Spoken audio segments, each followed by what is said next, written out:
As Reveal takes control here, nobody comes up to meet him. It's this playground up in the skies, flying above the Eiffel Tower. Kofa with one double tap down, but nobody to follow, only as far as Diaz. Yeah, here he is, the goal scorer. Wants to get a second one. And then, I think it was Reveal swiping away. Some sort of miscommunication in defense to make it 2-0. I don't know who went where. Firskiller thinks it's going up the wall. LJ then creeps forwards. He wouldn't have got back LJ even if Reveal wasn't there to get the block on him. And again, a miscommunication. LJ, the final man. Now Rebellion, full pressure up against you. SSG beginning to run away with this Game 7. It will be their third game in a row, as you mentioned, Stumpy, if they can get it. Firskiller gets the catch. He has to get his team going again. He is the talisman that they need, but maybe Kofa can help out. Firskiller tries to take out Diaz. One more goal may well sink Rebellion. Coming back from 3 in such a low-scoring series as well, especially the defense from Zach and Reveal in particular. I'm so impressed with both of them. Firskiller, a little bit of time here, but Zach makes sure to shut that down as early as he can. Isn't able to, but does force that big pumping pass to come through. Kofa bumped away from it, and SSG, they will burn a little bit of time here. That is more than okay with the boys in orbit. Great catch though from LJ. He has the flip reset, can't do too much with it. He needs his teammates to help out with some bumps, with some follow-ups. It was Kofa in the end. Just a little bit too slow, a bit too languid. Firskiller towards Zach. More great defending from SSG. We've seen before they can do this. They can see games away. They did it in Game 1. And now they are 1 minute and 45 seconds, and touching it back towards their own half is such a clever move. But despite all of these long shots that are coming through, Rebellion need to make sure that they do just hold firm. There is time. There's 100 seconds remaining. They've scored 2 in about 30 in previous games. They do not need to rush this. Zach to the corner. Rebellion just can't keep control of that ball. Kofa up against Diaz. Lovely win there from Kofa. Firskiller catches it, almost gets the doink over the top. Nearly surprising SSG, but they refuse to bow down. Kofa beats a couple of them. There's always one more SSG player back. One clear away. 70 ticking down. Diaz removes Firskiller from the play and then quickly dives straight back in. You're seeing Rebellion, they're throwing themselves at this. They're making it so hard for themselves. SSG, they're being horrible to play against. They will take any possession they can get. Yeah, the way they play, they are one of the best at keeping a lead in all of Rocket League. So good at sitting those seconds. That one goes across the goal from LJ. Kofa towards Firskiller, can't do it. One long clear here for SSG. It's going to burn down 5 more seconds. Reveal decides to keep it close instead. He's low on boost, can tip it round 1. It's then removed from the pitch. Kofa has to boom this one. Diaz was pre-jumping but won't get there. LJ almost takes out Reveal. Isn't able to do so. Here's Diaz. Can he put this one on target? Nearly. Gets the second nearly again. Zach tries to break his way through, but no. It's all just vital seconds though. In the final 15, Kofa sees LJ mid, but with no boost, he can't do much. Here's LJ, has to score it. It's not quite on target again. And the seconds now bleed away. Go for Firskiller pre-jumping, but it's desperate for Rebellion. The opportunity was there. SSG, they had to come back, and they have done so. The new kings of North America, Space Station Gaming. This, perhaps the moment where the young blood emerges, led by their Brazilian talisman. They go to shake the hands of Rebellion. A Rebellion who will be in serious pain yet again. Inquests will begin.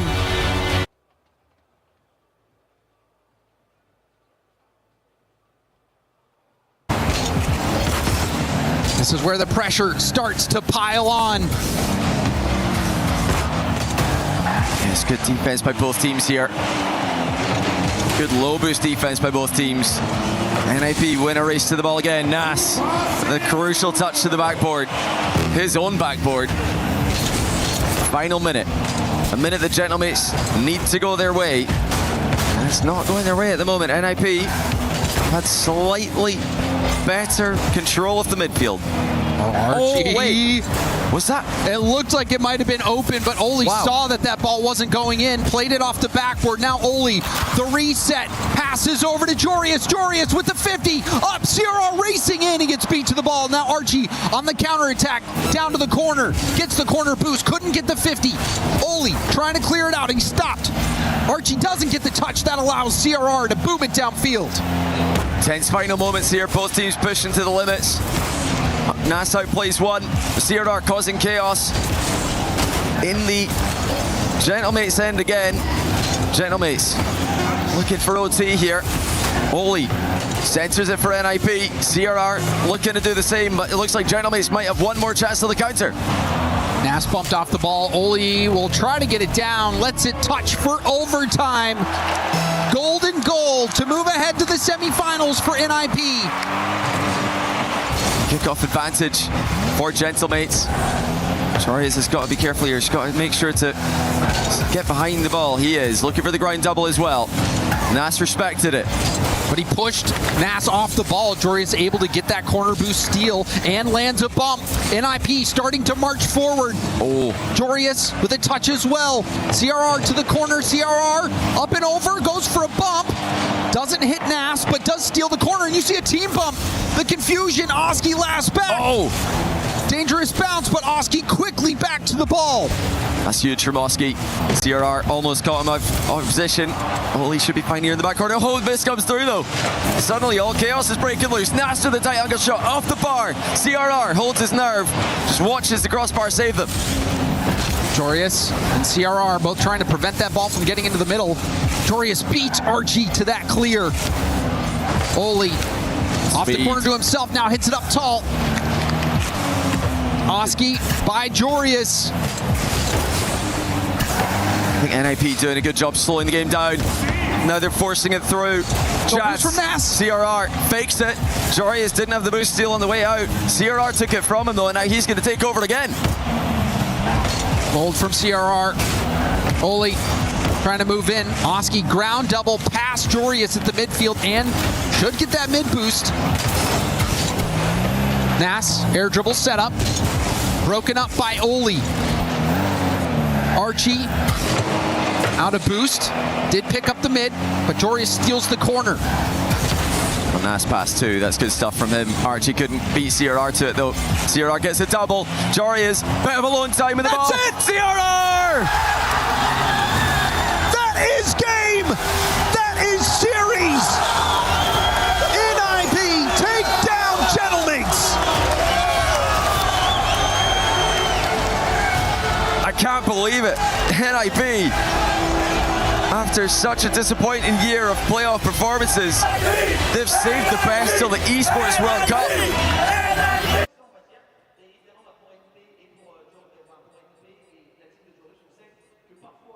Twisted Minds, theirs will be running out as Drali is coming forward especially. Monkey Moon swats it away. Killers round the corner. Drali again is trying to take out TRK. They must be exhausted defending like this against the Falcons. There's one thing that has been consistent throughout the past years of EWC. It is Drali. Every team he touched absolutely has turned to gold. The Falcons 2 minutes away, and another goal for security could put them into the semifinal. But Monkey Moon's gonna have something to say about that. This man is a legend on land. Minute 47 on the clock. Can they find something here? Yeah, they're staring down the barrel right now, Twisted Minds. They're gonna have to keep on believing in each other. Monkey Moon has no boost, but he at least tries to force Ruas to the side. Nubo was there waiting, great positioning from him. What can he conjure up? This is what he does best, these mechanical positions, but Drali is too brave, too quick for him to do anything with that one. And then Killers gets the follow-up as well. Twisted Minds are getting something of the ball, but they're not really getting it forward. This is their chance, though. Monkey Moon needs to get it done through the rest. TRK does! It is 2-2! All the way from the ceiling, TRK goes straight to go for the catch. Ruas had a hand on the ball here. You thought maybe he was going to be able to save it out, but there was already the thought. TRK 2 steps ahead to put them on even playing ground into the final minute and 15. Earlier on, I said that Twisted Minds had Drali and Falcons on the ropes, but it's completely changed as the rounds go on, and the bell keeps dinging. Keeps flipping from one side to the next. Ruas in front of the ball. Monkey Moon's all alone. Can he get it? He has to get a touch, and he does. Final minute of play in front of everybody's eyes. Can somebody take it in regulation? TRK into the corner. The 50 works out for Twisted Minds. They tried to use it as a bait there, but it was read by the Falcons. Nubo looking for anybody from his team. Ruas tried to make the clear. It is immediately set back, and the pressure is still on. He can't fake the twins. They invented it. They brought that play style through, and there's a shot. It's going to sneak its way in. Has Ruas done it? Is that enough for the Falcons? Most people would have fastest performance throughout this series and thought it is not normal for him to be the one on the lead for the forefront of striking for the Falcons. But sometimes change is the best way to scare your enemy. A lead into the final 30. Twisted Minds have to do it. They have to do it now. This is where they need some Nubo magic. He bounces back to the ball from Ruas. It goes high. TRK is there. He wants to get the floor pinch. Isn't able to do so. Drolly again in his way. Ruas over one. Monkey Moon no boost in the tank. It is up to TRK to make that clear there. Nubo is going to take that corner boost away from Killers and keep him low on the ground. 10 seconds away from a semi-final. A shot here could guarantee it. 5 on the clock and a demo sends him back. The pressure is still on. Twisted Minds are in the wrong end of the field. The ball almost on the ground, but Drolly is still trying desperately to get this to end. It's theirs! The Falcons live to see another semi-final! Killers steals it in the end. 2 goals the difference in that deciding game. And while Twisted Minds seemingly have usurped Falcons in the MENA region, this is where it matters, in front of these fans, on these stages with hundreds of thousands of dollars on the line. That is where the experience tells.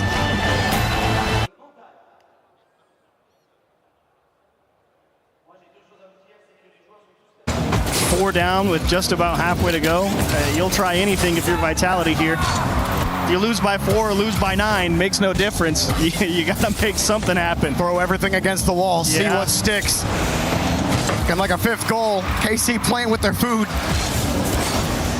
And they're just going to shoot it at the net, aren't they? Just force them to always respect the shot on target. Force them to keep one man ready just in case, and to really try and prevent Vitality from having strong, multi-pronged counterattacks. It's a brilliant tactic, but boy, is it annoying. Yeah, it kind of reminds me of those old like Monkey Moo BDS teams where like they would just completely stuff you, and there was nothing you could do. You can't score. They get those 50s, but the way KC play together, the way they cover each other, it just feels almost impossible for Vitality. Like Juicy's had an incredible series. Atto has covered really well. Vatira has been a menace downfield. Atto obviously getting those bumps and demos. Achieves, you're spreading your hands here, a little flabbergasted about that clear downfield. I mean, Zen is just, he won a clean 50 in the corner and got a beautiful pop in the middle of the box, and you're telling me Vitality down 4 doesn't have somebody ready to catch it just in case? Look how much time has just gone. Only a minute 30 left. We'll try a pinch and maybe get a shot here for Stizzy, but he can't even get a dunk. No setup in front of the box. Juicy knows no one's around, and he easily clears this one out. KC really trying to make a statement outside of this quarterfinal. Why? This is their title to defend here at EWC. And most of this series has been all them, even though we went 7. Vitality had a lot of fight in them. But KC, it's a complete victory lap. KC fans are walking around. Some of them are walking up, jumping up and down. It's absolute elation from them in the stadium. And Vitality, now they really can't believe it right now. 5-0 after forcing this game 7. Dagger to the heart. There are a few worse feelings than, you already know you're the underdog coming in if you're a Vitality fan. And some of these games were ugly, but some of them were tight. And getting all the way to 7 and just have it not even be much of a contest is a tough situation to be in. But you got to hand it to the blue wall, baby. It would not be denied. They were electric. They said Space Station was a fluke. We're still KC, baby. Well, I don't think Space Station was a fluke. I think that's what they're saying. Whether or not it's true doesn't matter. Honestly, that would be a pretty juicy rematch in the grand finals, which is possible. But hey, NIP looked pretty good as well, so a lot to look forward to tomorrow on Championship Sunday. Unfortunately for Vitality, the story continues to be the same against this KC team. They can't beat them. Just can't beat them. Oh, not double fake. Thankfully, Zen is able to come back through and make a stop. Turning into a bit of a freestyle. Maybe one for the road for Vitality to take the edge off. We'll see. Get a demo there, and the pre-jump, that is beautiful. Now they're definitely clip farming. I got to get a couple more Say, hey, I'm clips going to of the go up and highlight off the reel. ceiling. Hit me. Would love a 7th goal again, which is just insane. Absolutely smashed here. Carmine Court continue to be absolute demons against Vitality, who have no Exorcist on payroll. And KC, the Blue Wall, advance to the semifinals here at the Esports World Cup.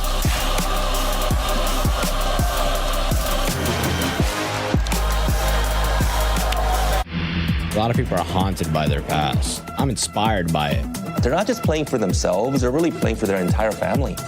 They have defeated their demons! They have crushed the curse!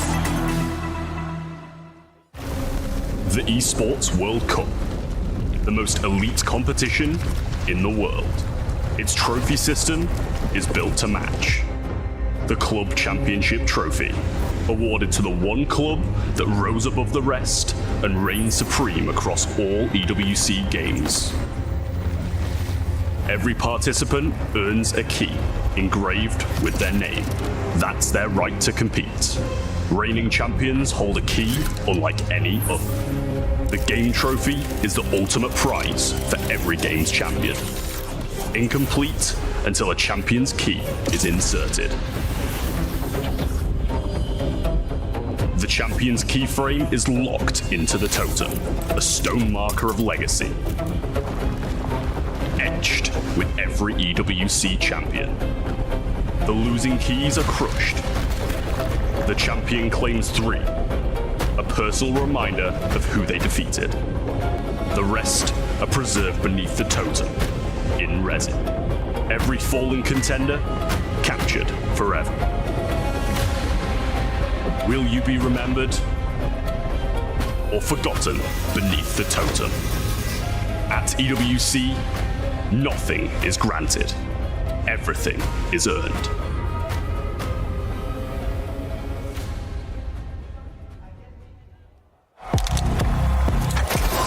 He thinks he can come in here and play my game! He knows nothing but go! Tyler, why? You're done. This is my ladder! You can't climb it! It's better than being hard-sucking masters. You're going too far now. Your eyes buggy. Your elbows ashy. That airline? That's an L airline. Somebody better hold me! Okay, yeah. Do something then. Raw energy. Blow the house down!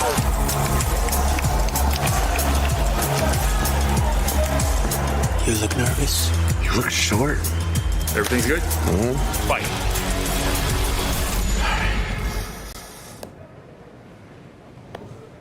Okay.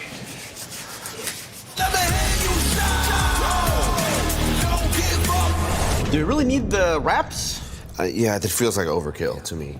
Everyone is playing, you're not yet. EWC Play is your all-in-one platform to compete in fantasy, pick'em, and quests for a grand total of $300,000 in prize pool. Build your dream fantasy team in 5 different games and track your score with live results tables. Predict the winner of every game, every group stage, and every tournament. Complete daily and weekly challenges to earn boosters that help you climb the global leaderboard. Got what it takes? Join EWC Play now.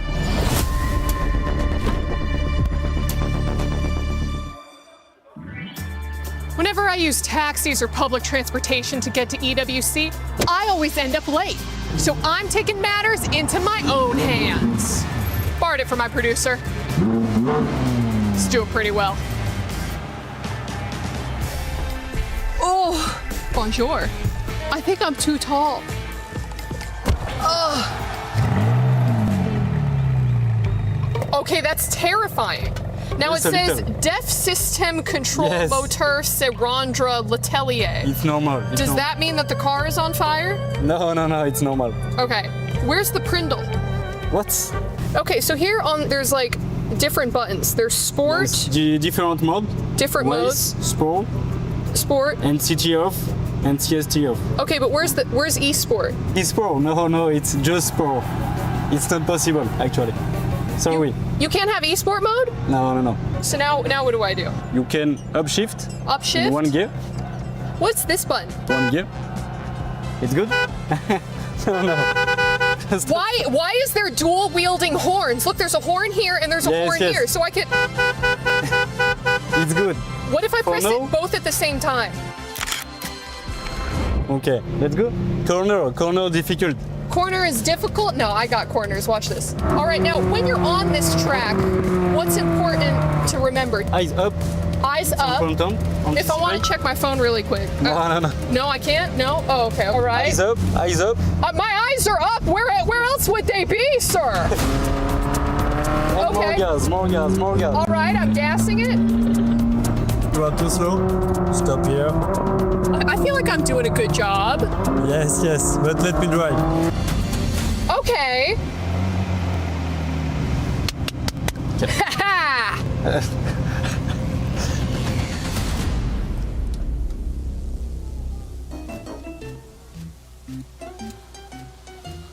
I don't think I was driving that slow.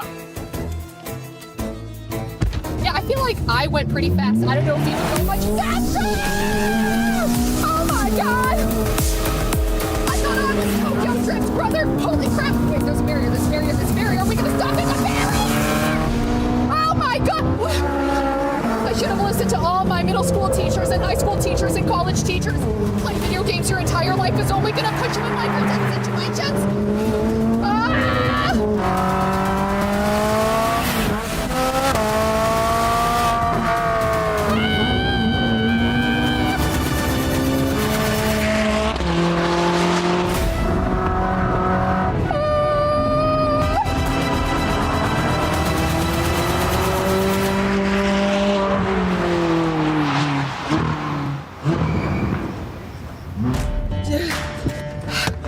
You should not have a driver's license.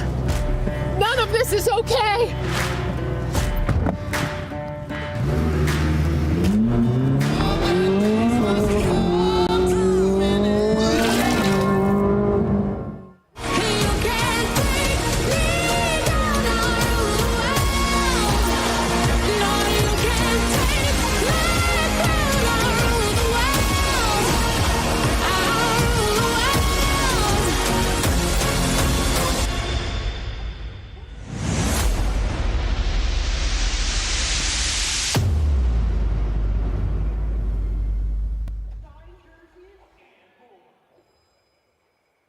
I'm here at the Allianz courtyard of the Esports World Cup. I got Mizu, I got Wes. We're going to do a little keepy ups challenge. We've watched some car soccer. It's time for some real life soccer as well. So if you stuff up, you're out. Let's see who the best is at the real thing. Let's get into it. Let's go.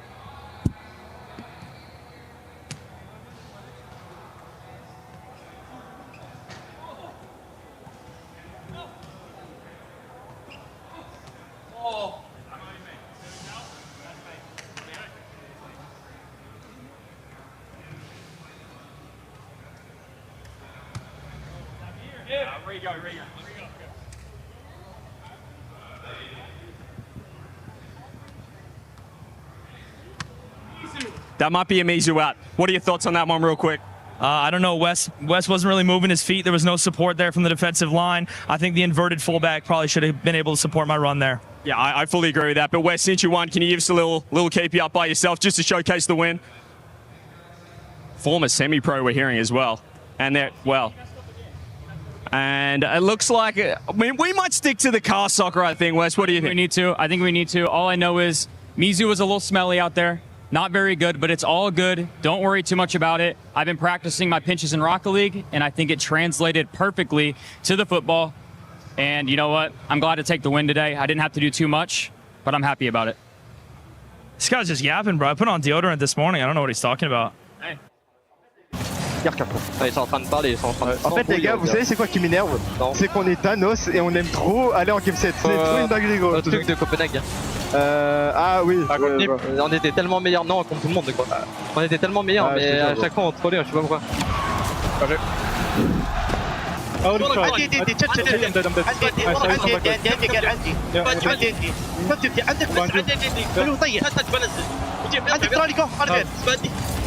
عندك عندك خيط بحاول عندك طيب نايس برا نايس يا عمري يا رجال يا عمري بالصمله Take a time, yours. Go shut up. Yeah, mid left. Yeah, nice. Good job. Behind you. Yeah, check out. Nice. Faking it. Yeah, you. I got it.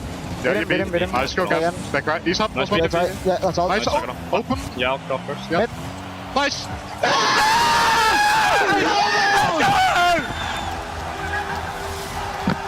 I got it. You go calm. I'm back on. I'm mid. Yeah, you. Hands up. You. Yeah, wait. I'm free. Stay. I won. Nice.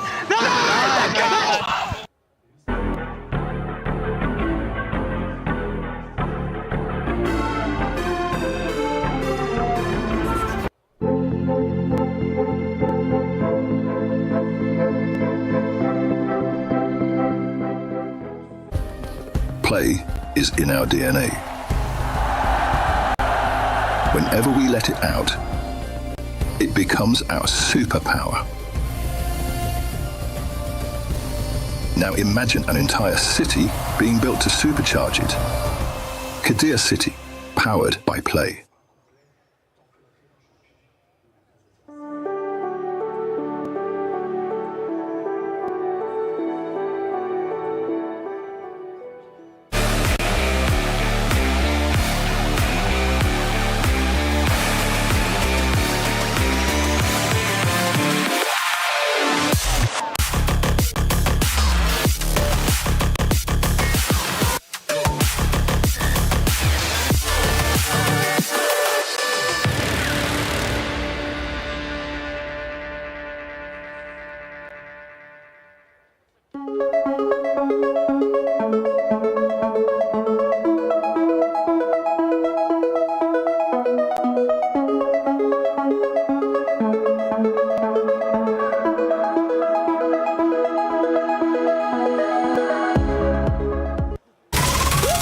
Je suis prêt, c'est parti, voir où m'emmène la vie.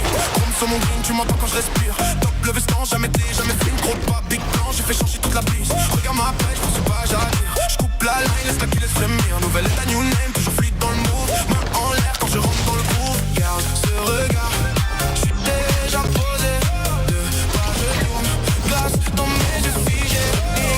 Beat encore, puis je prends tout ce qui est à moi.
Welcome to the final day for Rocket League here at the Esports World Cup in beautiful sunny Paris. And I tell you what, Achieves, you could not pick a better day for Rocket League action. That is the truth, CJ. They say it's the city of love, and let me tell you, I love Rocket League. It's the final day of the Esports World Cup. You couldn't ask for a better time. Could not ask for a better time, but yesterday we did have 4 quarterfinal matches, 4 best of 7s to get to this Champ Sunday. And I tell you what, we'll kick things off with an all-North American matchup, Space Station versus Shopify Rebellion. And it was an absolute banger. You had a lot lot of shots. Shopify Rebellion put up 94 shots. Space Station unable to really meet that mark, but it doesn't matter because their defense was so good. Their defense helped carry them against KC in the group stage, helped carry them against Shopify Rebellion, and Space Station on their way to potentially threatening to win the tournament, and I don't think many people really had them as the North American hopefuls. Hey, no bigger doubter than me. I came in here day one, said Space Station, no chance. And let me tell you, they've just about made a believer out of me. So well done, Space Station. You've earned your spot here. I'm looking forward to your game today. Well, they were the favourites in that match, but our second quarterfinal, NIP, Gentlemates, we had an upset there. Yeah, we did. And NIP, they looked so good. CRR, your favorite guy, was absolutely clinical. But of course, Jory has kind of been there, done that when it comes to the Esports World Cup, and even when Gamers 8 was still a thing before it officially became Esports World Cup. And Oli, still one of the most underrated players in Rocket League right now. NIP look very strong. I don't think many of us really expected them to beat Gentlemates of Chiefs. Yeah, not many people giving them a lot of credit versus a team like Gentlemates. You think the top of Europe, you think Gentlemates is up there, and believe it or not, historically, NIP tends to beat them. They win their first matchup on LAN here at EWC, so well done, NIP. You guys might be noticing a trend for these quarterfinals, region for region. We had NA versus NA, we had EU versus EU for quarterfinal 2. Then we had MENA versus MENA, Twisted Falcons. Oh my goodness, what a series that was. One of the fastest series I've ever watched, and defense was an afterthought for both of these. Overrated. Twisted Minds blew a 3-goal lead, almost a 4-goal lead at one point, because it looked like they were going to score, and I thought that they were going to do it. Evo was looking so good. I thought Monkey Moon was going to run through another tournament, but Falcons with Drawley look so strong. Yeah, devastating loss, though, for Twisted Minds. They were so excited to get the opportunity to play Falcons in that quarterfinal, and to have them come up short, you really did feel the air kind of go out of their sails, like you mentioned, giving up that 3-goal lead in under a minute. Tough day for them yesterday. We'll see how they look in a few months. A big bounce back for Falcons as well, considering they didn't make the previous major, but they're looking fantastic. New #1 team in MENA. Then our final quarterfinal was the French Derby. Obviously, it was the final match of the day. We had the Blue Wall against the Golden Hornets. I tell you what, it was a 4-3. Felt like a 4-0. Definitely the most 4-0 4-3 that I've ever casted in my career. KC were all over Vitality. Vitality had no answers. One of the games they got demoed 20 times. Yeah, 15 with Dow. Crazy. Absolutely insane. But KC looked so strong. That was such a strong start to the playoffs here at EWC to try to defend their title. Yeah, great showing from Carmine Corps. They come in here trying to win 2 EWCs in a row. That was the way to do it, let me tell you. Which brings us to our final 4 here. Championship Sunday. We will crown our Rocket League champion. Obviously, 2 big best-of-7 semi-finals coming up. First one, NIP SSG to kick things off. Whoa, who would have thought that NIP and Space Station would be in the semi-finals here at EWC? I certainly didn't have it predicted, but I am loving how both of these teams look.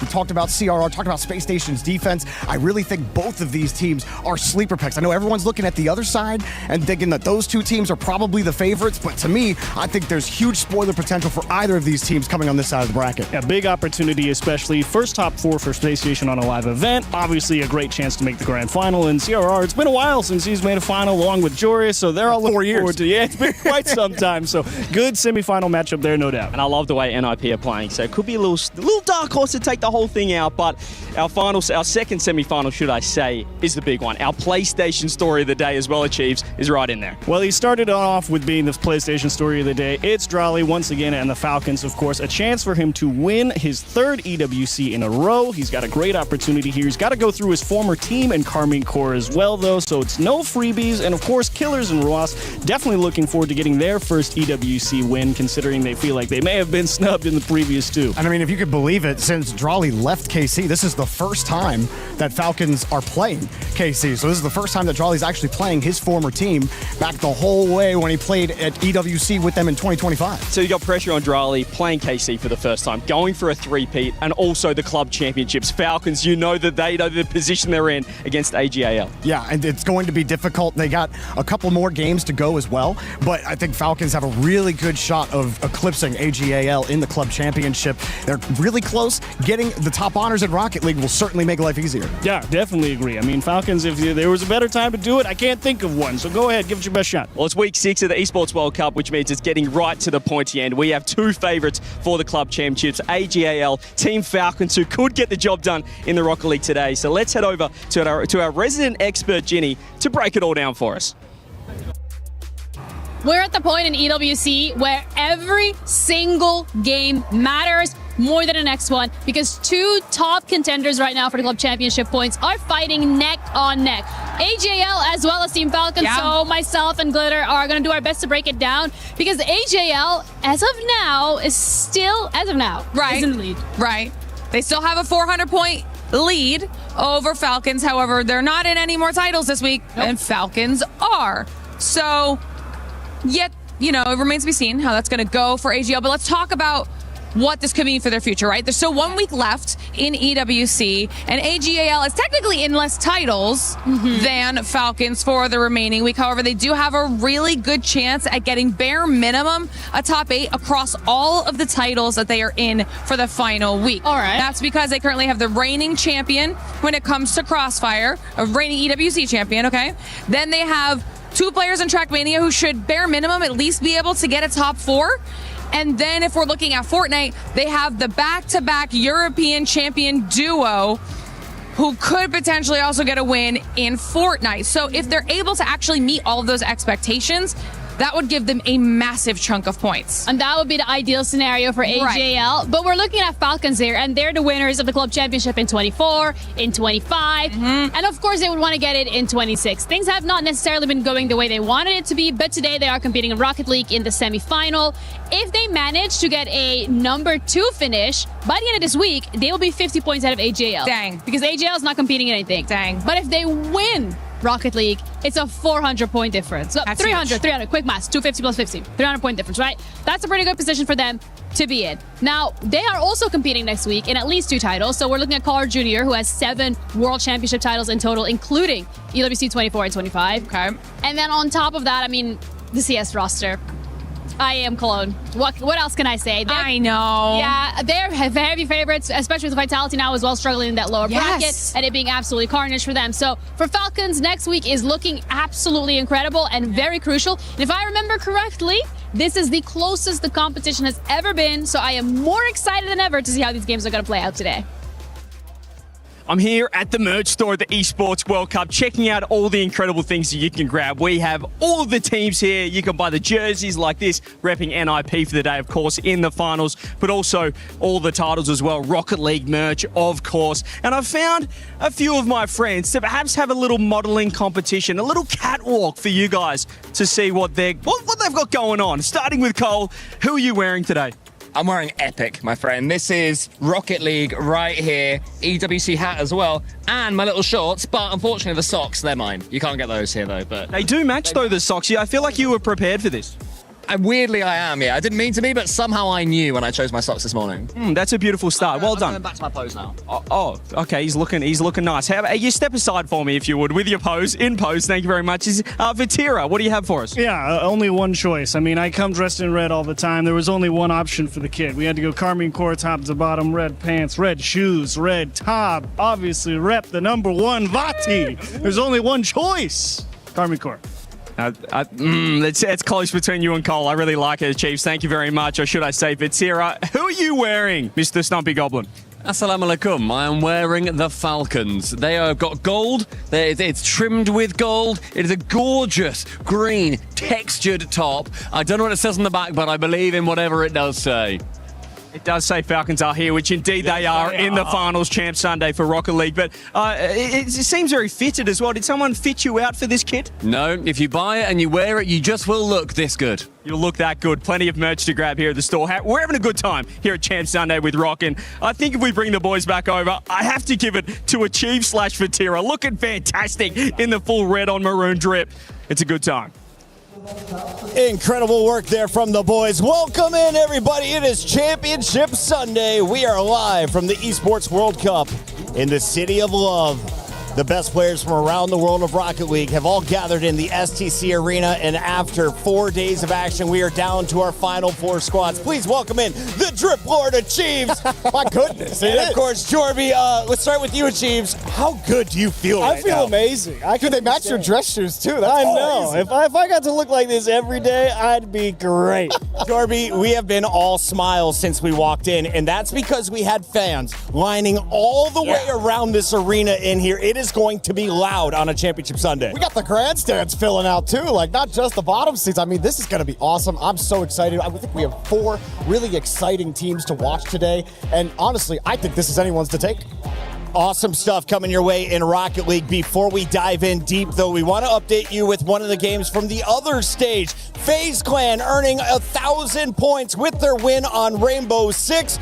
They were not expected to be the favorites in this tournament, and to the delight of the fans, they get the job done. Now, what does this mean for our club championship? They are currently up to 1,200 points overall. They are jumped up to 11th place, and they still have one more title to go, and that is historically one of FaZe's best. We have Counter-Strike to close things out. Jorby, you and I have been watching these guys for a while. Rainbow Six has been a blast to tune into. What do you think about the chance of winning in CS as well? Well, CS is pretty competitive. I haven't been following too closely, but we'll see if they can get it done. They can earn 1,000 more points. So can everyone else in the club championship that is participating next week. For now, though, let's check in with somebody who is scoring big. It's one of our Rocket League creators from Spain. What's going on? Hello everyone, I'm Rosri, the Spanish co-streamer for this event. Remember follow us. I'm really happy to be broadcasting this tournament. It's been crazy, and I just want to tell you my favorite moments. It's my opinion, okay? The first one was the Falcons comeback. That was insane. And the second one, my favorite, is the silence. Yep. The gentleman silence when Ninjas in Pyjama won. And you could imagine what is my prediction for today. Ninjas in Pyjama will win. Remember my words. Be careful with CRR. Thank you so much. Bye. Much love to Rostri and all of the Spanish gamers, including this one on the far right. He goes by the name of CRR, and he has been one of the defensemen to watch in the tournament. When he's not taking people out of the sky, he's blowing them up on the demos. And this squad, well, they've been blowing up the scoreboard. No one believed in SSG, but here they are with another semifinal run. The boys getting playful behind the scenes, Achieves. Yeah, Space Station, young kids. I mean, if you think about who they're playing, it feels like Ninjas in Pajamas have been in the scene for forever. Right, yeah, they're old heads at this point. Yeah, but they're here. That's talk about a gatekeeper match. Good luck, Space Station. You know, but Space Station, their defense has really carried them. They started out with a huge upset against Carmine Corp, and it wasn't some kind of fluke. It wasn't like Carmine Corp weren't playing that well, but obviously against Shopify Rebellion, it was a bit of a different story. Rebellion put out 94 shots. It was a plus 29 shot differential in favor of Rebellion. Rebellion only scored 10 of those 94 shots against Space Station, and they just got the job done. 10 of 94.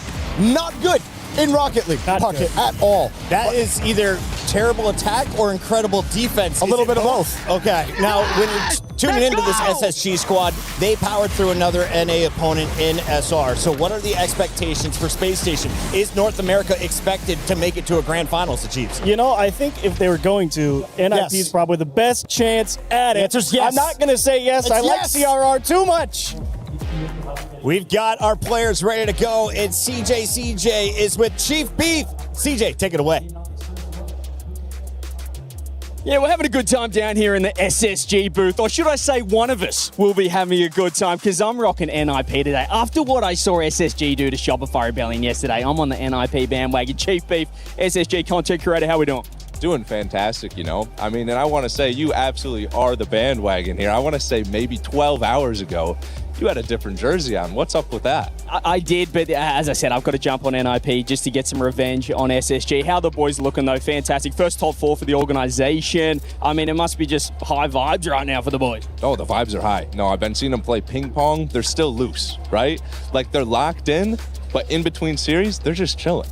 I like it. They're absolutely locked, but against NIP, can we get a prediction from you? Because you seem pretty confident. Oh, yeah. No, I like this matchup for them. Right? I do like this matchup. I feel like SSG, if they come out hot, if they show their confidence, if they play like they did against K-Corp, I feel like we could see them take it home in 6. I wouldn't be surprised if it goes to 7, though. I love it. In 6. And just quickly, a shout out anyone else wanting to watch the SSG experience. Where can we find you? We are live on twitch.tv/chiefbeef_RL. Been here for the whole event. It's been fantastic so far. The energy in the booth has been great. It's been a fun time. Awesome. Well, come on to NIP on my end. We'll see you soon. Back to you, Pocket. Is that a Championship Sunday Australian mustache? Mad respect to CJ, and of course to SSG, because they did hand Carmine Corp one of their biggest losses of the tournament. That was back earlier on day 2. Let's take a look at their opponent today, though, on day 5. Jorby, NIP, another surprise. The Europeans getting everyone on their feet yesterday. What did they show you for the Ninjas in Pajamas? Oh, I mean, they showed me CRR playing out of his mind, Chief's favorite player. And, I mean, they just look so good. Oli, to me, is one of the most underrated players in all of Pro Rocket League right now, and he was proven that yesterday, really all tournament long. Jory has kind of been there, done that. He's been to a couple of grand finals on LAN in his life, and I mean, he just might make it to another one. That slot's just ridiculous, to be honest, the Chiefs. They're pretty good. I've always liked the positional brilliance of CRR. Jorius, of course, he's like you said, he's well-traveled, only underrated. It's a great day for NIP. It's a rare championship Sunday, and devastation for Gentlemates, of course. So I'm looking forward to seeing what NIP can do. If they make their first final in a while, I'd love that. And I love Lou calling out the French fans, and even if your team is knocked out, the Gentlemates have shown up to hate watch the other French squad. We'll talk about that a little bit later, but first, let's highlight two stars on the left, CRR, on the right, it's Diaz. The Chiefs, what are the responsibilities of both players in game? Well, the big thing for CR is positionally sound. CR is always there to pick up the slack if there needs to be. He can always make a rate 50 by time. Diaz, Joby, you take Diaz. How about you? Diaz, stability. Diaz has had such a glow up on this roster. He went from the biggest question mark on Space Station to their best player at this tournament. He is currently one of my front runners for MVP. Wow. Diaz has come out, he's shown out, and he's having his best LAN performance ever seen him have. Now, as looking at CR's goal participation, is 63% good at Chiefs? Not bad. 63 is pretty solid. I mean, 63, 70 tends to be pretty average for really solid players. Okay, and we will be looking for a few stars to break over that 65% threshold. Our MVP race is on. We want you guys to be chiming in the chat as we will be awarding $25,000 in addition to that first place check to one of the lucky winners. For now, though, SSG, 66% of the fans are siding with them. Wow. We've got drums rolling into the arena. Gentlemen, with 40 seconds to go to the stage, how do you see our first semifinal going, Jorby? Well, look, I backed Space Station yesterday in the quarterfinals to say they're going to win this whole dang thing. I have not changed my tune. I'm with Chief Beef over there watching with the Space Station team stream, all right? I've got Space Station taking down Ninjas in Pajamas here. Think Space Station a little unseasoned just yet. They're good. It's a great LAN performance, but I think there's too much experience over on the NIP sideline. I think they make it through in 7. I feel like I'm at Carnival right now. We got headdresses galore, people on their feet chanting, and all kinds of drums. It is Championship Sunday at Rocket League at EWC. Let's get it on.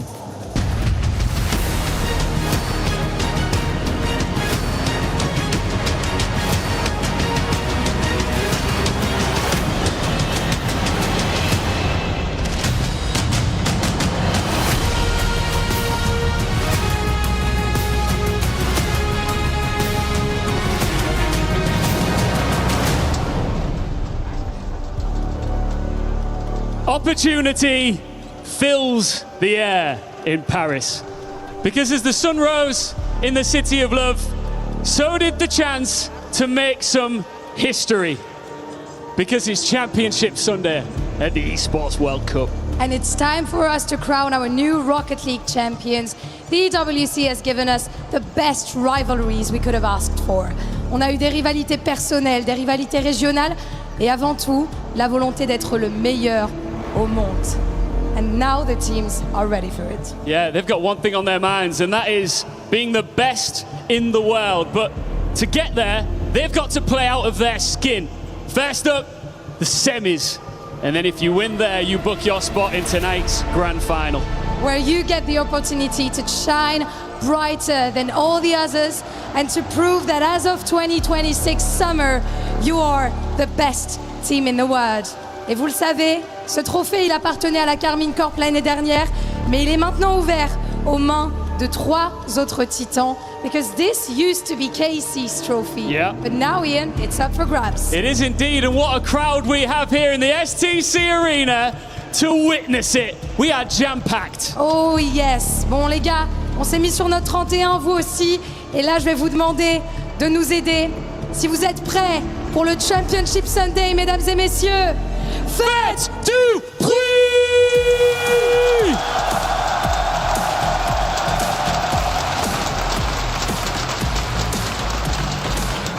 That is the energy that we came here for, and it is time now for our first semi-final. Please welcome onto the stage, Ninjas in Pajamas!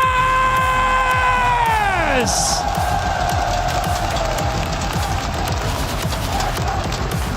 Paris found its villains because NIP sent Gentlemates home yesterday and they looked perfectly comfortable doing it. A roster that brings a mix of aggression, big stage experience, and armed with Oli, who is now one series away from returning to the EWC final with a completely different team. These organizations have never met in Rocket League. What a time to introduce yourselves. And against them, the American prodigies, Space Station Gaming! No lower bracket, no detour for them at the EWC. They defeated the title defenders with a fashion 3-0, and they are coming and looking stronger than ever. Vous le savez, ils ont infligé un 3-0 catégorique aux champions en titre, et ils viennent pour aller en chercher encore plus. Here we go, Paris Championship Sunday of Rocket League at the Esports World Cup starts right now.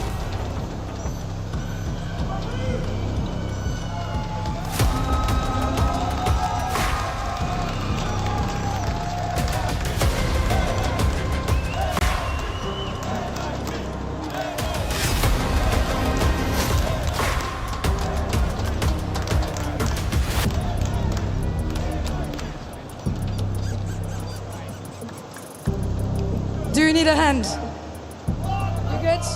Wonderful. I'm very happy to welcome Diaz and Ciara on stage. I know I'm not going to get bad words from you guys. You told me yesterday that you were excited to face him. So what do you wish him on this match? No, I mean, nothing good this match. Like after the match ended, everything good for him. But right now, all the bad stuff. Right. Oh, ok. Je lui souhaite tout le meilleur, mais juste pas sur ce match. Là, c'est uniquement du négatif que je lui souhaite. I know I'm not going to get bad words from you either towards him, but are you happy to face him and what do you wish him? Yeah, I hope like we had a great match and that's it. Beautiful sportsmanship, guys. I'm going to let you handshake and get back with the team. Our first semi-final at the EWC SSG versus NIP starts now. Two dark horses prepared to do battle, and only one will earn their spot in the grand finals. We have NIP versus Space Station. We got youth versus experience, which I would say matters more here than EU versus NA, and that's the obvious way to go here, right? You know, we had the draw that had European teams against each other, had North American teams against each other. We were guaranteed to have that, but this to me truly is the youngest team. Well, it is the youngest team, 18 years old, Space Station Gaming against NIP on average, against NIP, whose average age is 21 2/3. So that's some formative years that they've got over the top of SSG right now, James. It is quite interesting that you point that out, Cole. We've seen the come up in North America of this young SSG team. Even Zach, who after a disappointing Worlds performance in the RLCS decided to take a short retirement break, but he's back and better than ever. That Zach Reveal duo has risen to the top of North America in terms of pure skill. They've paired up with Diaz, and now they are finally getting results for their organization, but they're not happy with a top four. They want to make it to a grand finals, but they're going to have to go through another tournament dark horse. NIP, perhaps the surprise of the tournament at this point, Cole, with the performances that they've been able to put up and the teams they've been able to take down again here. Yeah, absolutely. Ninja the Pajamas have got better and better as this tournament has gone on. They started off with a professional win against Shopify Rebellion, 3-1 in that one, but then the win against Twisted Minds, 3-2, going all the way to overtime, 5-4 win where they won it as soon as the ball had kicked off. Was massive for them. It seems that gave them the belief that they're now coming into this one with. And then yesterday against Gentlemates, I certainly did not back them at all against the hometown favorites. I had making picked upsets. I'd picked Gentlemates in 5. I thought that this Cinderella run was going to come to an end, but as Oli said on his Twitter, I guess I am just an Esports World Cup merchant looking to get back to the finals once again.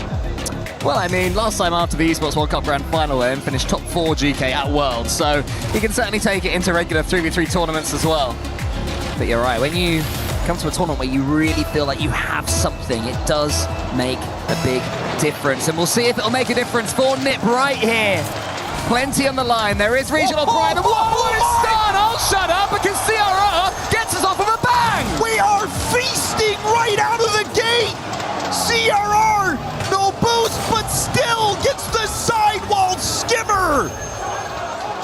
And CRR, James, the player who I feel at this event has really come into his own, because as a personality, he is just so entertaining. He's a player that you love to watch. What was that? And he's got the skill on the pitch as well. I haven't even had time to adjust in my seat, and I'm already falling out of it.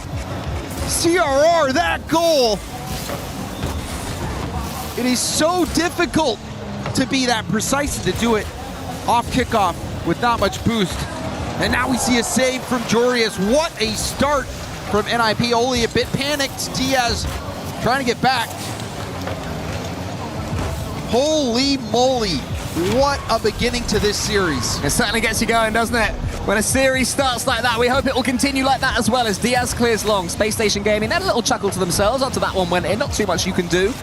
And CRR, the Spaniard, is doing that from the kickoff, and he's a player who has been all over the world. He's played in North America, he's played in Europe, and he's played in South America, but for Nip, it seems that he's finally found a home, and that's why you see him so free on that stage right now, as he almost gets the second straight away and gets the demo as well. He is already in flow state. And that was something that he was doing brilliantly yesterday. CRR's first man, we saw him get a double demo that led to an immediate goal yesterday. Multiple demos that led to goals, bumps that led to goals. CRR was so disruptive as that first man, and so many plays for NIP has really helped elevate this team already out of the gate in this game, hitting a worldie.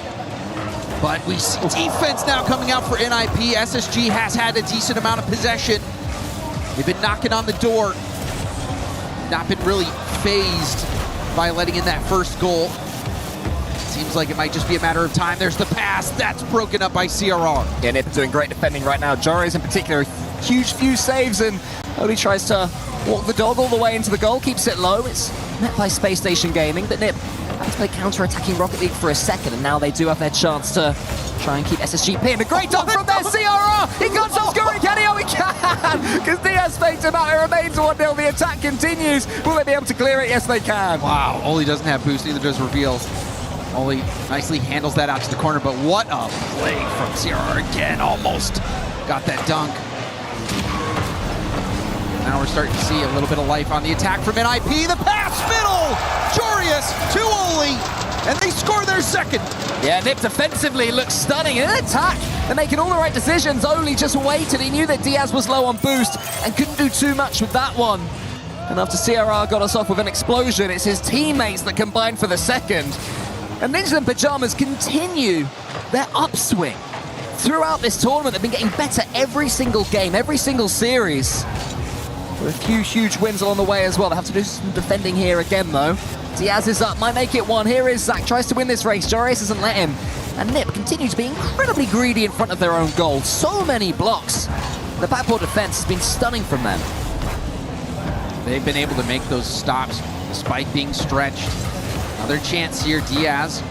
I'll punt it towards net, Oli. There's been a wall back there. Very good stops from Oli defensively this first game. See what SSG can do. Pass over to the side. Jorius going to try to chase this down. Trying to poke holes in the defense, but it's nicely collected by Diaz. Full field carry, that's one of Diaz's special moves. You give him the ball on his own back wall, he can still score on you. Yeah, SSG haven't changed anything just yet. They know they're having half chances. They're just not quite being able to confirm them when they get those opportunities. They are getting an awful lot of the ball inside the Nip half as far as NIP are concerned, and that team bump won't help them too much either. They're coming forward. Plenty of this ball has been spent in blue territory. Are they able to get that final pass? Reveal thought about going to Zach. I think Zach wanted it. Reveal tried to surprise Ninjas in Pajamas, because that's something that Space Station Gaming aren't really doing so far in the opening 4 minutes of this first game. You're right, that creativity hasn't necessarily been there. Trying to overpower the defensive line from NIP, but still scoreless as we enter this final minute for SSG. Little pot shot, easily going to be saved. And it's saved from Jorius out to Oli, who finds CRR. Back to Oli. Oli going for a 50. Reveal 50'd again by Oli. And now Diaz and Reveal running into each other. Bit of a miscommunication there. And limited their counterattack options. Now CRR, fake one. Goes for a bump. Reveal, sees it coming. Does get demoed though. But the ball safely in the hands of Zach. Not the best first touch, and he's going to waste a lot of boost on it. Still recovers nicely with a touch into a 50, but that's cleared away. So we're not seeing as much polish from SSG either. A few double commits, a few missed first touch opportunities. And it looks like with save after save from NIP, they're going to be able to close this one out. Yeah, seeing it away with relative ease right now. Ninja in Pajamas, Space Station Gaming, they had their couple of chances, but in the end, the defending from Nip was too good and made more than took their opportunities. An MVP performance in game one from CRR. I don't know if the score will be, but certainly what we've seen out there is going to have him as the best player out there. And honestly, Cole, you know, just looking back at the run, looking at the results that NIP has had so far, surely CRR is in the conversation for MVP. If he can continue this level of play for the entirety of this series and maybe even through the grand final, CRR he's been lights out. He has been unstoppable this event, and he treated us to a world-class goal seconds into this first game of the day. I can tell you're looking forward to seeing it again, James. I know you're like, come on, I see, they're happy, they're sipping water. Let's see the goal. Here we go. Get out the way, spinning ball. I want to see CRR do this. Oh my, you can see Reveal the disbelief there. Great stuff from CRR, lining that up so perfectly. You have to be perfect when you're low boost like that to hit it just right to where you can get the follow-up touch. Truly precise. And CRR is just a smart player. And he is showing you his class in this first game. But can they keep this same level of play? Will SSG continue to struggle offensively? We know that they're a very capable team. They seemed a little bit disjointed at times. They were always on the back foot. In the few chances they did have in space, things didn't line up. You saw Zach had an opportunity to maybe take a first touch, maybe start some type of counterattack, but the first touch wasn't there for him. Tried to get it back under control, but by then, that chance had fizzled away.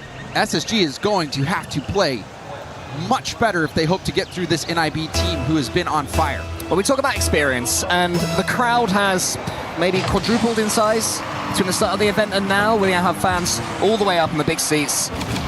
Thousands here. It's an absolutely brilliant atmosphere, and that does bring extra pressure, as does the money on the line. And for the first time in that last game, this entire tournament, Space Station Gaming didn't score a goal in a game. Now, of course, that is credit to the way that Ninja in Pajamas defended and frustrated them and blocked everything that was shot at them, but it's also a little bit of a hint towards the inexperience that we mentioned. Remember that SSG, their best results in 3v3s, top 8s in these international events. Does this wake them up? Yes, it does. And that is exactly how you gain that experience. I believe they also did have that top 3 in Los Angeles, the event that G2 ended up winning. But you're right, it has been a long time coming. SSG do get on the board.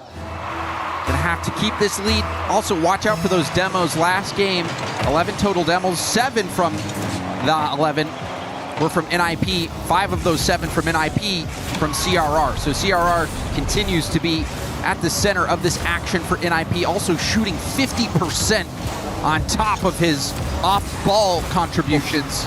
And now CRR going for goal that time, didn't get it elevated. A low boost player on SSG, able to make the save. See how much calmer opening goal makes Space Station Gaming. Are they able to play up to their lofty standards? The CRR sends it to the side. Jorias awaits, booms it high, but there's no one there with any boost as well, so it was a passive boom as opposed to getting something going. Reveal has to dodge a bump there in the air. Jorias underneath that one, only pushes it above the goal line. Jorias a little bit awkward here. He's just got to sort of wait on that Ninja in Pajamas back wall. In the end, he can do something with it. But SSG, to their credit, after going ahead, continue the pressure on them, and they're certainly looking like the better team so far in game number 2. Yes, good composure there. Goes for the flick. It is saved. And we did see early on in the game, last game, Cole, after CRR's goal, of course, we did see some good pressure from SSG. They were able to keep some good possession, but weren't quite able to convert. Now we do see them convert early. Wouldn't count this SSG team out once they find their footing. They've proven to be quite good, sweeping K-Corp, who's also look to be in form as well. So incredible result from SSG. Ooh. Ooh. There's a 50 right out to the middle. Getting that ball across the goal line. Reveal will have an easy punch in. Yeah, that is ugly from Oli, though, missing that completely. I assumed he'd have someone behind him, and it was a great fake, but not to be. It just was a complete whiff. He tried to wrap around and make up for his mistake. SG had the wherewithal and the composure to bundle it home for an easy second goal. They will be overjoyed with that one. They won't say no to a freebie at any point. Jorius tries to make it 2-1 straight off the bat. Diaz is already there and up. And gets it over him. An adept player on the backboard, as you said yourself, James. Yeah, but I love on that last play the little hesitation from Diaz. It shows that he's locked in, he's in the zone. Another player with a massive amount of ones experience, one of the best ones players in the world. In those little situations where all he's got to beat is one player, a lot of times he will come out on top. Beal waits for this one. Jorius clears it as far as he can. They're trying to get something going in this second game. It's not really happened for them. Punctuated by Oli's miss on the back wall, but what a touch that is from Jorius. That completely changes the speed of the ball and the direction of it.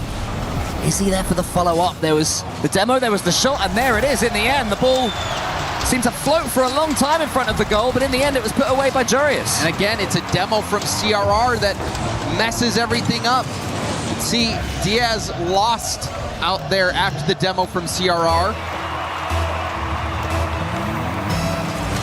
Again, impact plays, on ball, off ball, doing it all out there. CRR continues his stellar run. A second ago, we saw some Aussie fans excited to see Coach LBP, who is there for Ninja in Pajamas as well. And we're sent here by NIP, which is super cool that they're giving away giveaways, or doing giveaways for this event. Reveal goes for a shot there, lovely effort. It's almost put on target, would have been, that was exciting as CRR's from game one.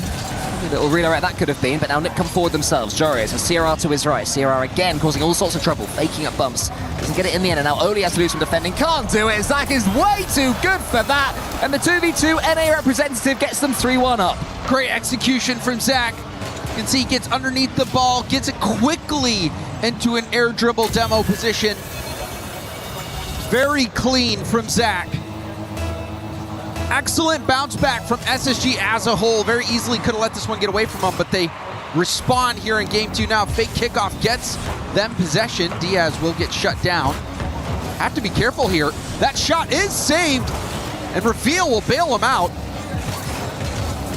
Zach had to do a quick jump there to dodge CRI yet again, but it's worked out so well for him. But that maybe is an overextension. I don't think Diaz can get back. It is 3-2 with 71 seconds left.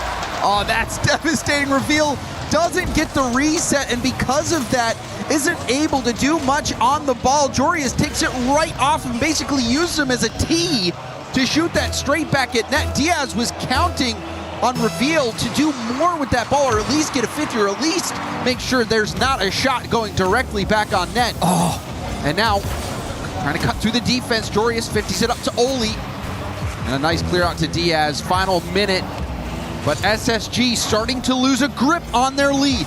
Oh no, Jorius is CRR! Will that be 4? So close, CRR, all he can do is get it onto the backboard where Zach waits, the Reveal puts it away, and it's another freebie for SSG. You thought maybe they would get out of it, but you saw the disastrous play on defense by NIP. CRR tried to delay the inevitable, but a great job by Zach and Reveal to pair up and punish that defensive misplay from NIP. Back to a 2-goal lead. I'm feeling a little more comfortable now. Infield pass, Reveal off the backboard. Reveal also taking it off CRR's car. SSG not losing a bit of confidence. Yeah, they've kept it going. All they've got to do is make sure they don't overcommit the last 20 seconds. Hopefully they were watching the Twisted Minds versus Falcons tape from yesterday, because it is losable from here if you make a couple of mistakes and your opponents play well as Oli, he goes high. He needs to do so much more than that, though. It seems that SSG's game management in the end has been enough to see them into this series. This one has to go in for CRR for them to stand any chance. It's not going to happen. And this series is looking like yet another close one, James Bott. It's seeming like both teams have got a shout here at making it to this grand finals. It seems like that after these first 2 games. Without a doubt, Cole. First game, clinical gameplay from CRR. This game, we saw SSG pick up offensively. And I think for NIP, they have to be a little bit worried about that. Especially Zach, so good in that one opportunity he had, able to quickly get it into an air dribble demo play. That little hesitation from Diaz. A few defensive mistakes here and there, mainly from NIP. So I think for NIP, that's going to be their main concern, just cleaning things up on the back line. And also, you just keep getting these isolation plays. Everybody on SSG so deadly. I mean, we didn't quite see what led to that goal there. It was a team dunk, almost. The defender hit it at the only part of the pitch that was covered by his own teammate, and it didn't work. And you can see the spread of score there. Diaz, Reveal, and Zach all around that 500 mark. Diaz a little bit lower, 454, but all of them involved, all of them playing. No real carry there. A true team performance from Space Station Gaming, and that's what they need. That's what they need to do. They need to rely on each other in these pressure cooker situations. I mean, you've been looking at Space Station Gaming throughout the season more than I have. How much does that look like the real them? Are we seeing their online levels right now here at a semi-final stage of an international tournament? That was much closer to it. What we've seen a lot of times is SSG outpacing their opponent by far. And they have been able to pull that off here against NIP in that game, making things very uncomfortable. But also they've stepped up and started to match the demo efforts from NIP. 17 total demos that game, 9 from SSG, 8 from NIP. Very physical gameplay. You're seeing another demo there. I think that is probably going to be a staple of this series goal. So watch out for those effective demos. Yeah, such an important part of the game now that every player is so good and so capable, but that's an overcommitment there. Joris should be able to put this one home, and he does. And they get a fairly simple game, goal one in this game.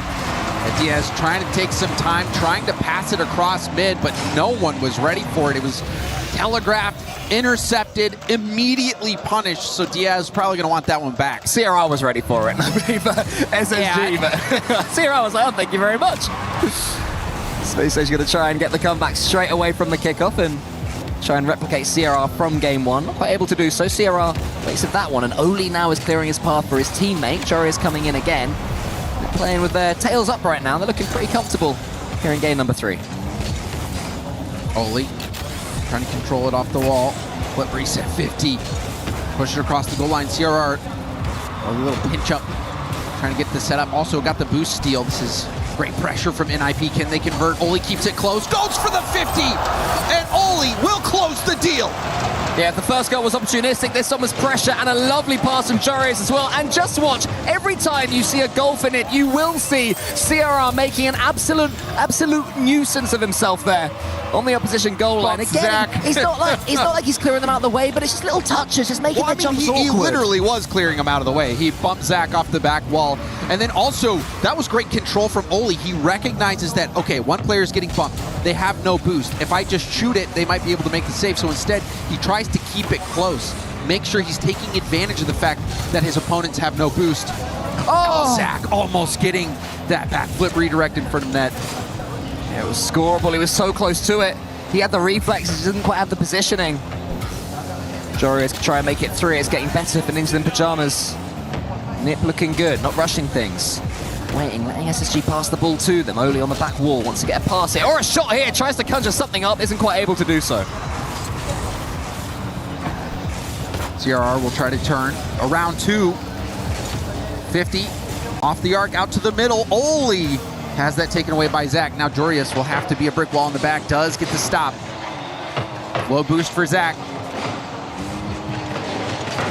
Oli will move in to help out. Oli trying to pass that mid. Jorius does manage to steal that mid boost. That's got to be frustrating for Reveal. Now Jorius putting that boost to work. Going for the backward pass. It's hit right up the middle, and a doink will send that down to the opposite corner. NIP now trying to break out. Yeah, good one too. That really got them out of a tough position defensively, but Nip come again. This could be 3 this time! CRR doesn't miss, it's 3-0! And Oli loving this. Jorius to Oli to CRR. It is a thing of beauty when you see the team passing play work out like that.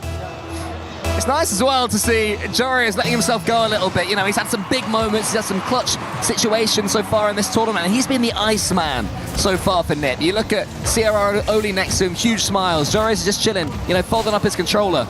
But for some reason in this series, he seems to be coming out of his shell somewhat, starting to show some expressions. And it's working well for them. Nip, team full of belief for each other, but here's some attacking pressure for Space Station. Only going to get that one as far as Diaz, but the pass isn't there, and CRR again is the reader of every pass that SSG do. Yeah, he is seeing the game so well, and that's what I was saying yesterday about his Rocket League IQ. It is off the charts. Yeah. He is reading the minds of his opponent. You saw him intercept the pass from Diaz. You see him land these bumps, know exactly where players are going to rotate to, know exactly how they're going to try to dodge his bumps and demos. Nothing is working. CRR is in their brain. And that hasn't happened overnight either. CRR, there's been series so far this season where he has chased. He's looked bull chasey, and it's got a little bit silly at times, but right now he's timing everything to perfection. He knows when to break rotation. He knows when to dive in. Right now, he might be needed defensively. So he leaves it to Joreuz, it goes to the center, and there he is again, reading yet another infield pass. It is ridiculous. Space Station Gaming can't land a pass to each other because CRR is always there. We're approaching that final minute. Another game where SSG has not managed to score. Can Zach do something here? Tries to go high. It's cleared off the back wall by Oli. Right to Reveal. Reveal, lots of boost to do something here. Up to the ceiling. Got his flip.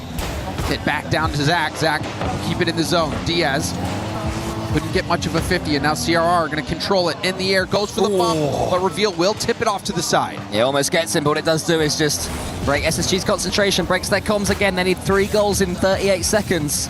It's taken a long, long way away, especially yet again when an SSG player tries to take a touch, and CRR is having absolutely none of it. What a performance from NIP. You almost wonder, and that's going to be another open net goal. We've seen multiple open net goal overextensions. You understand it in this situation for SSG. They're trying to make it work. Reveal doesn't get the touch he's looking for. I think he also got cut off by Zach there. Zach got in his way, so he couldn't really cut back in on the ball. Things go from bad to worse. This is a write-off game for SSG, and after getting beat like this again, you wonder if now is the time they're going to have to call that timeout. Oh yeah, for sure. Oh, well, that's an interesting. You know when I said at times with CRR it can get a little bit silly, and it has historically. Well, that was his teammates. I think that's jumping into each other. that was the most emotion we've seen out of Joreuz on the player. Yeah, it was. That got him going. So that's what he's been waiting for. The huge, ridiculous own goal. Well, now's the time to do it. When you're 4-0 up. Maybe not when you're 3-0 down, like it poor old Exotic yesterday. That wasn't quite as funny for his teammates. But the thing is, the way Nip reacted is perfect. You've got to laugh there, you know, even with the pressure situations. If that happens, you just have to giggle and move on. But maybe that second goal will give a little bit of momentum to Space Station because they've gone from being completely shut out to getting a couple, and you're thinking, okay, you can build on that. Maybe. Strong maybe. Strong maybe. Quite the speculation there, but for SSG, at least they didn't get shut out, like you're saying. At least they didn't get shut out. One of the goals, big own goal. Everybody ready to go next on that one. NIP feeling great. NIP in the driver's seat right now. The cutoff there you saw from CRR, interception on the pass, the overextensions from SSG. CRR getting blocks, getting bumps. The team plays have been there. We saw the team passing play from NIP. Even there, that was, you know, essentially a team passing play, but this is the one I was talking about. Joreuz to Oli, to CRR, to the top bins. 57% shooting accuracy from him. I don't know if that includes that from Oli. I hope it does. I hope that I don't think that counts as a shot, unfortunately, for anyone. It should do. An own goal should count. Yeah, that's my campaign for future versions of Rocket League. Make sure own goals count. You can see again how even it is across the board from all of them, really. I mean, CRR at the eye test seems like their best player to me so far, but looking at the scoreboard, they're all effective. Yeah, I mean, I think they're all just serving different roles, Cole. Right now, CRR is certainly the most visible because he's been upfield playing that disruptor play style. He's been landing a lot of bumps and demos that have really made life much easier, but you look at those situations where, you know, he's bumping it, you still have to have somebody put that away. Oli, when he had that opportunity after the bump on the back wall that CRR landed on Zach, low boost people, goes for a wonderful light little touch and then secures that goal. That's not a gimme goal. You're still having to work for that. So Jorius, Oli, CRR all playing their parts, all contributing to these wins so far, but for SSG, they need to figure something out. We have not seen that same level of mechanical excellence that we've come to know them for, that same speed that we've come to know them for. Reveal tried to get a go in there with the ceiling play, and it has led to this immense amount of pressure. And Space Station do take that opening goal, and you got to say it's been coming. Diaz completely changed the angle of the ball there with that pass, and then Zach chasing as well was key. Yeah, a little bit of their own medicine there. Really nice all-around play from the team. Zach the power, Diaz the vision to get it to Zach. Zach not giving up on the play, going for that extra bump, and the finish was there. So that is a huge positive sign for SSG, especially when they have been struggling to score. So a great start to the game, but they give one up. Jorius blasts this off the bar. 82 kilometers per hour. I wonder how much pace the bar took off the ball there, because I'm not sure you can hit a Rocket League ball that much harder than Jorius just did. Yeah, we were shocked too. I thought it was going to cannon off and go out, but no, straight in. I mean, this is like the home run bat sound you heard off the bumper of his car. He hit that ball so hard. He did. It was a great clang as well off the crossbar there. Reveal causing all sorts of drama. CRR can't do too much. Only has to help him out. This game has definitely been SSG's, despite that equalizer for Nip. They've been the better team so far, and considering the last game, the ball was in their half 60% of the time. Right now, Blue are the team that can't escape. But we're starting to see SSG work in those demos to get a little bit of space. Diaz landing that demo on CRR, opening up that opportunity for Reveal. We'll see if they can continue to land those demos in the midfield, trying to give some space to their mechanical players to start making those solo plays. But right now we have CRR going for goal. Saved off to the side by Diaz, but a big beat. Reveal gonna try to get this around, and he hits it off the post, and it's saved! A tight angle! Somehow it's kept out. Reveal so close to knocking that in. It seemed like it was going to go in 3 different times on 3 occasions. SSG going to have to keep on coming. Great edgeable bump there from Zach. Diaz pushing it to the side. SSG all the momentum right now. Nip surviving just about. Diaz takes a touch. Jorius in front of him at an awkward angle. So Jorius can't do too much except force him towards CRR, whose challenge is a good one. Goes all the way across. Now a shot for Jorius. Goes to the pot shot. Knows Reveal won't get this miss. So all Nip players swoop to the right side as SSG come back again via Diaz. Couple of touches. In comes Zach. Is this 2? No! Saved again when the ball was within the goal. And IP camping out on that goal line. They've been able to make these stops, but how long can they pull this off?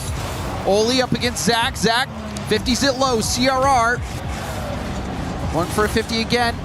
Kills it right along the sideline. Now Jorius to the air. Reset. Oli's wide. Ball never makes it there. Diaz in his own corner is going to go for a 50. It's back to the opposite corner of SSG. Nip have definitely put themselves back into this game. It all belonged to SSG, but for the last 30 seconds or so, it's been a lot more even. With Ninja in Pajamas actually getting some decent touches on the ball, but that one's well blocked by Reveal. Zach pushing it to the side. CRR again, just causing havoc, and then he puts the pass in, but it's a little bit in front of Jorius. Had that player been there ready for that pass across. Oh, hold on, and goal team. Oli trying to defend the shot. It was going to be post out, but ends up bouncing off Oli and into the net. But a nice effort there from Diaz, making it as awkward as possible on Oli. And NIP, while they've been able to make a lot of heroic saves, they have been forced back so many times, and now they pay the piper. And just when they were starting to break through themselves, in comes Diaz. Here he comes again into the center. Reveal's already up. He uses the waterfall, wants to get this read and force it into a flip reset. Not nearly there. CRR and Oli on the back wall. Neither of them have any boost. They both have to try and fly at the ball. CRR is in such an awkward position. Zach bullies his way through. 1-2 punch for SSG, and that's 3-1. SSG, heck of a game, big stabilizing game. You can see the emotion. SSG, they have not lost any fight. They are still hungry, still battling, despite having some tough losses. Look like they're going to be able to equalize this series unless we see NIP pull off some magic here. Might see a fourth goal. It's another decent stop, but another goal. Diaz picks up his hat trick with that one. Yeah, the dam is well and truly broken in this one. SSG keep on coming. Diaz has been at the heart of what they've been doing so far. The goal that SSG got where Oli put it in, I think it was the respect that he had for Diaz. He knew he'd do something. You feel you have to pre-jump. And there was Diaz after, with all the pace in the world. And now Diaz is the one that's reading the NIP infield passes. He's downloaded this game and put it on his back. If you're an SSG fan, thrilled with what you saw this game. They easily could have crumbled. I mean, that play from Reveal where you thought he was going to score it on that tight angle, it hits off the post. Doesn't go in. Would have been easy to give up there, but SSG keep on trucking. And now putting up 4.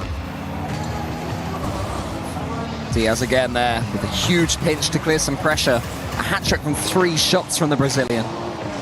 The 1v1 rep from North America, and here he is taking control of the ball in front of his own goal completely comfortably. Sierra will steal that ball, but he's got no boost, so Zach should be able to shield this, but Sierra somehow got a nibble, and it is 2-4. Yeah, Diaz had that taken from him. CRR, so smart. Again, just trying to get the ball going towards mid and then immediately go into bump mode. Still a chance, 30 seconds left, 2 goals needed for NIP. See if they have a kickoff strat. Both go for the ball cleanly. Jores leaves it for CRR, who buccaneers towards that ball. Leaves it for Oli! Oli into the top corner! And we have life, James! A simple cheat. CRR, a little wave dash as well. Perfect setup as well to be able to do that. CRR has been so good on low boost. I can't express how difficult it is to be that fast and that precise when you don't have much in the tank.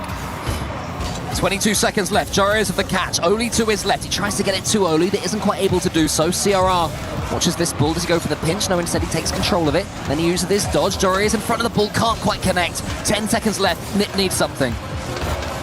Diaz going for the 50. Sent backwards. Jorius will have boost to work with. He's going to launch it off to CRR, who's going to control it in the air. CRR goes for a 50, stays airborne. Oli has to get there.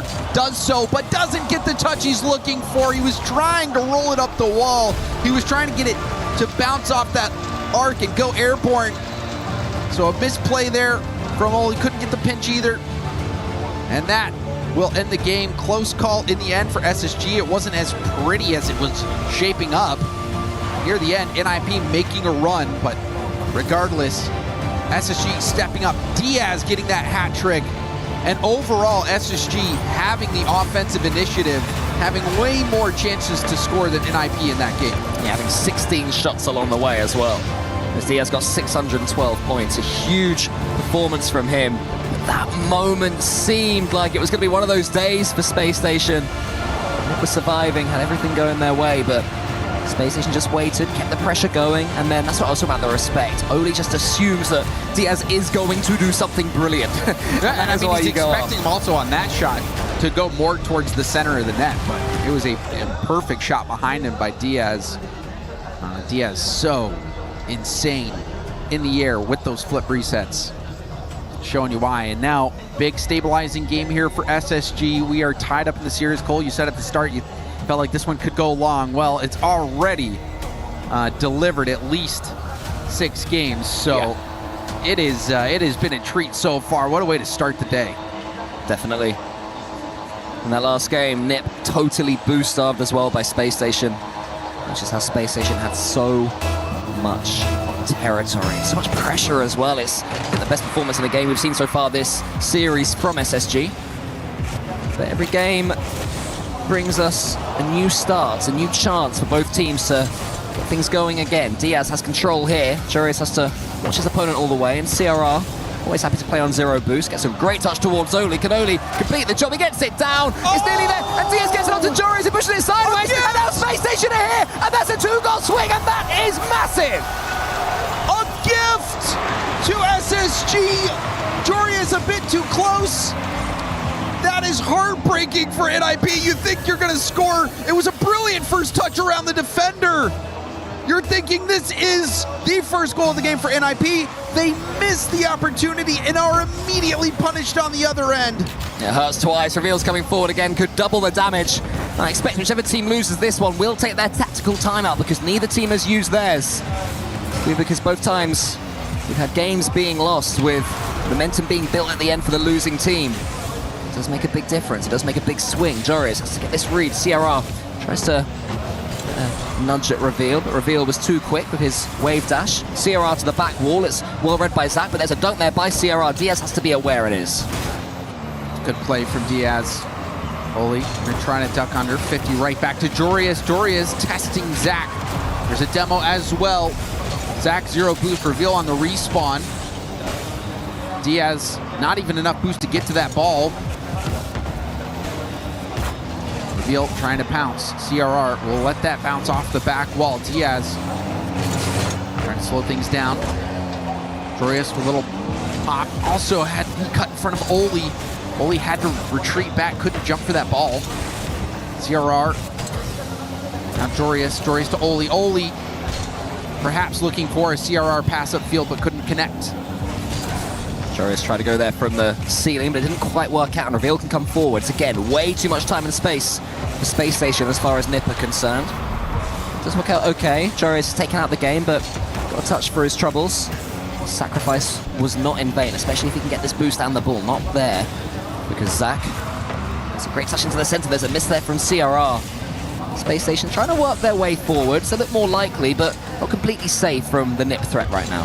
Oh, crazy second touch from Zach. No one's reading that. Jorius reset into the 50. Oli beat to the ball by Reveal, who has Zach midfield. CRR off the side wall. That one far down, bounces high. Oli being chased. Oli, he's bumped. Couldn't control his car well enough to get that save, and SSG are now up by 2.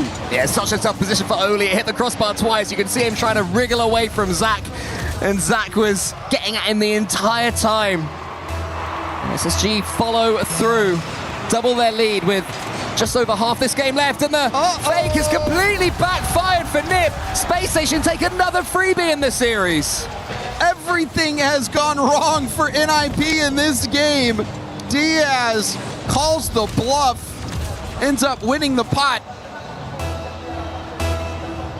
And you just think back to that first goal of the game, Cole. It was the double tap attempt from Oli. Such a good beat around the defender. You think at least it's going to be a cleanup goal, and somehow it was a goal on the other end. That was the omen that NIP received for this game, as they give up another goal. Go next, this one. NIP seemed completely broken in spirit this game.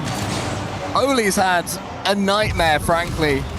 I think he's been the last man back for all 4 of the goals, maybe, at least 3 of them. It's been, no, they're not all been his fault. They've been huge dunks against him, but... I mean, yeah, what are you going to do there? Jorius just, again, teed up the ball. Diaz pounced right on him. I think Jorius not expecting such a quick challenge. Perhaps the ball blocking his vision on Diaz. Diaz reading the play well, and we do see 1 goal for NIP. So the march back begins now with just under 2 minutes on the clock. Yeah, I mean, so far it's not really been a march back, it's been a crawl back, but let's see if they can convert that into a march and then a sprint. There is still time. That is the one thing that's on NIP's side so far this game. 1 minute and 58 seconds left.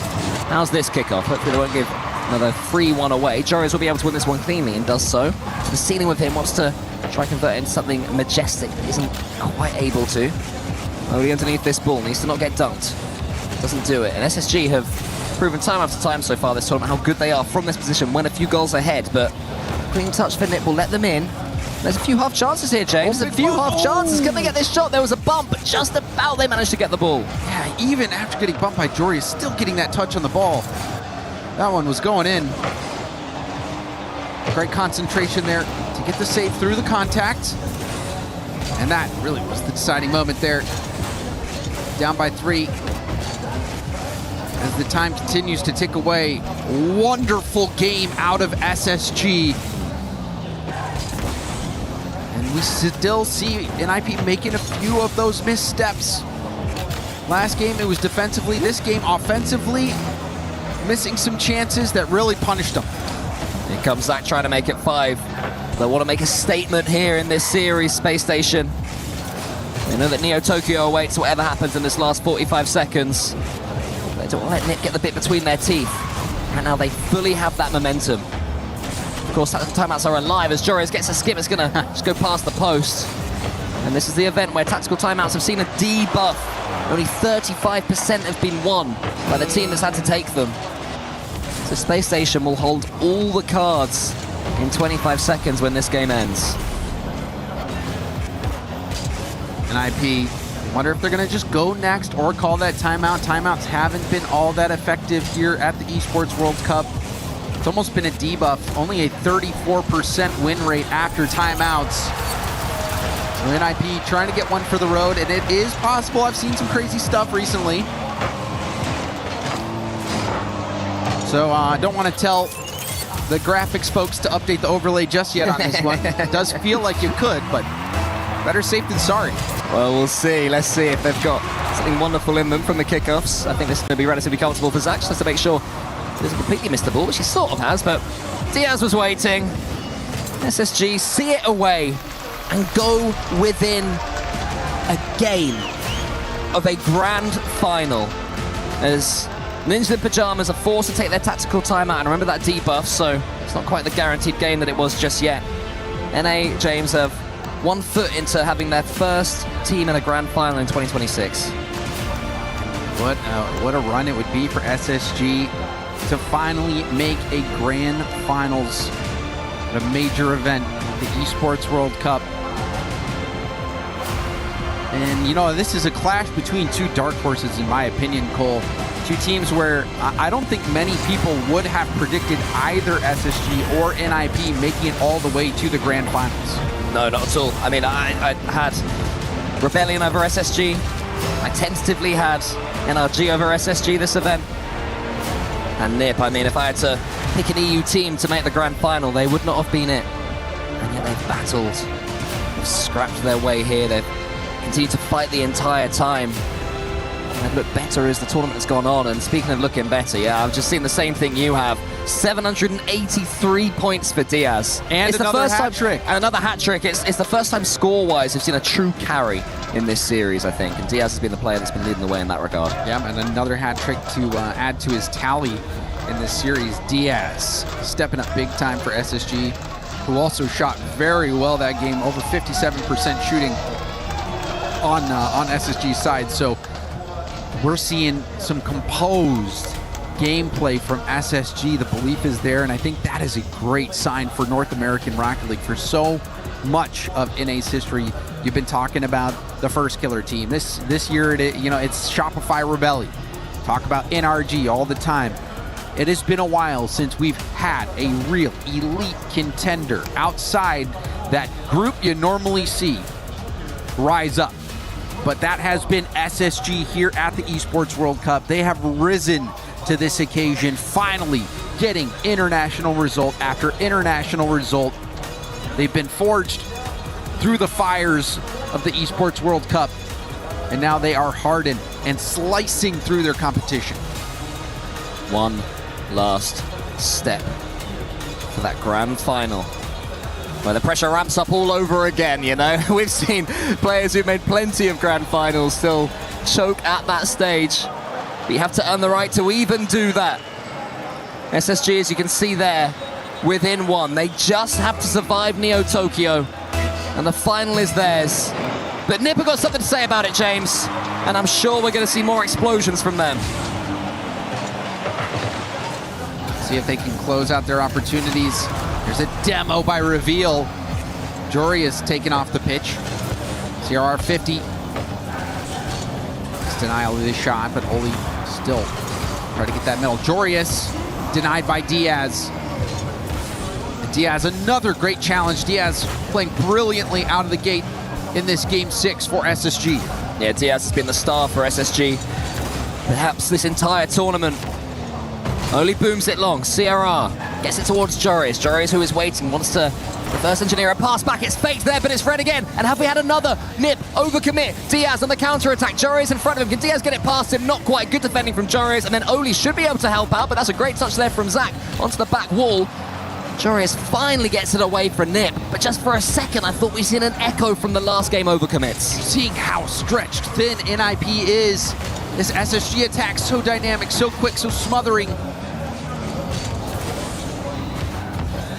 Cool shot, and that's dangerous. Yeah. CRR has to hit it out to the opposite corner.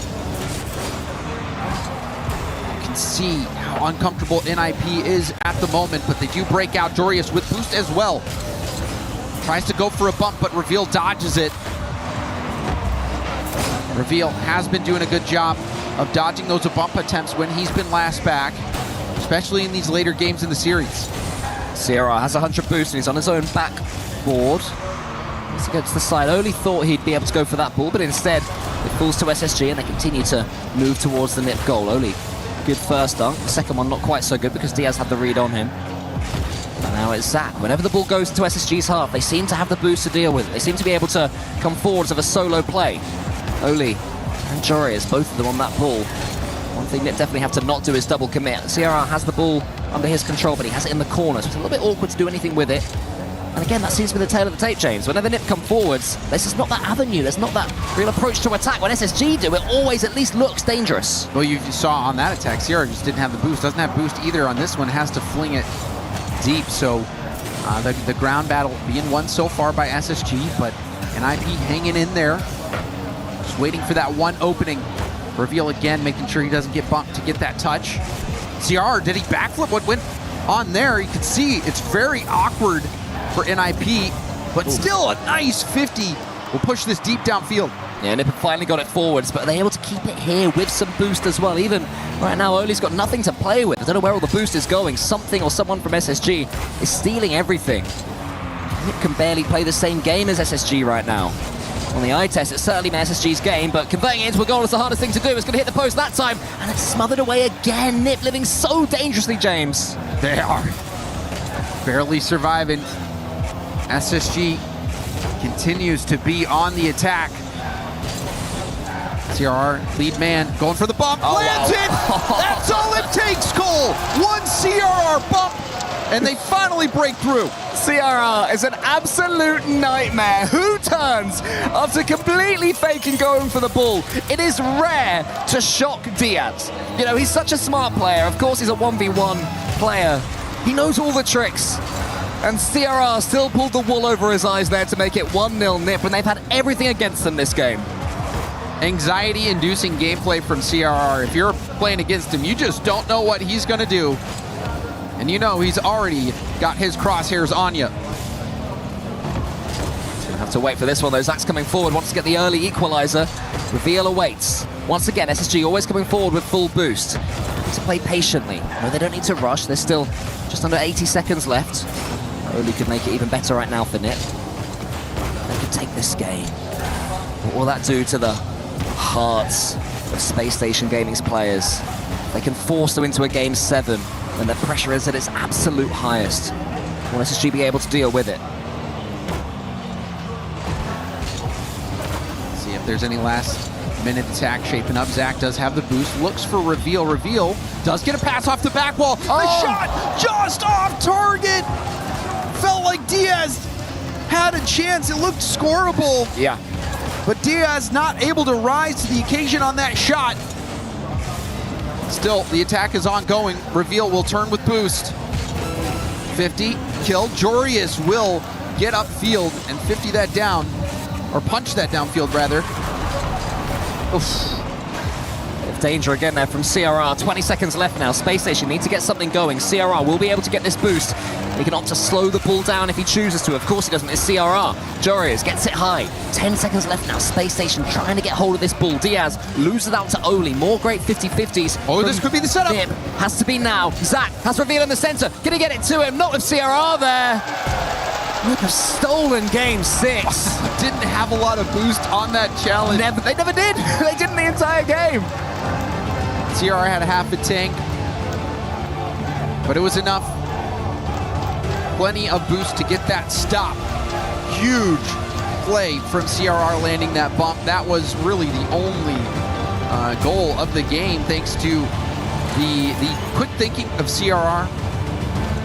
And now we see a timeout being called from SSG. We are going the distance in this one. And for SSG, this is not something that they're foreign to, Cole. They have either swept or gone the distance in every series that they've played here at the Esports World Cup. So we could have predicted it after a couple of games. They went the distance against MIBR. They went the distance against Rebellion. And now they are going the distance against NIP.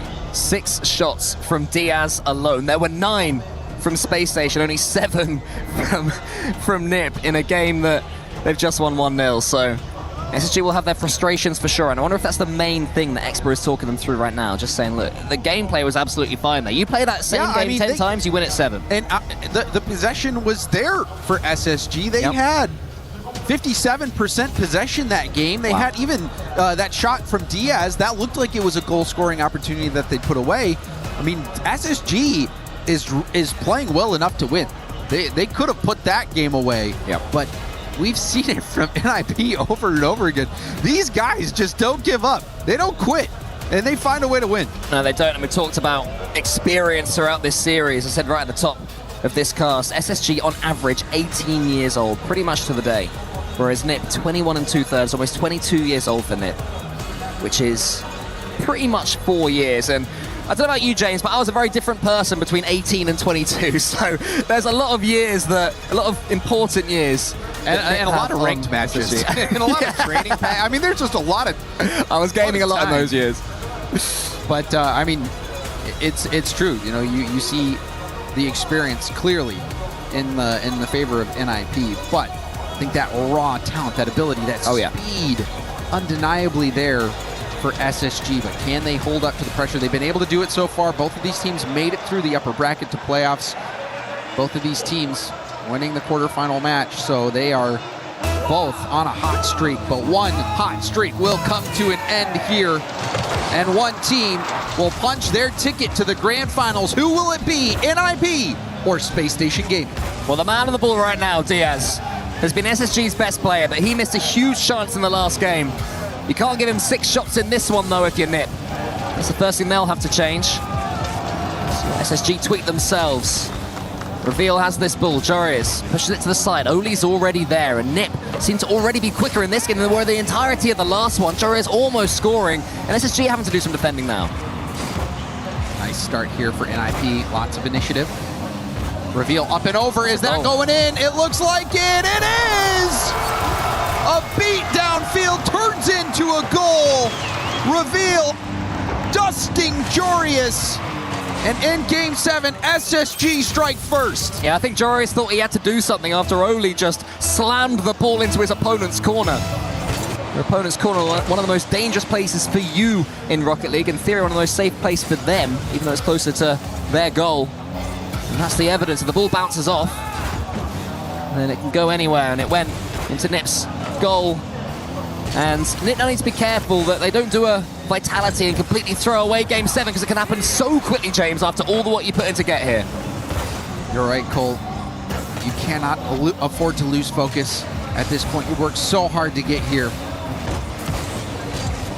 SSG, last game 57% possession. They still lost, but it looked like just a few mistakes off from closing it out there.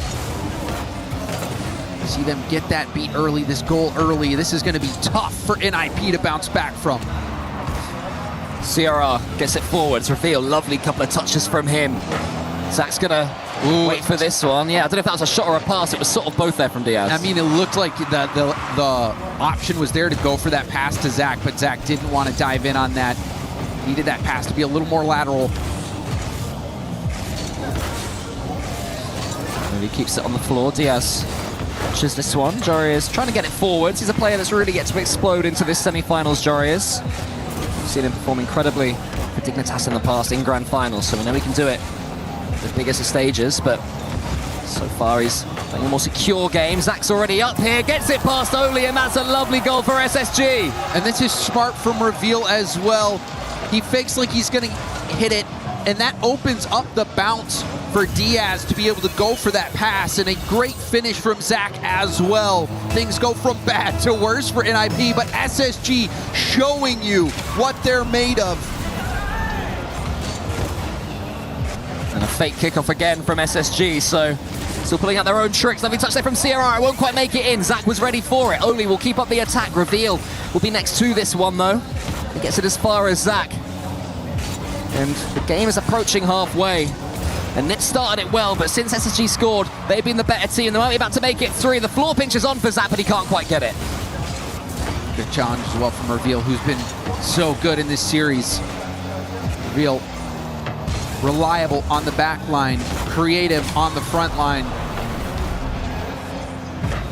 SSG have 2 goals. Can they get a third? Diaz fakes the double. The shot is good! Reveal off the pass from Diaz. Another brilliant goal for SSG. Diaz slams it to the back wall, then fakes out everybody from Nip. Reveal was on the same wavelength. And Space Station are looking mighty likely to get Reveal and Zach's first ever LAN Grand Final. Diaz has had it in 1v1, but that's all. And it won't get any easier. Oli has to force one into the center, but Zach's won that one as well. And right now, James, Nip are tripping up over each other. They are, and you can see the fight slowly getting beat out of them. Under 2 minutes left, NIP nothing to show. It has been a shooting spree here for SSG. They're just taking shot after shot after shot. NIP forced to make save after save after save. Offensively, almost no chances here for NIP, and this might be another one. It is going to be a 4th goal for SSG. This one looks done and over. The kids are more than coming of age right now. Assuming there's not an entire collapse in the last 90 seconds or so, they'll have Falcons or Carmine Corp to deal with later. But that's a problem for a couple of hours' time. For now, they can enjoy this moment. They can drink in the experience. They've grown around each other, built upon each other's experiences. And this is what it leads to, James. A Game 7 where they have looked imperious. It has been a beautiful game for SSG out of the very gate. They easily could have crumbled. They easily could have gotten down on themselves. The mental strong for SSG in this series, and I think this is such an important result for them. This could be the moment where we really see SSG ascend to that elite level, competing for titles at these events. And what a time to get hot. SSG look like they are about to be in the grand final of the Esports World Cup. Yeah, I think it's done. I think Nip have had pretty much enough. When the 3rd goal went in, you saw some deep sighs from the players there. They knew this just wasn't their game. I think as soon as they didn't take their early pressure, SSG grew into the game, and it was all too much for Nip to deal with. Space Station were just too good in the end, and to be honest, even in Game 6, James, the one that Nip won, SSG were the better team. It's just this time they've taken their chances. I agree with you, Cole. SSG looked brilliant this series. They don't fold under the pressure. They rise to the occasion. SSG take down NIP and are headed to the grand finals. Meanwhile, Nip are going to have to dust themselves up and look forward to a 3rd place match with $40,000 on the line difference. 60k or 100k if you win that, but SSG won't care about the 3rd place match. They've got a grand finals to look forward to. A $400,000 top prize is on the line. This is their finest moment. We are seeing them coming of age in front of our very eyes. We've been waiting for this moment. If you're an NA fan, you have been hoping to see another North American team rise to the top. SSG has delivered. NA showing their depth. If you would have told me at the beginning of this event that NA would make a grand final, I would have assumed that it was NRG or it was going to be Shopify Rebellion, but it is SSG that is representing NA in the grand finals. And to talk about it, a prodigy over on SSG, Zach down on the main stage. A prodigy indeed, Zach of SSG locking in that spot in the grand final. Parry, faites du bruit, make some noise for Zach and SSG! Zach, I just want you to look out, just take a second, look out at this crowd, look at that trophy, the situation that you are in right now. Most players fight their entire career for opportunities like this. You've done it at 16. Does it feel real? Not really, honestly. I can't believe it. What does it feel like? I don't even know how to explain it. It's just incredible. You know what? What's also incredible, watching you and your teammates, as the pressure seems to build more and more, it's like you become more and more composed. Who is it on your team that brings that calm energy the most, and why? I mean, I think all of us do. That's something we really focus on, is staying calm, and I feel like, it's paid off. Yeah. I mean, like I said yesterday, everybody keeps talking about you being like, I guess, the young team that's coming of age in front of our eyes here. Do you think about that? Are you even aware of, I guess, the young age across the board of your team, or are you just playing Rocket League? We just focus on playing. We don't worry about that. At what point here in the tournament did you start to get the belief that you weren't just here to play, you were here to win this thing? Which win was it where you were like, hey guys, we could actually do this? I mean, we come into the tournament with that belief. Yeah. Simple as that? Yep. So, how glad are you that you came back from your retirement? Now you're standing here today. I'm pretty happy. It's amazing. Yeah, well, congratulations again. You're in that grand final. There's another thing we need to do. Should we go and crush another key? Yep, let's do it. Let's do it, Zach. Another big moment here at the Esports World Cup. Come and join our Keymaster. What a performance, what a story that we are witnessing unfold here in Paris. SSG putting North America on the map and emerging as a true talented team. But their opponents spent all week breaking brackets, breaking hearts, and truly breaking expectations. But for NIP, the final thing to break is their key. NIP is out. Zach, you're still in this. Do you know where I want to take you right now? I want to take you to the trophy. Because you're one series away here. All it takes is one more win, and you get to put your hands on this piece of silverware, hoist it high in the air. Come and have a look at it. It says here in French, nothing is granted, everything is earned. You could earn the opportunity to lift it. What would that mean to you? It would mean the world. It's one of the biggest tournaments of the year. It would be incredible. KC or Falcons, who do you want? Oh, we're fine with either. Either? I love that confidence. Big up to Zach and to SSG in the grand finals of Rocket League at the Esports World Cup. The only thing left to do now is find out who they'll face.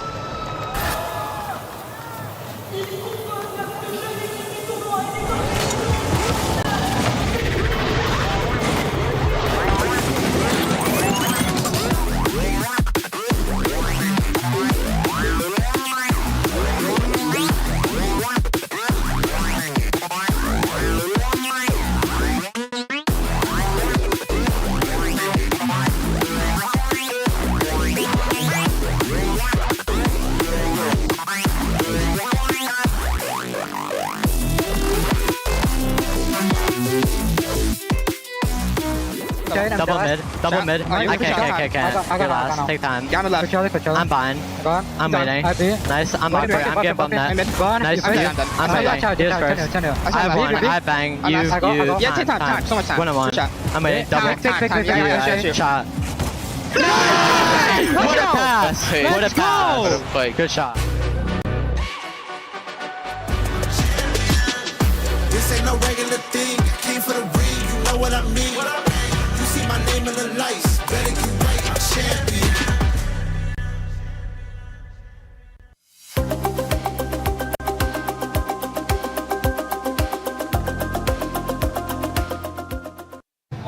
PUBG Mobile action happening here at the Kiria City Grid, and we are in the last map of the competition. So, Glitter, tell us who we think is going to be walking away with the win here today and what we can be expecting.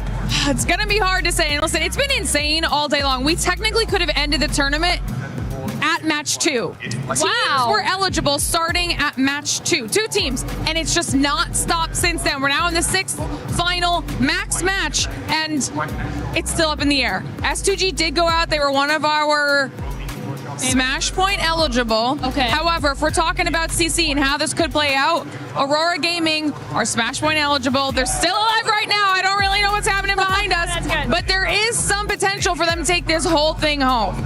Wow, all right, well, that's good to know. Thank you so much for that update. And of course, once we do find out who is winning here over for PUBG Mobile, we'll let you know.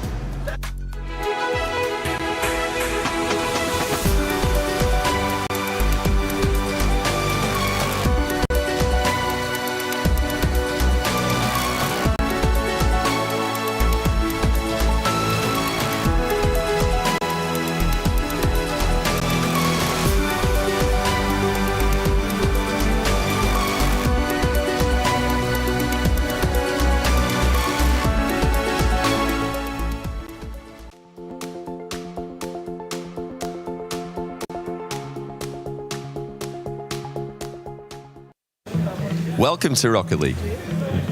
Welcome to EWC. Oh, you guys are here already, just in time for the Sony Media Day Tour.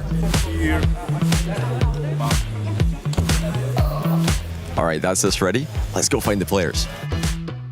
We need to be quiet here, but let's head over this direction and see where the players are up to. It looks like hero shots are about to get started. I think Falcons are in there right now. All right, so players have a lot of media obligations. Kaliers, you just finished hero shots. You're looking good. What's next? I think next the interview, maybe. Yeah. Interview. All right, let's get going. Make you say things in Arabic. Okay. You have to say it like very confidently, without any stutters. You look at the camera, and like you're very confident and you know, like I'm gonna win the whole thing. Yeah, exactly. You're gonna win the whole thing. You're gonna beat Casey, everything. So there's lots of interviews happening at the same time. Kaliers in here, but simultaneously, if we come across here, they can interview multiple players at once.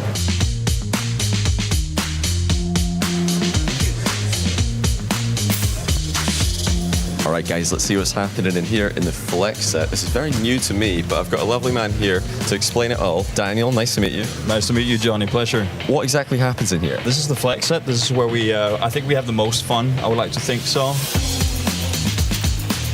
We might be here for a while. All right, guys, we're back in the hero shots. Kind of running out of things to do today. Don't have anybody to hang out with. Hello. Oh, Denny, come here. Look the room we found. Okay, let's go see.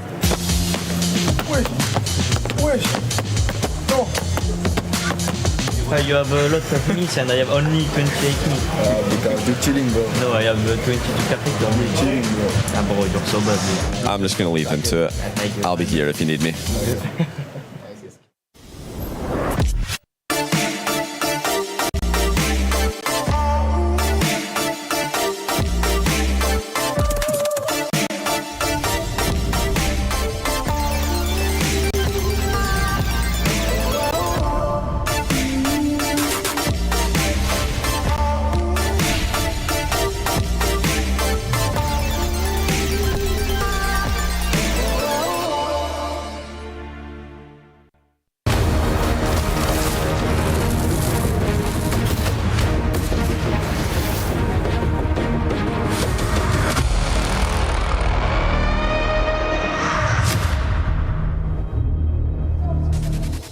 One of the most epic events in Rocket League history continues to unfold live in Paris. Welcome back to the Esports World Cup, where you can see a jam-packed STC arena waiting on that team. They go by the name of Carmine Corps. The other half of this fan base probably going to be rocking some kind of green and gold, cheering with their drums alongside the Falcons fans that have been here since week 0. Welcome in, everybody. It's Chris Bucket alongside Stumpster and Hercules. I want to start with you, Herc.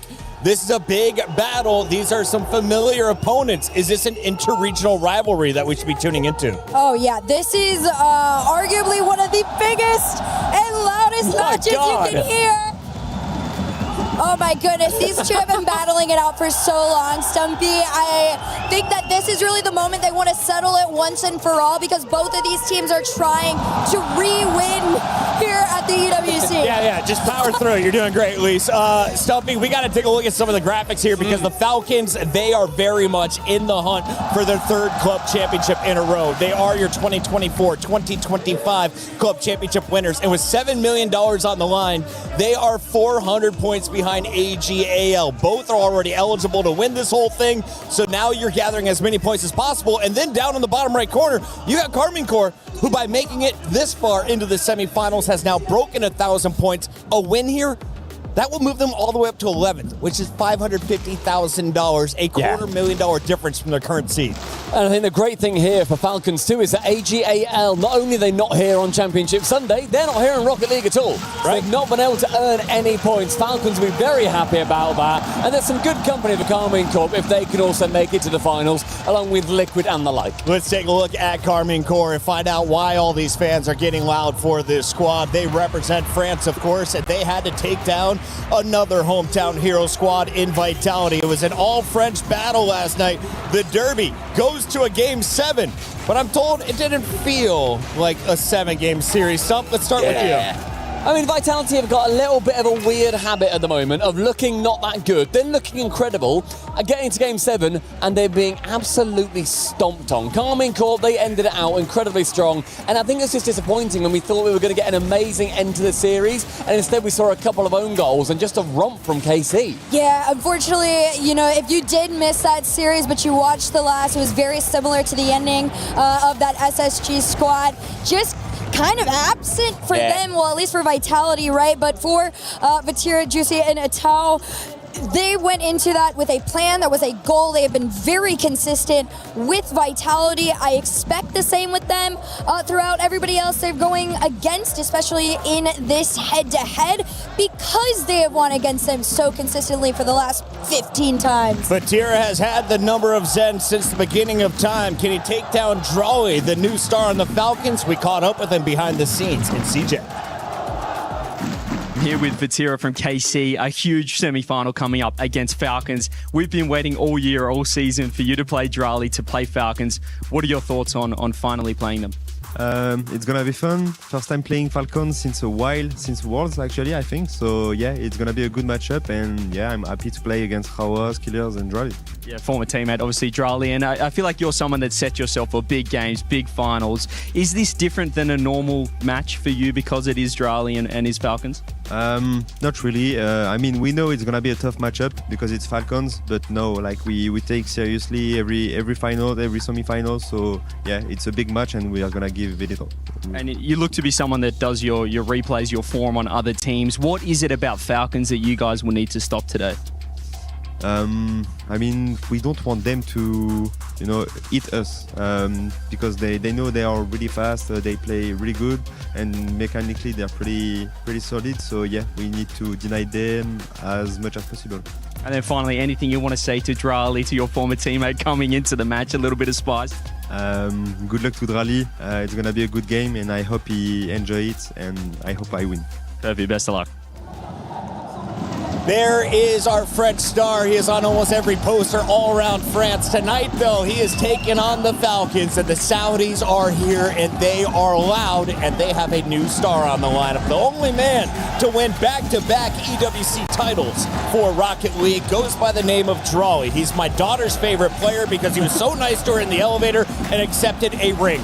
Will Drawley be taking any more golds home at the end of this weekend? I mean, he's already gone through the teammate that he has won an EWC with. He went through Monkeyman. Both had such incredible journeys going over to Mina. And they also banished their demons in Twisted Minds, who have had their number at various points throughout this season. Falcons also had an incredible journey here, but they're only through to the semis. And Herc, they have absolutely got their sights set not only on the club championship, but on that final to take down SSG. And the fun thing about these two squads, right, is the Falcons and Carmine Corp put club championships in their back pockets for now. There is a laser gun focus pointing forward onto this matchup here. The Falcons have been a little inconsistent in the beginning of their series so far. Same could be argued for Carmine Corp. However, at the end of the day, the consistency between these two players right here has made all the difference throughout this 2026 EWC. We've got our fan poll rolling in, and this is the closest it can mathematically get. The closest we have seen it all weekend long. It is 50-50 split, so you two have to decide it. I'm starting with you, Stump. We got 10 seconds. He's going Carmine. Where are you going? Go, baby! Give me the blue! I gotta bounce this out. Bounce to the finals, and France, can it be done? Let's send it to the stage.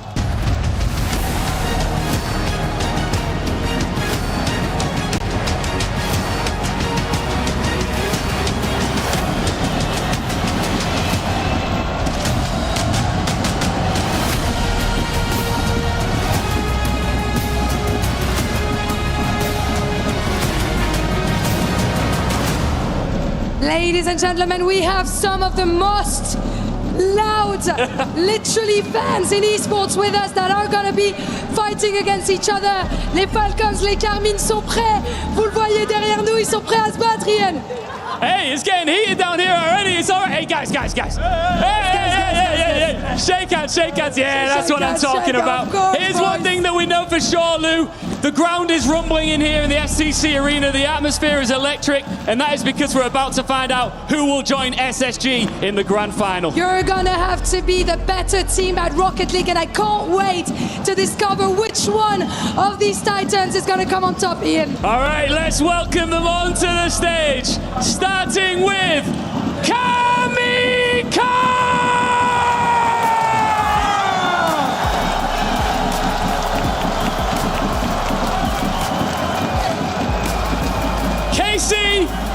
Have not looked perfect this week, but they have looked alive.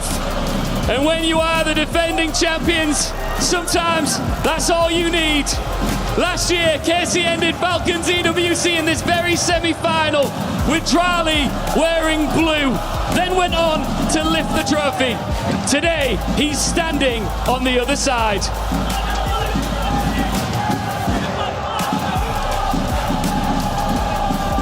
And on the other side, the Dark Wolves, the Big Birds, Falcons!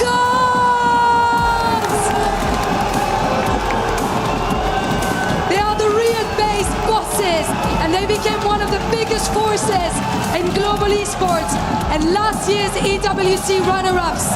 They are the Saudis' pride and a huge danger in Paris.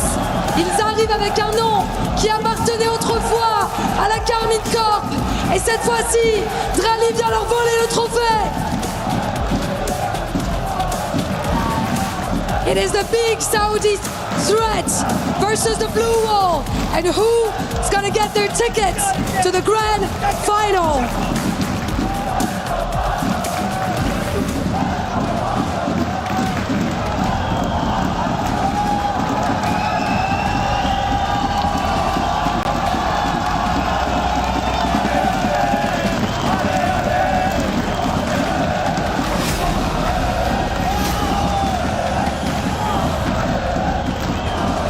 Wow!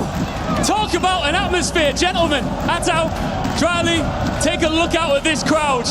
They are ready for this. I know that you both are too. You've been here before. Last year, you raised this trophy together on the same team. This time, only one of you will have that chance. Why will it be you? Because we're better. Why will it be you? We won the Paris Major. Simple as that? Yes. Do you know what? You guys have spent hundreds of hours playing together. What would you say is his biggest weakness? Me. Leaving me as well. Okay, this is what I like. One last handshake. Friends turn rivals. The crowd here is electric. Paris, ready for the semi-final. Faites du bruit!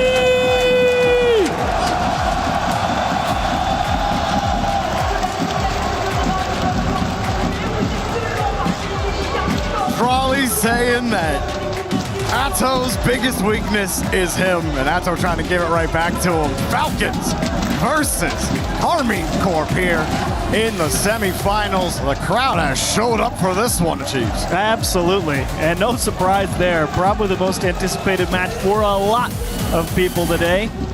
Has the makings of everything you'd want and a good opportunity for both these teams. Honestly, Atal, with how physical he was yesterday, lots of demos. Don't get hit, Falcons. That's all I got to say, bro. He put up 15 in one game yesterday. What's crazy is they went into yesterday averaging 7.6 demos a game, and they somehow increased that average to almost 8 after that series against Vitality. With Falcons and Drawley, this is Drawley's first time facing his old team since he left them for Falcons. If you walk up there on stage and say, me, if you don't put up at least like 4 goals this series, Drawley. But a name we haven't really been saying is Killers. And Killers has had one heck of a tournament. You know, in the head-to-head, we had Roas up there, who's obviously always bringing quality play, but Killers continues to be a threat on offense. He is an absolute menace. KC, their synergy, going to need to be on lock here. They were excellent against Vitality yesterday, despite that series going 7. This one, no doubt, going to be a bit faster paced. Going to be creative, no doubt about that. These two teams are extremely dynamic on offense. Great vision, great patience. They'll take their time. There's going to be a lot of fakes. There's going to be a lot of madness. It's going to be a lot of fun. Falcons will start. They try with a bot kickoff.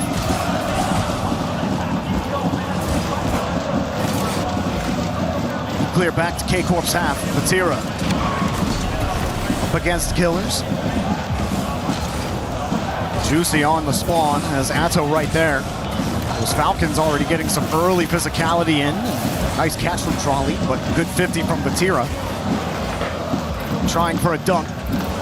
Killers got the midfield boost as well, but Juicy's ready on the back wall. And kind of an unsung hero yesterday as well against Vitality. Juicy with such a clean series yesterday. No doubt will be a big factor in this one. Showed a lot of great command around the defense half of the ball. I got to agree. I mean, you needed somebody to bail you out of an awkward spot. Juicy was there for Carmine Corps, and I tell you, Falcons loves to put people in awkward spots. Killers works his way through the midfield line, misses the power slide cut. Dash Roas needing a little help, won't be able to dig it off the sidewall. Free ball for Juicy, elects to take his time over the top of the one, and Roas will break it up. Drawley with speed, aiming for the double tap, and just off the bar. Killers will poke it out to the side. Rebound got away. Killers had to stretch for it. Roas came in as well. Buy some time for Falcons. Drawley next up, off the ceiling. Killers was a little bit farther back on that play. Roas ready from the midfield line. Vatira up early to meet him, but Roas flips right by him, and Falcons are the first to score in the semi. Surprising transition here from Roas. You're not sure how this one really gets through. Vatira's been so solid. Must have been thrown off by how Roas approached that ball in some way, because, I mean, Vatira's been locked tight on just about every challenge this whole tournament. Roas just made him look silly. I guess Vatira didn't think he had an extra little air roll in him, and almost, yes, he does get it.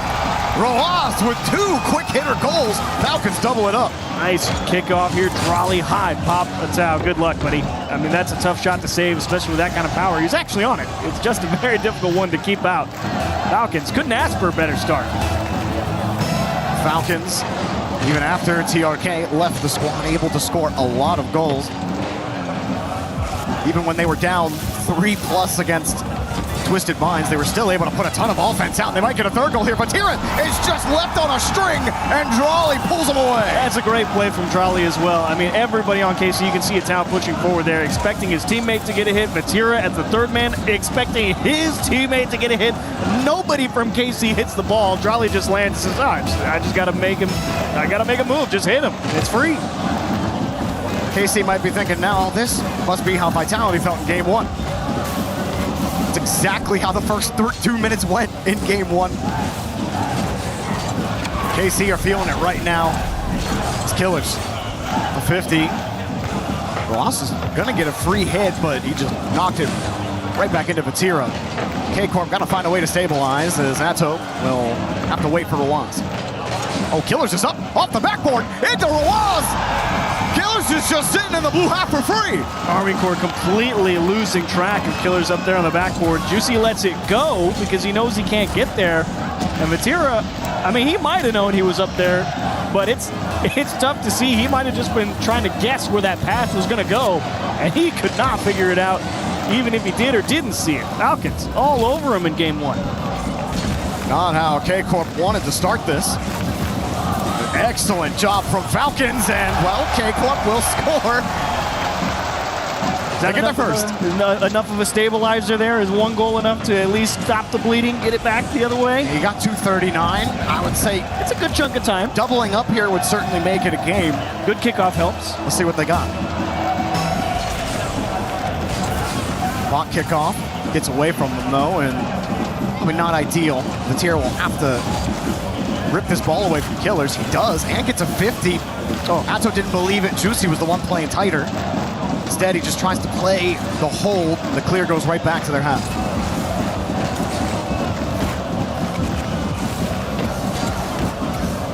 Mike get a chance to read there, Vatira. Killers lets that one go. Drawley ends up kicking Vatira out of the way. Juicy back to Vatira. Some chances for K-Corp. Juicy and Vatira looking at the same ball, leaving Atto all by himself, but he's got space, and Vatira has boost. Off the ceiling. Oh, and a drop down. And the demo, and a shot, and a goal! Well. 2 minutes to go and 2 goals to go. Talk about KC taking advantage of space. They knew they had everything on the right side open, but how about Vatira? Don't go towards the net, get in front of it, drop it away, keep it away from the defenders in the box. Give your guy a chance. Delivers a big one, KC right back in it. Long way to go. 2 minutes and 2 to find. Falcons win the kickoff this time. Killers knocked out of the play. How quick Drawley was to that touch from the loss. Atto, that's a beauty back to Juicy. Juicy, a little bit of control. He used a lot of boost to get back to the ball, though. Falcons get to clear this out. Waste a little bit more time on the clock. Killers hits it right into Atto. And now KC with the ball. Here comes Juicy. Reset gets away from him. Still good enough for Atto, and a good catch from Roas. Vatira forces the 50. Juicy coming from the right side. Takes the boost away. Killers has been on low for a bit now. Drawley also with nothing. Atto trying to drill it. Vatira's on the right side. Killers is stuck on the post. This is very awkward for Falcons right now. They're not getting their corner boost. Killers is still stuck on the wall. The rebound, it's too awkward. Drawley can't make the save. 1 to go for KC. Yeah, you could feel Falcons kind of floundering there for a few seconds. They were driving around in their own half with 0 boost. Karmine Corp continually sweeping through, stealing the corners, kept making it awkward. They finally can't get a touch, and while it's close, it won't stay out. Karmine Corp battle back. Karmine Corp scored their first goal with 2 minutes and 39 seconds left on the clock. And now they bought themselves 1 minute and just have to score 1 goal to tie it. Atto forced the 50, no midfield boost for Juicy. Vatira will help cover him, and Juicy hit the full tank. Went for the hard hit. Roas will beat him to the punch. Vatira just trying to keep it away. Drawley already off the ceiling from the midfield.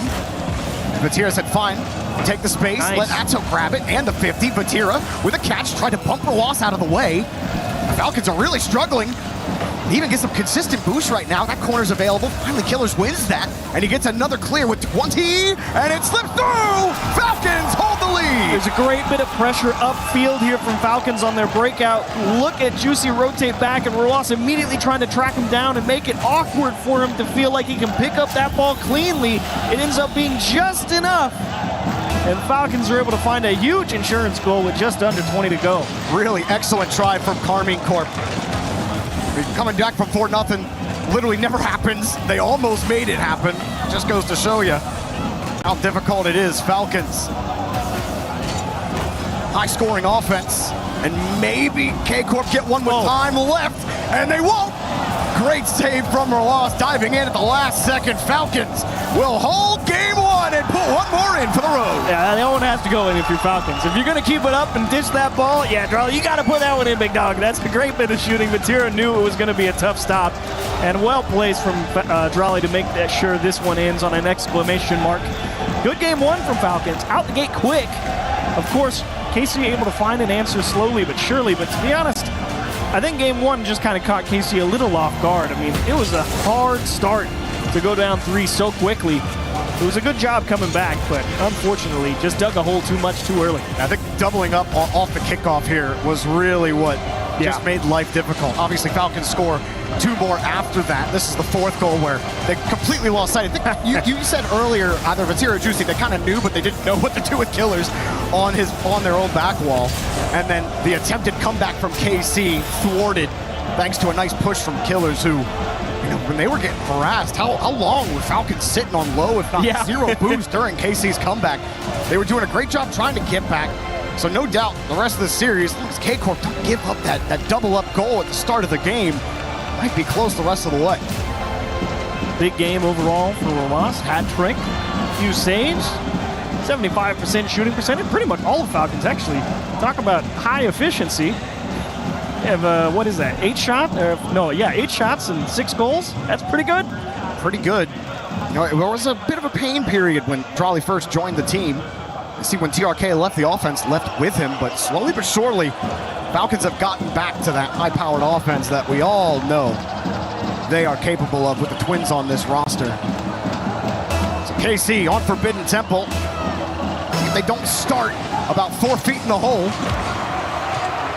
Pretty standard kickoff from both teams to start. Juicy with a 1v1, 50 in front of the box, goes straight out into space. Vatira avoids Killer's bump.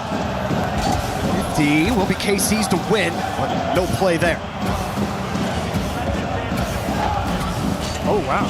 Killer's working through 2 there, actually. Bought plenty of time for Falcons to get ready defensively. Easy enough clear. But KC, the ones in the driver's seat early in game 2, it would seem. Little breakout, but actually not clean possession. Drawley doing a great job battling in the midfield. KC kind of having to dive back to this ball. Drawley floating for this. Vatira ends up having to hit it to Rawas. Killers is already in the air, misses off the crossbar. Atto will happily clear that one away. Big up-tempo play from Falcons. You love to see him present the target, trust his guy to put it right where it needs to be. Close call for Carmine Corps. Atto having to avoid a bump, took him off the ball. Rollons. Next, Juicy will take the ball. Killers went the whole way back to his corner. Drawley gives him a nice clean out. Killers looking for a loss. Falcons really trying to find ways to get it to each other. Give clean angles. Give yourself the best chance at a 50 as Killers. Pops up over 1. It's the bump on another. Drawley went for the bump on Juicy as well. Loss coming up. He actually gets the touch. Little bit of space. Little bit of an air dribble. And the 50 right off the post. It bounces away from Drawley. Fakes it out. Killers immediately denied. Great composure from Carmine Corps. That's 2 fakes in a row right in front of their net from Drawley, I believe. And they were having to react quick and make sure they don't lose track of anybody. Vatira will help out Atau, who's backwards on the goal line, and wisely take his time as he realizes Falcons gave him a little bit of room. Drawley and Ross sitting tight together. Gonna bait that 50 in. Vatira uses the ceiling, uses it again. Tried to drop it down. Juicy was coming underneath, but Falcons were ready for it. That kicks out away from the KC rotation. Killers is downfield. Roas can't chase it. Drawley get it back. Falcons are rotating back. Vatira bumping everybody, causing a little bit of havoc on this Falcons rotation, but they recover. Kill the ball in the corner. Killers doing a lot to stuff the rotation. Drawley got in there as well. Ross has just been stuck on the back wall, and this one falls back with it. Falcons are making life difficult right now for KC. Oh man, it's just trading paint everywhere in that Falcons corner. It's trying to just create space so you can get the dribble started, earn possession. Ball goes past the town. Juicy forced to throw it to the side. Drawley not in the mood to let KC keep possession. He will send the house at 0 boost and at least push Carmine Corps back to their half. Whoa. Juicy should fake. Atau should also fake, and Killers will just poke it out to his corner. Atau trying to shove Drawley out of the way. KC slowly building. Falcons always find a way to put the sledgehammer down. Drawley up high. Vatira will take. Falcons have to leave, reset. This is over Ross's head, but whoever is in that support position for Falcons has handled the ball effectively. This one, Ross still, again, flips under the ball, and his nose is behind it. There's no angle for KC to immediately attack. Still Vatira, tried for the bump. Killers avoids him. Atto to the far side. Vatira needs the midfield boost. And he actually goes with the ball. Underneath, Killers is all over the ball right now. On the front, on defense. Drawley will take it with a full tank. Falcons did a great job there. What a sequence from Carmine Corps, to be honest. And now on the breakout, almost immediately all the way back to the Carmine Corps half. Killers will actually give up the ball and just let Drawley play that one. Falcons elect to try and save as much boost as they can to make sure they're ready here with time ticking. Goals coming at a premium here in game 2. Breakaway for Killers. Open net. Carmine Corps gives up an attack straight back through the middle. Oh, it's just an overcommit. Juicy goes. Atto also goes. And Atto's the last back there. Vatira is in Falcons' left corner. When Juicy jumps for that ball, it's a rare mistake in the rotation and an overcommit from KC late in game 2. After they've done so much work to try to build pressure on offense, but Falcons' defense really didn't afford them a lot of real opportunities. How many scrums were there in Falcons' corner? Now KC got to work with 40 as Juicy leaves it for Atto. That bounces straight back out. Vatira. It's a heavy touch. He'll let Rawas play it. Juicy smacks the ball. Atto's in the air. Ends up running into Killers. Vatira back over to the side. Juicy right behind him. And Falcons with another clear and more time off the clock. I mean, Vatira and Rawas having one heck of a battle on the ball. I mean, if those two guys are 15, it's good things happening for their team. But right now, the big difference maker does feel like Drawley feels just a step faster than the guy trying to follow up for Carmine Corps.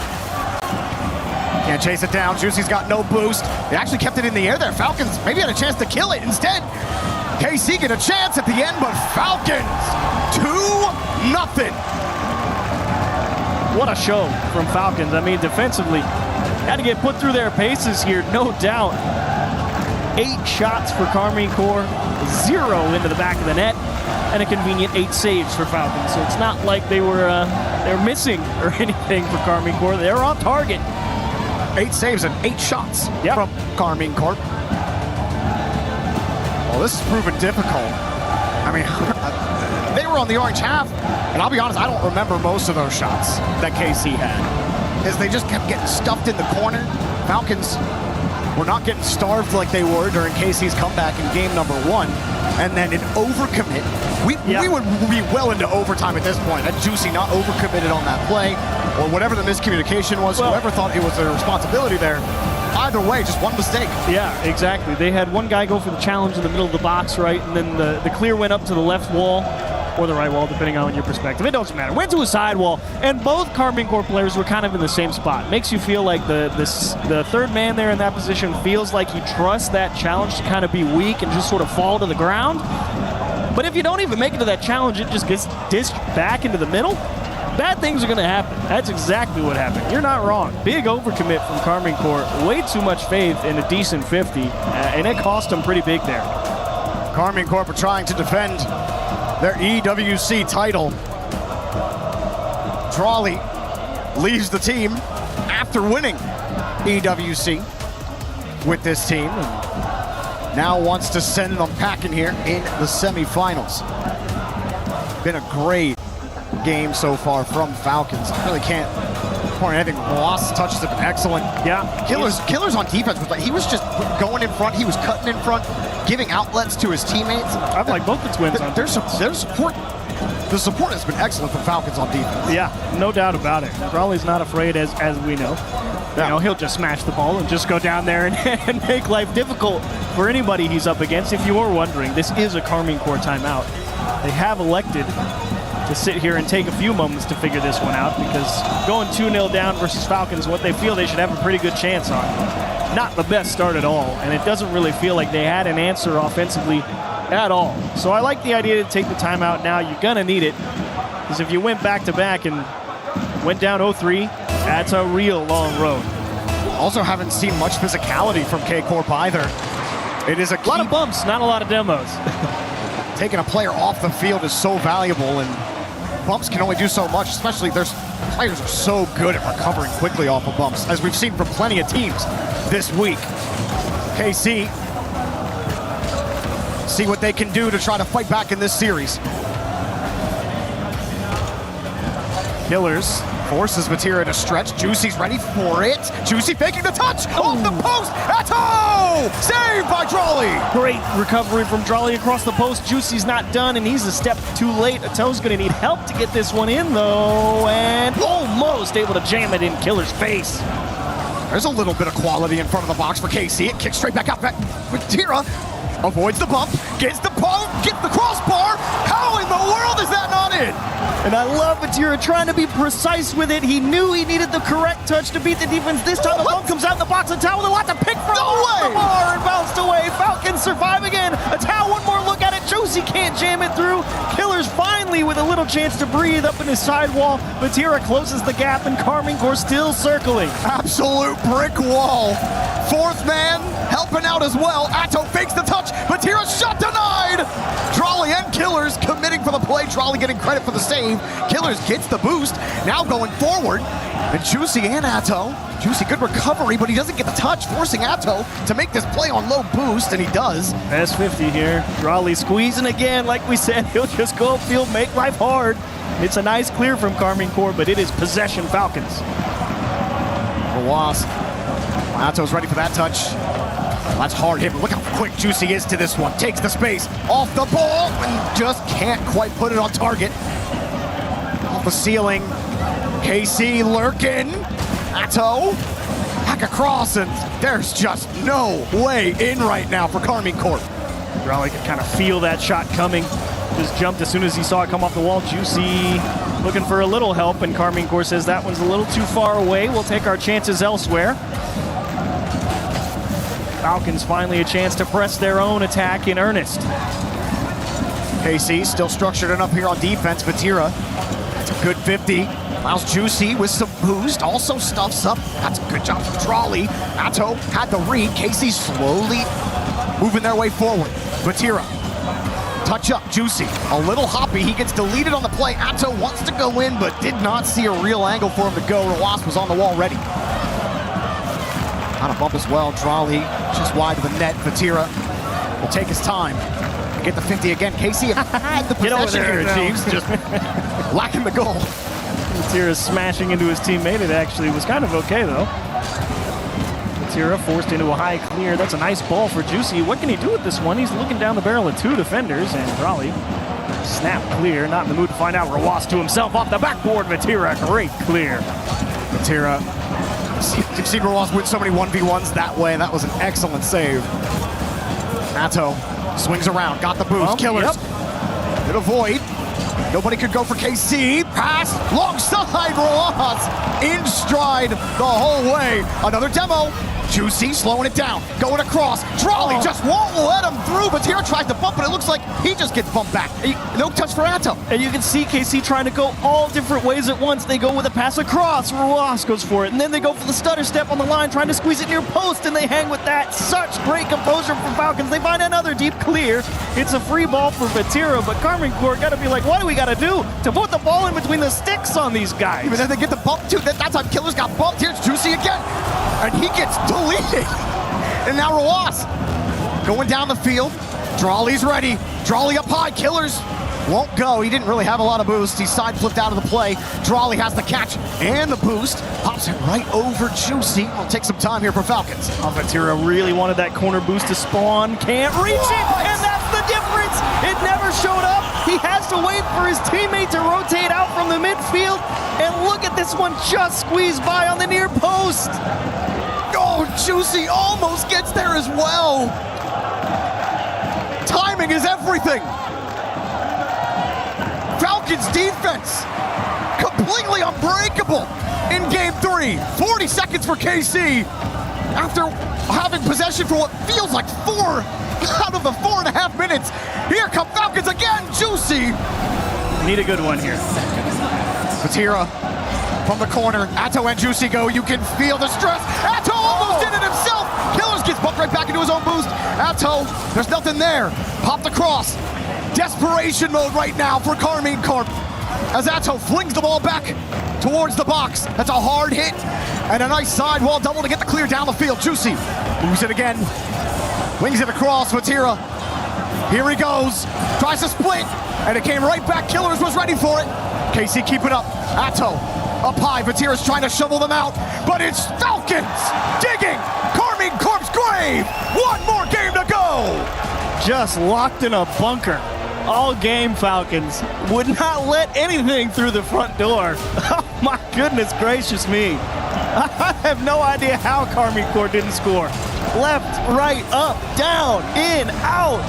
AB backwards, underside. No chance, man. They weren't letting you in. Well, that time I remembered a lot of KC shots, unlike that last game. Unbelievable, and then that was like one of the first tries Falcons really got on KC's half, and they just delivered a banger. Off of, like you said, Vatira sitting on his corner boost. It never comes. Now nobody can defend the shot. Achieves. KC back. Is it really that simple in Rocket League? Can we just put one on target? It doesn't matter. They were bumping killers. Roas has a save.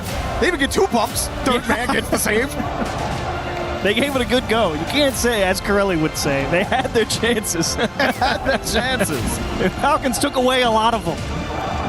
What a job defensively in that game 3. Goodness gracious.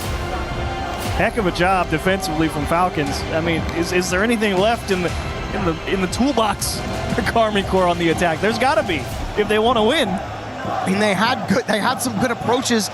Honestly, I think Juicy's a little nervous. There's a lot of times he's hopping a little early at balls. He was having to recover a couple of times on them, and while in that game he was able to recover, you think back Achieves to game 2.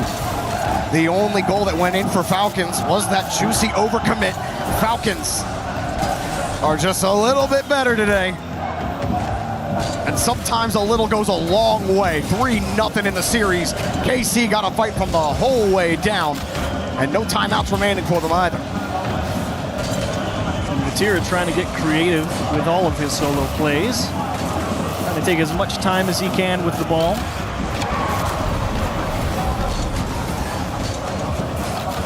Well, Vatira gets a bit of a pop, but it's just doesn't matter. Here you get a bump. Killers is ready on the back wall. Another clear for Falcons. Maybe a go-ahead counter. Charlie can't keep the push alive. It'll be Vatira. Leaving it for Atto. Off the ceiling with a reset. 50 right back into space. And it's covered well by Drawley. Great cover by Drawley. Can feel that third man coming out from the midfield. There to close the gap immediately. Tao with a nice job on his line.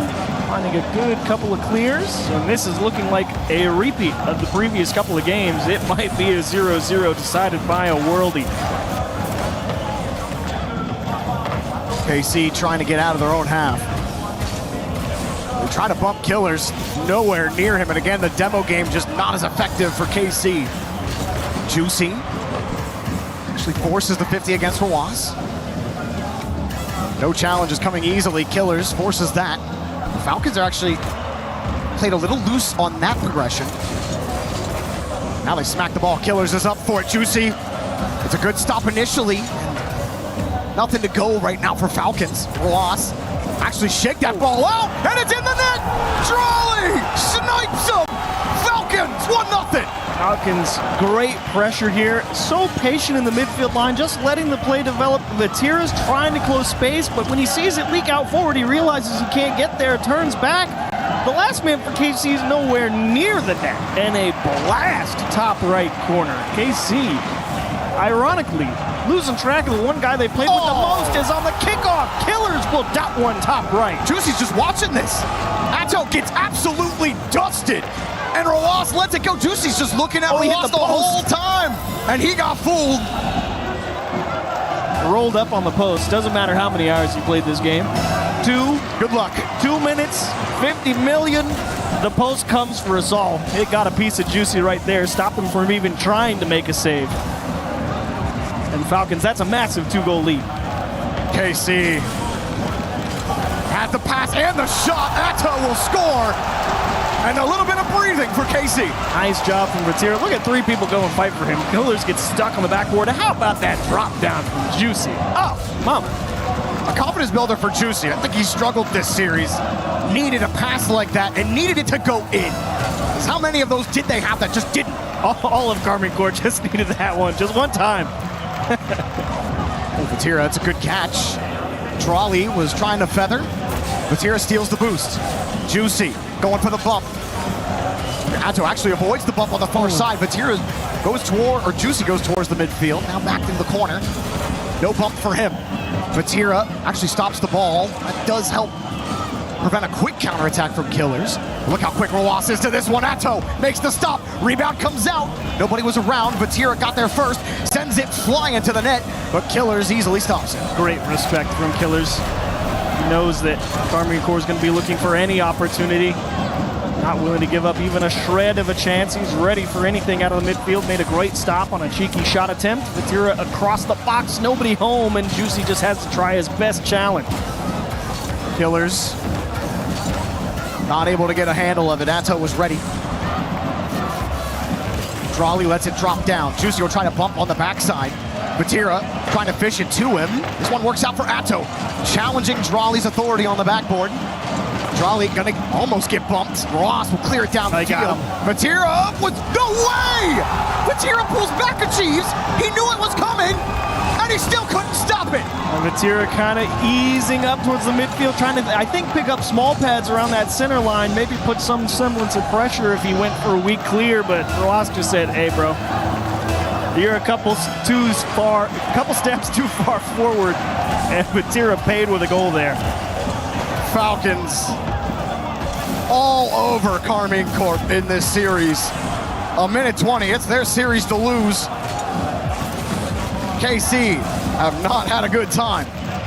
This comes to the far side. Drawley will win the touch. What a series he's had. What a series that everyone's had on Falcons. Atto will try to set something up for Juicy. Vatira was just sitting in the box trying to keep everybody on the ground. Killers gets bumped, but Drawley was first to the ball. Time running out for KC. Atto off the ceiling. We'll try again. Vatira's just up on the backboard. Nice bump. Drawley. Opens it for Juicy. KC won't quit. And you're looking at this double commit from Carmine Corps, and you're like, how can this be good? The answer is Vatira's never playing the ball. He's taking away the help. And Juicy comes through as the last man with 0 boost. They give themselves a chance. They're not going to go down without a fight. Everything stacked against them. Down 0-3. Down 2-3 in this game. Falcons, with 43 seconds left, will advance to the grand final to play Space Station if they can hold the lead. But Atto turns off ball cam, immediately has to get out. That ball straight down. Juicy catches low. Heavy touch. Killers is up to the task. Drawley. Gotta have it. Fighting, and Atto wins this one. Gets a 50 as well. Everyone is on the right side of the field for K-Corp. It still comes out for Vatira. Holds the ball. 20 seconds left. Atto up the sidewall behind Vatira. Juicy will be playing that close third man. Vatira needs to go get boost. Time is running out. Killers drops it for Drawley. Back to their own corner. Atto has to go now, but it's a heavy touch. Roas running away. Juicy has to keep it up. Barely does, but nobody can get there. Atto swings it. The Vatira's nowhere to be found. Falcons everywhere, flying the whole way to the grand finals.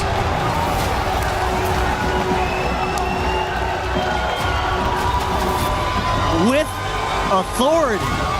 4-0. Never a doubt if you asked any Falcons fans today. What a display. Respect all around from all the KC guys over to Drawley, of course. He played one heck of a series. He went out there saying, what's their biggest weakness? Me. And let me tell you, it did feel like every time there might have been something the Twins couldn't handle. Drawley was on it, baby. Said nothing from you guys is going to surprise me, and it looked it. Some initial questions about this Falcons roster change from TRK to Drawley. They had some initial hiccups, but this team is right back to form, right back to that grand finals form. Roas, Killers, and Drawley are gonna be a tough match for Space Station. Man, Falcons 4-0 KC here in Paris. Let's go down onto the stage and hear what Roas has to say. The Falcons are just too good on this Rocket League stage in Paris. Congratulations. Rawas Mabrok, you guys did amazing. The first question I wanted to ask you is, you guys obliterated KC in this semi-final, so how does it feel being back, going to the finals after a difficult start of the year and after missing Paris Major? اول شيء مبروك، انتوا دمرتوا فريق كي سي. كيف احساسكم انه الحين انتوا عديتوا مرحله السيمي فاينل ووصلتوا للفاينل بعد ما كان طريقكم صعب في بدايه السنه؟ الحمد لله توفقنا، قدرنا نفوز. الحمد لله هذه ما جات بالحظ. باذن الله تكمل بالكاس باذن الله. Yes, we're very thankful that we reached this far, and we just say that the next is going to be better, inshallah. Wow, the next is going to be better, that is for sure. Comment vous avez réussi à oblitérer, casser comme ça? Est-ce que ça fait du bien d'être de retour? Et bien effectivement, je suis tellement fier qu'on aille aussi loin, et je peux vous le dire, la suite sera encore meilleure. And talking about the fans, you know, everyone talked about the KC fans, but your fans were so loud and so incredible. So I want to know, you know, what difference does it make when you're on stage, hearing your fans here and knowing that you have fans all over the world and in Saudi Arabia? الكل كان بيتكلم عن انه كي سي انهم الشعب الجمهور حقهم كان صوته عالي، بس الصخب اليوم من جمهور فالكونز وجمهور العالم. كيف احساسك انه انت الحين تحس بالدعم هذا من الجميع؟ والله الصراحه جمهور كي سي ما يهمني، ما شاء الله الشباب الواحد على الرجال قلتها واعيدها، يعطيهم العافيه على دعمهم. هذا اقل شيء نقدر نقدمه باذن الله. البطوله جايه لهم باذن الله. We obviously really appreciate their support, and this is the least that we can do for them. And we say also, inshallah, the next tournament and everything that we do is going to be for them. Of course, as you say it. Ma question, elle est sur les fans, évidemment. On parle tous des fans cassés, mais leurs fans ont fait énormément de bruit. Quel genre de différence ça fait pour lui de savoir qu'il y a le monde qui le soutient, l'Arabie Saoudite, etc. Et bien, il le dit, c'est le minimum qu'on puisse faire pour eux. Merci à eux pour leur soutien qui est absolument incroyable. Et Inch'Allah, pour toute la suite, tous les tournois qu'on fera, ça sera également pour eux. And now I want to speak about what's next. You know, the finals. Your teammate Drali has won it twice already. He's going for the back-to-back-to-back, but it would be the first time that you lift this trophy for your brother. So what would it mean to win this with Killers, and what kind of experience does Drali help you and give you in that tournament? طبعا التيميت تبعكم درالي قد فاز بالبطوله هذه مرتين ورا بعض، وهذه الثالثه له، بس هذه اول مره حتكون لك انت مع اخوك ودرالي. فايش احساسك وايش يعني لك هذا الشيء؟ طبعا درالي مختلف عن الجميع، هو فاز ببطولتين سنتين على التوالي، وباذن الله هذه السنه الثالثه باذن الله تكمل. So Drali is obviously special, and he's like on a different tier than everyone else. So and this year is going to be special for us as well to be alongside him, and we say that it's going to be complete with us. Of course, it's going to be amazing.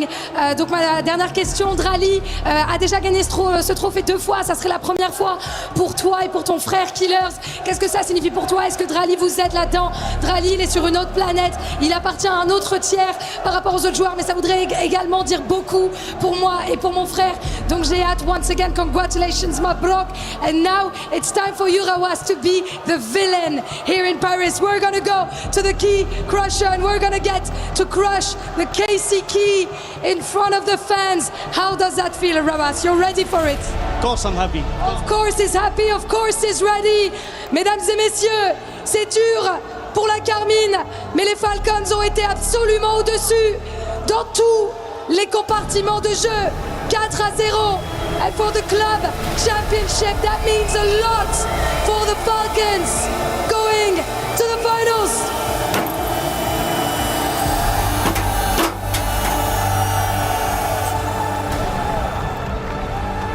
That was one more question. You guys performed amazing. Let's go with your fans. Of course, here, the Falcons fans that are so proud of you, that are so happy to see you in the finals. You faced Europe, you defeated them. Now you're going to be facing North America. Can you tell me why MENA is the best region at Rocket League according to you? Or maybe just the Falcons are the best team? انتوا قدكم فزتوا على اوروبا وواجهتوهم. الحين انتوا بتواجهوا نورث امريكا، فايش احساسك او ايش انطباعك انه انت تثبت انه المينا حيكون افضل من نورث امريكا؟ هذا يثبت ان المينا ما صار ماينر ريجن، والحمد لله وباذن الله تكمل بالنهائي، والجيم ما راح يكون سهل ابدا. بس This obviously proves that MENA is no longer a small region, and in the finals we will prove this, and then we're going to complete this championship. You guys are definitely not a minor region. Je suis content de prouver que la MENA, ce n'est pas une région mineure, et on le prouvera encore dans la grande finale. And last but not least, do you have, of course, a word for your fans? بالعربية, of course. وشو؟ Yeah. Give a message to the fans. You can go again. ما فهمت. عطهم كلمة. يعطيكم العافية وبإذن الله الكاس جاي لكم إن شاء الله. بإذن الله. Thank you so much, and the championship is going to be for them. Thank you again. Congratulations.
Another title wrapped here at the Esports World Cup 2026. This time around, S2G taking the win in PUBG Mobile. 1,000 points in their favor on the club championship board. However, due to the fact that this is the only title that they are competing in, they do not qualify, so it doesn't impact the standings.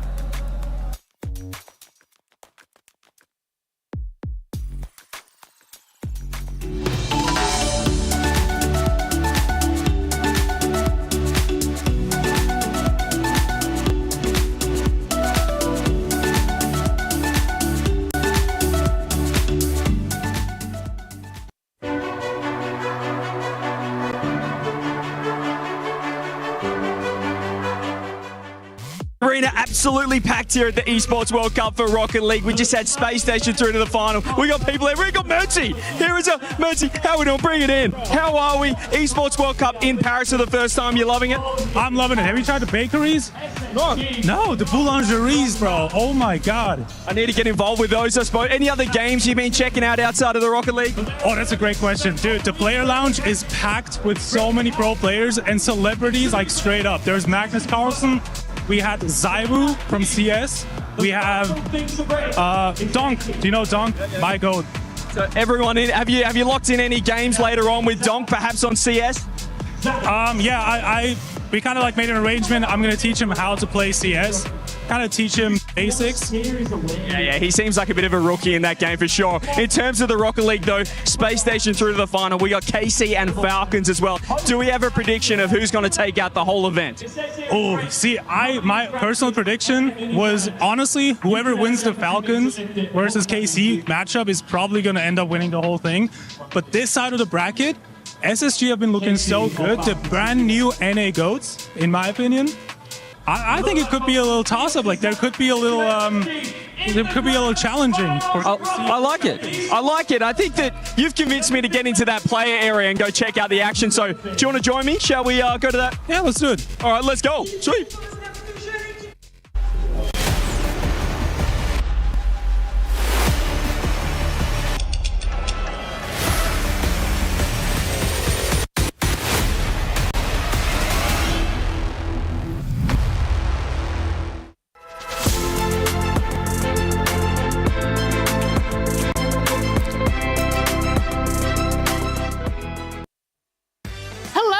And welcome to EWC Hardcore Trivia. Today we have the gentlemen from Core joining us, Stable Ronaldo, Jason the Ween, Adapt, and Marlon. And today we're gonna figure out which one of them is the smartest. Just by looking at you guys, I don't know. I had a 2.1 GPA. It's not bad. I got an associate's degree of arts. 4.0. You graduated? High school. Oh my God. Graduated high school with a dual credit degree. I didn't even think that was possible. Either way, this is how it works. You guys have already figured out the buzzers. We have a couple trivia questions here for you. Now, for round number 1, each one of you is going to be able to answer one question, and you can pick your category by ringing your buzzer, which you can begin now. Stable, well, no, honey, that was just a skill diff. Stable Ronaldo. Go ahead and choose your category first. And Food, I want food. Food? All right, food. Name the bitter compound in oversteeped Darjeeling tea. What? What the f? Easy, yeast. Oh, okay. Maybe the answer was yeasty, but not really. Answer is polyphenol derived tannin. That was my next guess. That was my next guess. That was actually my next guess. Minus 30 points for Ronaldo there. Oh my God. Bro, it says minus 30. Right? And feel free to buzz in to choose your next category. Guys, Marlon, for you. I'm gonna go geography. You're geography. Geography. All right, we like geography. What is Gland Switzerland's official 2025 population within 100? We'll give you 100. Gilles, you don't know this? Switzerland, population We were just by talking about this. 100. Yeah. I'm gonna go, so obviously that's a city. Obviously. Facts. Well, it is 168,000. 168,000. It's close. It's close. That is fairly close, but is it within 100? Come on, 100. The correct We answer could say is 100,000 maybe in between. 13,700 residents. Oh, you're close. You're close. I mean, that's not bad. That's not a bad answer. You were right there. All right, now between Jason and Adapt. Oh, bang. All right, Adapt. Movies. Yeah, I'll do There's no Oh, there is movies. I can't read for a second here. All right. In the movie The Lion King, what kind of animal was Simba? What the f? No. Gotta be this is okay. So everybody got like Einstein questions. I got- and yeah. then you got that third grade question. Damn. I'm gonna go lion. And the answer is actually a lion. That is correct. A point for Adapt on the How board. do we get like the hardest question of mankind? Yeah, go ahead. Jason, and your final question for history. This gives you the opportunity to tie up with Adapt. Name Henry VIII's third cousin executed in May 1541. I think I know how this is gonna go. Oh no. I think I know how this is gonna go. Darren Watkins. No, it's Samir Woods. Ronnie Nets. Was that just like a honorary degree that they gave you? You don't know Or- Darren God. Darren Watkins Jr. You don't know Darren Watkins. Clearly, you don't know Margaret Pole, the Countess of Salisbury. Oh, Jason, dude, Mark, come on. Of the Salisbury, yeah. Disappointing, incredibly disappointing first round for everyone besides Adapt. Now, Adapt, as the winner of this round, you get an incredible opportunity here. You may eliminate one player from entering round 2. You have 5 remaining seconds. 5, 4, 3, Jason to win. Yeah, get it. 2. Jason to win. Jason, you're gonna have to stand there in sorrow, your buddy don't even sadness, want- and silence. No. For round number 2, you will be answering questions in the same category, so buzz in whenever you're ready. And Ronaldo is first. What is the escape velocity of Earth? Oh my God, that's so easy. 32,000 meters per second. Ooh, I'm sorry, but we are actually looking for 11.2 kilometers per second. I mean, honestly, not bad. Right there. It was actually right there. I was right You there. were fairly close. That was very close. But that is incorrect, and that's another minus 300 points for you. Oh, God. You got him on, yeah. Go Are ahead. you like delayed or something? Like, what's going on there? No, you got it. Okay. Your question. What is the third closest galaxy to the Milky Way? Oh, it's so easy. Third Bro, you know closest, this. third closest galaxy. You got the Milky Way, and then you got the Segway. The Segway. You got the- I'm gonna go that way. Yeah, That way? I'm gonna go that way, yeah. And while you were close, the answer we were looking for was Tucana 3. Oh my God. Bro, the Tucana. Now wait, Adapt. What are you Right, Dad, come on, bro. Lock in, We man. also would have accepted Safeway. Oh. All right, and Adapt your question. What is the bright yellow object at the center of our solar system? Oh, bro. Some may perceive it as orange. I feel like it's the sun. And the answer is the sun. Wow. Adapt, that's another 300 points Fire. for you. Gotta respect him, man. Yeah, you two are kind of struggling. For the third and final round, Adapt, you get to select who your final opponent will be. We'll give Marlon a break, yeah. Yeah. Give me stable. It's I'm You I'm and a Ron? step up. All right, even though he's at like negative 300 Yeah. points. No. He plays the next round, me and him one-on-one. Marlon, I'm so sorry, but we're gonna have to take your buzzer and you must stand there in sorrow, silence, Okay, Marlon. shame, Welcome to the team. suffering. And for our third and final round of EWC Hardcore Trivia, we have 2 potential categories for you to choose your question from. Oh, who gets to pick first? Adapt does because he is currently in the lead. I see you go for the. I'm gonna challenge myself. Let me get gaming. Okay. Yeah. Gaming? All right, we're gonna go to you first, Ronaldo. What landmark particle was discovered by the LHC in 2012, proving the existence of an invisible energy field? I mean, bro, come on. We had a conversation about that on the bus. I'm going I think this is like a trick question. I'm gonna go dark matter. Dark matter? Yeah. And the answer is the Higgs boson. Okay, I mean, not too far, not too far. You were right. Minus 47,000 points my God. for Ronaldo. I don't know if that matters. And the final question for you, for the win, what color is Mario's hat? I'm gonna go red. And the answer for the win, red. Adapt has won EWC Hardcore Trivia. A round of applause from all of his competitors. Nothing but salt Smartest. from Ronaldo, unfortunately. Tell us how you really feel. This is okay, give me a gaming question. All right, your gaming question is, what was the release date of the first video game console ever commercially released? Yeah, go yourself. Unfortunately, this seems like a skill diff for poor stable. Adapt doesn't know this. What is it? Listen, I already won. I got nothing to prove. Would you like your question? If you get this answer correctly, not only will you have bragging rights over these three for all of perpetuity, Go ahead and ask it, bro. they will have to sit in economy on their flights home. Oh, really? Oh, yeah, go ahead. Would you like to take the risk? I mean, take the risk, bro. What is the... what do I got to lose? Let's hear it. Might as well, bro. All right, partially built right here in France, the LHC has led to breakthroughs in particle physics. Though not intuitive, the first letter of both particle and physics are the same. What is that letter? P. It's P.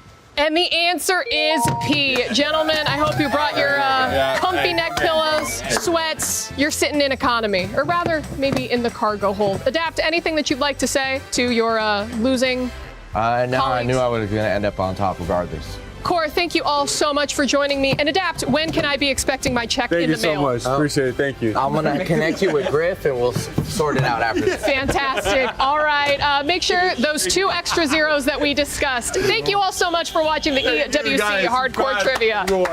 Bye. Appreciate it, y'all.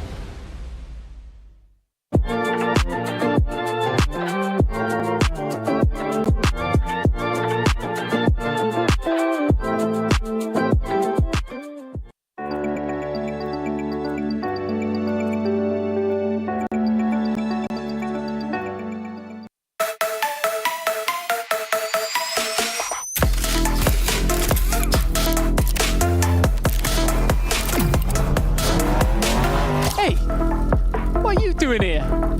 You seem cool.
Welcome everybody to the Rocket League game show. I'm your host Johnny Boy and I'm joined by 2 teams who are going to be battling it out off the pitch for a change. I've got NRG and I've got Space Station.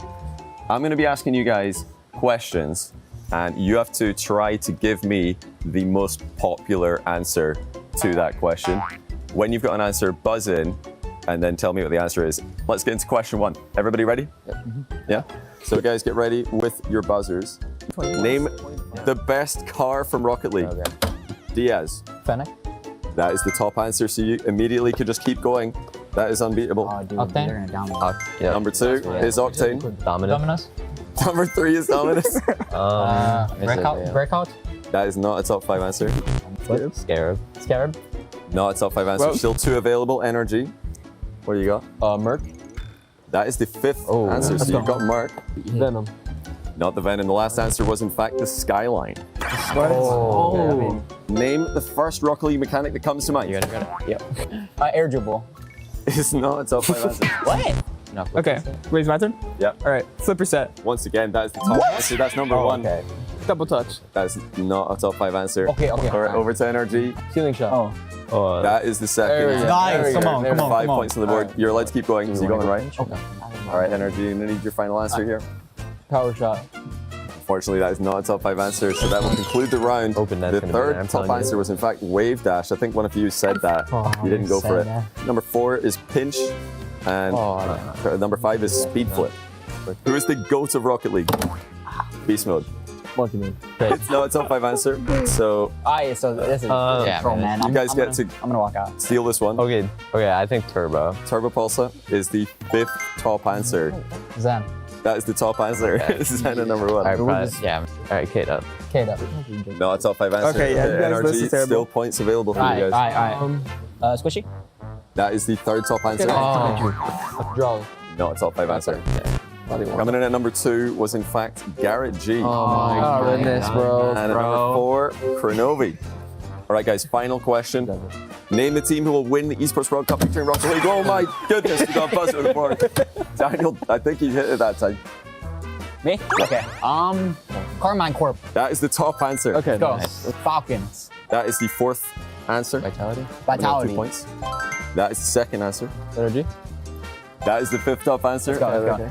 Yummy. And that is the 3rd answer. That's a clean sweep. There we go. Energy clean sweep the final rounds. All right, guys, I can reveal that the winner of the Rocket League game show, Space Station Gaming, with 49 points to Energy's 30 points. So congratulations, guys. You are the winners. How does it feel to be the inaugural champions of the Rocket League game show? Amazing. Amazing. Amazing? This is good. Yep. How does it feel to be the losers? Absolutely terrible. Terrible? Terrible, bro. Terrible. Terrible. You don't want to lose because you'll feel terrible, but congrats, Space Station. You feel amazing.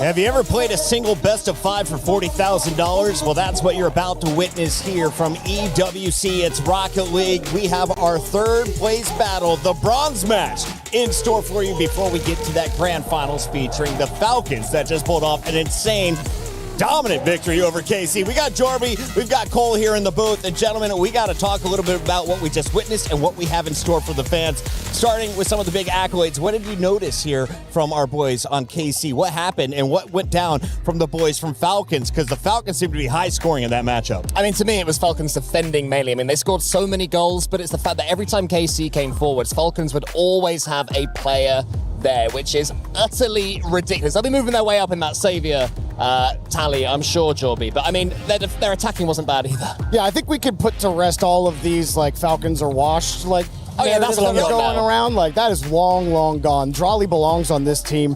Obviously, second in that playmaker race. Monkey Moon somehow at the top of that, of course. On the right side, we got Reveal and Zach from Space Station locking down the number 1 and number 2 spot for Saviors. They have been keeping the net clear. And unfortunately, Ninjas in Pajamas and CRR fell down to the bottom spot on that list. And that may be why NIP is about to play for 3rd. So let's talk a little bit about what's up for grabs. Of course, first place, you're taking the lion's share of the $1 million prize pool. What's going on for second, third, and fourth, though, is substantial. 60 grand going to the loser of this battle for third, 100 grand and 6 figures to third place. And if you get on that podium for second, you're finishing with 180. That's a lot of moolah for a best of 5. I'd be putting my whole back into it. Well, don't put your back into it. Your thumbs, you know what I mean? But thumbs back. Throw our backs. We're old enough to do that. That's now. true. Yeah. All the muscles we still got working. Let's take a look, though, at our players and, of course, some of the numbers. NIP taking on KC. Who's got the better acronym and who's got the better stars on the squad, Cole? I think KC and both, really. I think that's got a good ring to it. KC, it sounds cool, and I'm sure... NIP definitely have the better acronym. Oh, that's the next battle that we're going on. Well, the other battle is the head-to-head themselves. It's going to be best of 5. I think that favors Ninjas in Pajamas, but KC will have the crowd, Chris. Taking a look at some of the numbers, Jorby, what's impressive on this screen? What's impressive on this screen is that 7 demos per a game? Yeah, 7 demos a game is just insane. They didn't really get any against Falcons, but I don't think Ninjas in Pajamas are going to have as much success avoiding those as Falcons did. If you're looking at the shooting accuracy, it's about 21-16 to 23-86% in favor of NIP. It's been a lot of great goalies across the board here at EWC, but we've also seen some blowout matches. So now that you're playing for third, we pulled the goalie a little bit more. Are we going for high-scoring games, or are we taking this a 0-1 happy win? I mean, if it's anything like the 6-4 for England, against France in the World Cup, then it will be a case of just attack as much as we can. I think a lot of this comes down to how much do KC want this? How much do they still care after dropping out of the semi-finals? Will they get up and fight and really put everything on the line for this $40,000? Because for NIP, this will be in everything. Well, I mean, you got Kometo still here. They're playing for their org. They're playing for the club championship as well. So, like, getting third does matter for that. And obviously, you want $40,000 extra dollars. I think KC are absolutely going to show up here. Let's take a look at their opponent, NIP, aka the Ninjas in Pajamas. E-Stars is their official name coming into this tournament. Were the shock through group stages. They handed out some early beatdowns in the best of 5s, and then when it came to bracket play, they were able to power through an NA opponent in the quarterfinals. The semis were even spicier, but NIP unfortunately falling there and are now playing for third. CRR was leading the MVP race for this squad, but Oli also seems to be a star to look out for. Cole, what do you see when you look at this roster? Oli in particular, he's such a good 50-50er. It's such an important thing to do in Rocket League, to be able to manipulate where the ball goes when you charge into it yourselves. What I see in this roster at the moment is Jorius is sort of waiting to strike. He's not been at his loudest this event so far. CRR has been their star player, but if Jorius comes forward, they can definitely take down KC. Jorby, we got to talk about that KC squad because they had this place full of fans. It's now emptied out a little bit. Some of them are still here to see how it plays out. What were the expectations for this squad? Because I know that man had everybody behind him last night when they played against Vitality. Yeah, I mean, their expectations coming into the event was that they were going to win the event. Obviously, that didn't happen. And look, Falcons might have 4-0'd them, but KC had a lot of good pressure on offense. They still looked good. Falcons were just that much better. So I don't think this is a case of, KC have like fallen off and now NIP are going to beat them. I still think KC are going to be a favorite here. And as good as Vatira is, it was Atto who was in our MVP conversation. Let's take a look at some of the numbers between two of the big stars. Is Atto going to be your player to watch once again, Cole? And how does he match up against CRR here at EWC in particular? Yeah, certainly statistically, these are the two heavyweights so far for these two teams. Demo's a game. It's always such a key one that you look at. We saw that KC had so many, about 7. Atto is about half of those as well, and 64% goal participation as well, so he is everywhere for KC. I want to know from you two, with 50 seconds to the match, who is going to win this? How many games does it go? And who has the highest goal participation in the lobby? Jorby, you're going first. Oh, I like that. I wanted to feel saucy on this, but I think I got KC. Highest goal participation, I got Atto for that. You're bouncing back from a loss that quick. Oh, yeah, absolutely. KC are good for it. Cole? I think that NIP just wanted that little bit more. I think in a game 5, I can see KC still being frustrated. If NIP get on top of them, there's some tilt factors that will come into it. I think NIP has a chance of 3-0ing KC wow, after seeing the players back. That would be 3 sweeps in this tournament. Don't want to say it's going to happen, but it possibly could. Do the EWC fans agree? Well, it looks like 82% of them say, Puckett, you do not know ball. KC is walking away on the podium. Can they get the bronze? It's time to find out as we send it to your third place match. And Ian Chambers.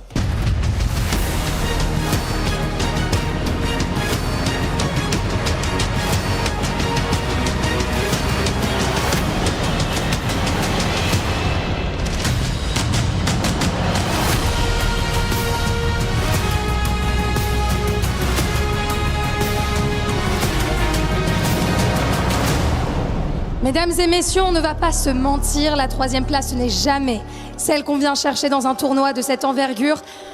You know, 3rd place is never what you're chasing for when you're one of the best players in the world. But here we are, Falcons and SSG were just too strong, Ian. Of course, and our next two teams onto the stage desperately wanted to make it into the grand final to fight for this trophy. Of course, it's going to be a somber mood, but that 3rd place position is of course still worth fighting for. There's money on the line, and everybody wants to leave a tournament on a win. Leaving on a win would be very important, mesdames et messieurs. Tout de même, partir sur une victoire à Paris, un podium, ça pourrait être magnifique. Donc on va compter sur vous. Ian, shall we get it? Absolutely. These two teams fought so hard throughout this entire tournament, so let's give them the warm welcome they deserve here in Paris. En commençant par la grande, Carmine Corr.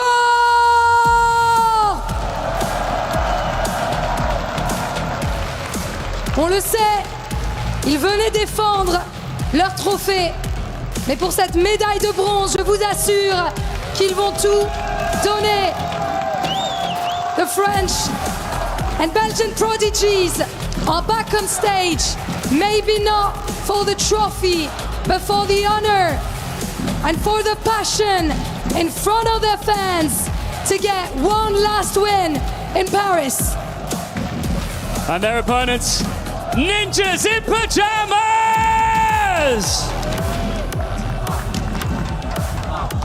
They spent this week tearing through expectations, and they came within one series of the biggest stage of all. Their fairy tale might have lost its ending, but there is still one chapter left to write. Lou, it's a 3rd place match that has all of the makings of a banger.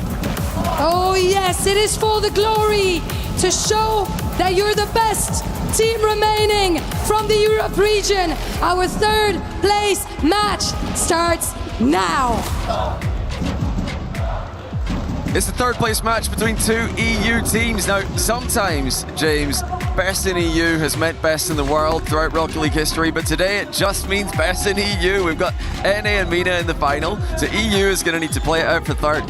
Yeah, best in EU equates to 3rd today, which is not something I expected whatsoever. K-Corp versus NIP. And also, Johnny, you can't forget the importance of the club championship points. Yes. Additional 200 points for KC here, which is essentially what they're playing for, can move them from 17th to tie for 12th. That's about $225,000 for their club. So lots on the line. Now, for our 3rd place match, we made a special request to production. This is straight from James and myself. We said 3rd place match needs a 3rd caster, and they asked us, well, who do you want? We said we gave them our top 5, and unfortunately none of them are available. So we've got Ian Chambers, ladies and gentlemen. Welcome to the booth. You've been hosting all weekend. You've been killing it up on the stage. We had to steal you and get you in a different environment. I mean, I don't know whose idea this was, because this is crazy from you guys unleashing me on the mic. I haven't commentated on Rocket League for a good few years, but it is good to be back. I'll tell you now, I have been watching all of the games that have been played out here at the Esports World Cup across all 7 weeks.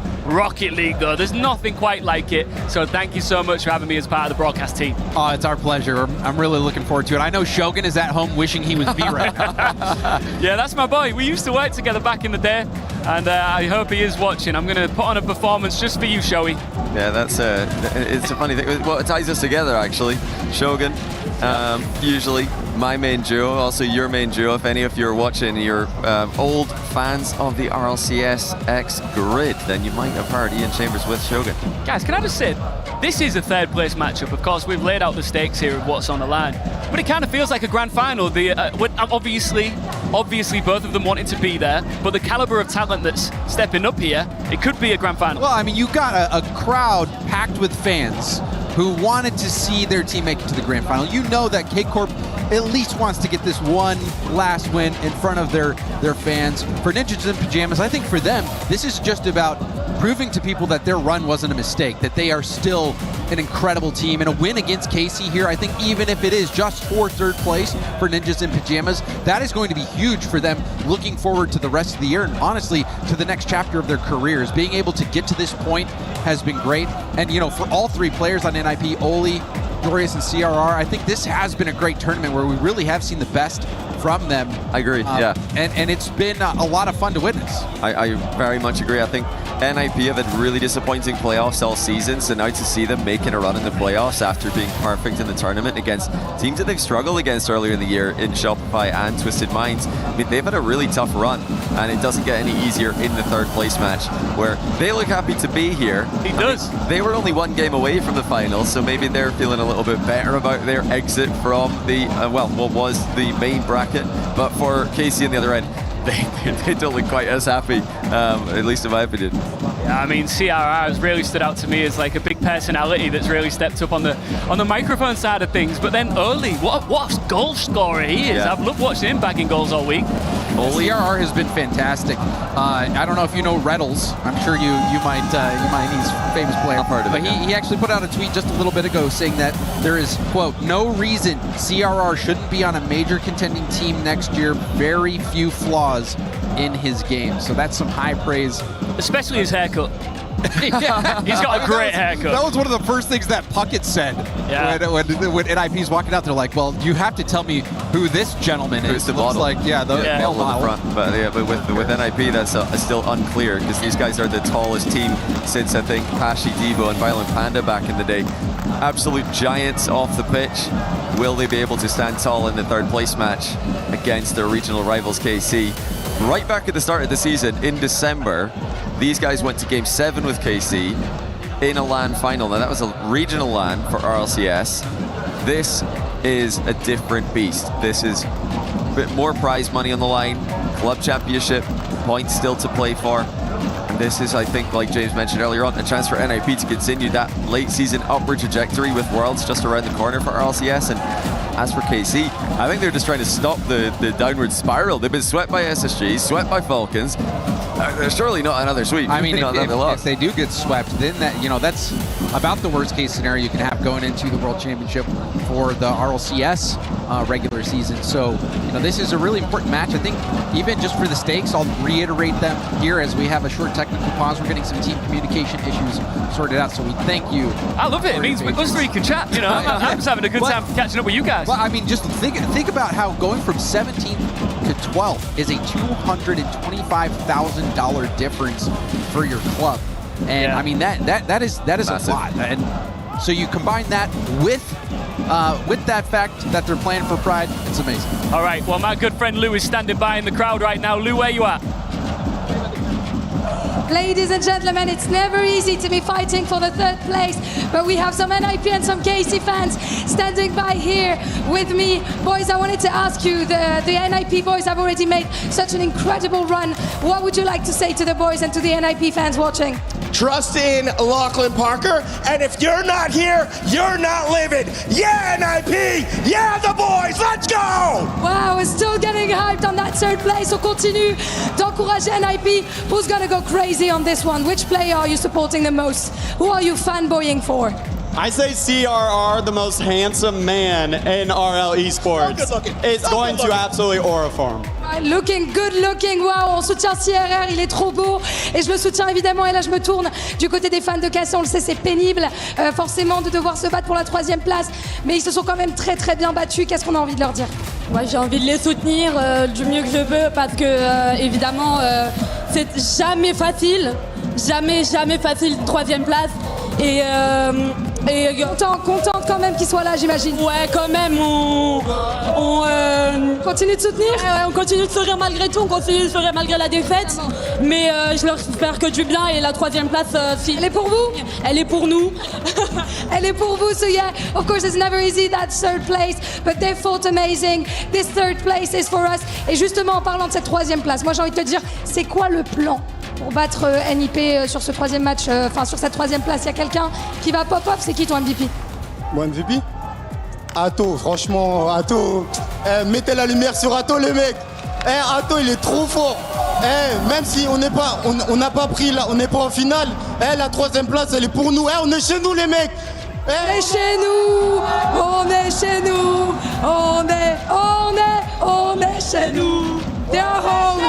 Obviously, they're singing that they're home. that Atto is amazing. He's an insane player. Putting the light on him, of course. And let's see if the third place is theirs or not. Je vais vous demander a handshake, guys, before we get back to the game, of course. Sportsmanship, and let's see who gets that third place here at the EWC. It's absolute chaos out here. Shout out to Lou. She's keeping the energy up all weekend. Vatira might need some. Lou, we need you on the stage to wake up Vatira. Maybe a shoulder massage for Vati. Well, you know, he when it comes to Vatira, he only wants to win. Like that's all he cares about. I'm sure you can relate. I know for me and my rank, I want to win every ranked game. I can't imagine what it would be like to, you know. What about third place match? I would still, you know, I'd still bring it. But would definitely wish I'd be playing for the top. I mean, do you think that this technical pause could be somewhat of a benefit in the sense that you're just putting more minutes between that heartbreaking loss that you just suffered? It gives you a little bit more time to shake it off, dust yourself off? I think this definitely helps KC a little bit more. Like you said, get that mental reset. But that being said, you know, they don't look as happy to be on the stage right now for the third place match as NIP do. But they are starting to lighten up a little bit. Vati just had a power nap. And well, I also ready to go. I did spot, like I can see NIP's screens from where I'm sitting. They're all in the lobby ready to join. Oh, true. Whereas Atto, I did not see Rocket League up on his computer, so I think we found the hang of it. You got to show some love to these French fans. I know you've been saying it all week, but they show up every single time and talk about, you know, dusting off that loss. These guys are out here like they're in the grand final and they're celebrating, jumping up and down, doing what the French fans do better than everybody else. It's just amazing. The culture out here is truly fantastic. It was wonderful to see the Falcons contingent trying to go head-to-head with them. They were definitely outnumbered, but not out-voiced in the latter part of the semi-final, especially where they started to completely take over the match. KC still rallying behind their team. They want that top three.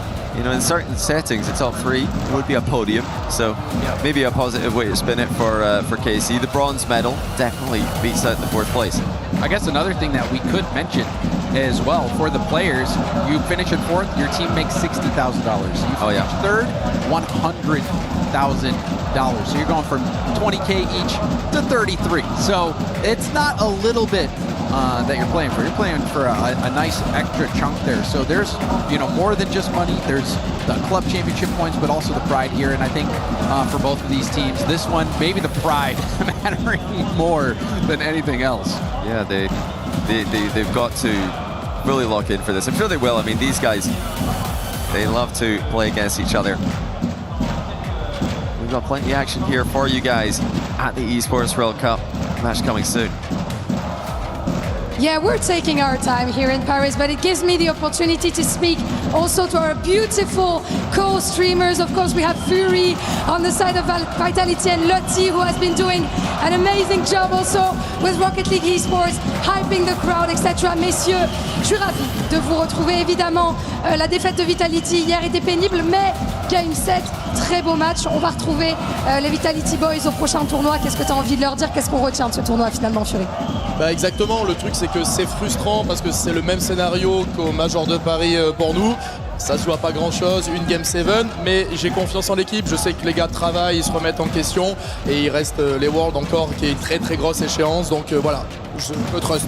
C'est finalement le plus important, même si je ne le traduirai pas. So yeah, of course, the Vitality Boys, it's been a bit frustrating against KC. It's always the same scenario, Game 7, this kind of stuff. But of course, we're still proud of the boys and we still have the Worlds at the end of the year. And I'm sure that they're going to be back for it. Moi, Lutti, j'ai envie de te poser une question par rapport aux fans français. Tu as l'occasion d'énormément les côtoyer. Tu as Host également, le Major de Paris.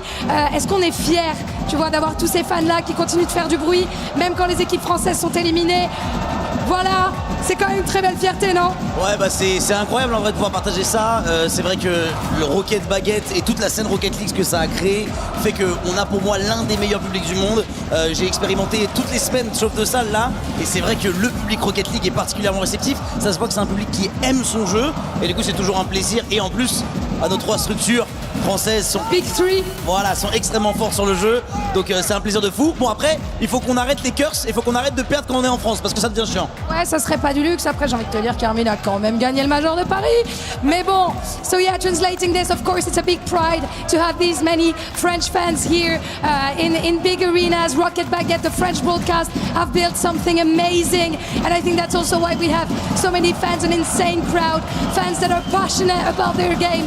And we can feel it at any point, but we should stop that curse and start seeing French teams winning, of course. Moi, maintenant, j'ai envie de vous demander, c'est qui le meilleur joueur là qui va aller en finale et déjà qui gagne la 3e place et ensuite c'est qui le meilleur joueur du monde hormis Zen, hormis les Cassés qui vont arriver sur scène. Bah alors pour la petite finale, je pense que Cassé est favori parce qu'ils ont quand même bien joué face à Falcons, mais Falcons c'est très solide aujourd'hui. Pour rebondir sur ta question du meilleur joueur, Drali, là, ce qu'il est en train de pondre, c'est phénoménal. Surtout qu'il a une saison, on l'a pas trop vu, il y a eu quelques petits ratés. Et là, il revient, c'est un monstre. Yeah, Drali, an absolute masterclass. I was asking them about who's going to take this 3rd place and who's the best player in the world, or at least in the finals. I think KC are going to take it. They played well against Falcons, but they were just too strong. And talking about the MVP, obviously, I think about Drali, who's an insane player. Et j'imagine, Lutti, que tu es peut-être un peu d'accord avec lui. Bah, c'est dur de savoir qui est le meilleur entre les 3 joueurs de Falcons. Les 2 jumeaux sont terrifiants, Drali est terrifiant, mais juste l'histoire. Back to back to back, le WC sur les 3 premières années d'existence avec 3 équipes différentes. S'il le fait, plus personne ne sera capable de le faire. He's just built different, exactly. Donc, ouais, same answer on the side of Lutti. Of course, the twins are absolutely insane in Falcons, Killers, and Rawas. But when we speak about Drali, it's back to back to back, 3 years in a row since EWC Rocket League existed. So, you know, nobody else after him is going to be able to do this if he gets it today. Mesdames et messieurs, un dernier petit mot pour les fans français? Bah, Lutti l'a un petit peu dit tout à l'heure, les fans français, vous n'êtes pas parmi les meilleurs, vous êtes le meilleur public au monde et merci de faire du bruit, de l'avoir prouvé encore aujourd'hui. Je vais laisser enfin, before tossing, I'm gonna let Lutti hype the crowd as he always does because he was basically made for this. Lutti, le micro est à toi, mon frère. Mesdames et messieurs, je voudrais qu'on applaudisse également très fort tous les gens qui ont bossé, qu'on applaudisse Célie, qu'on applaudisse Loupiot, qu'on applaudisse Yann. Mesdames et messieurs, montrez-leur que vous êtes le meilleur public du monde. Faites du bruit. Thank you, Lou. Bro is coming for my job. Bet Dupuis indeed. Hey, and I know y'all looking at home thinking, when are you going to start the game? Hey, we just enjoy chatting, all right? No, I'm kidding. We've got some technical issues. We're working on it. And chat, I actually want you to get involved with something right now because I'm going to ask my wonderful co-casters here, my colleagues. I'm a bit rusty when it comes to Rocket League commentary. It's been a few years, and I know there's some specific Rocket League terminology, so I want you to teach me some of your favorite terms that I should be using. Same goes to you, chat, if there's anything I need to know about. But hit me up. So my favorite goal of the day so far came from CRR. First goal of the semi-final. Sidewall skim. Hits the ball to the sidewall, follows up, gets the skim touch as it comes back to him. That's for me, but hold on a second here. Are we in? We've got a game! Oh, let's have it. Enough of us podcasting. And let's get into the 3rd place match. You know what? I can't believe it's actually here. I was that excited to get into the game. I didn't realise it was about to start. It looked like a warm-up lobby, but here we are. And this is huge now for NIP to prove that they're one of the big dogs. We've had the big 3 in Europe all season. Vitality, Gentlemates, KC, NIP trying to prove that they're part of the bunch. Now this is of course a best of 5, so this could be a much shorter series than the ones we've witnessed here so far. All I'm hoping for, lads, is I just want to see plenty of goals here. Well, they might have come to the right place for that with the 3rd place match last year. It was one of the most explosive series of the entire calendar year for Rocket League. I think teams kind of get loose a little bit for the 3rd place match. And KC especially, for me, they've got to lock in. They've been swept twice already in the competition. Don't want to be like that happen again. It's in, though, in the back of the KC net already. And that's what you call a dunk, Ian. Yeah. That one hurts a lot to get that done right on you. But Juicy, gonna want that opportunity back. That is a bummer of a start for K-Corp, but NIP all smiles. Well, I mean, we wanted to see a big reaction from KC. We didn't get it yet. NIP kicking off strong here as we continue on with the game. That's out, pushing the ball forward here. You particularly like the CRR reactions. I'm hoping to see plenty more. Oh, baby, Juicy, let's get it! He fires right back.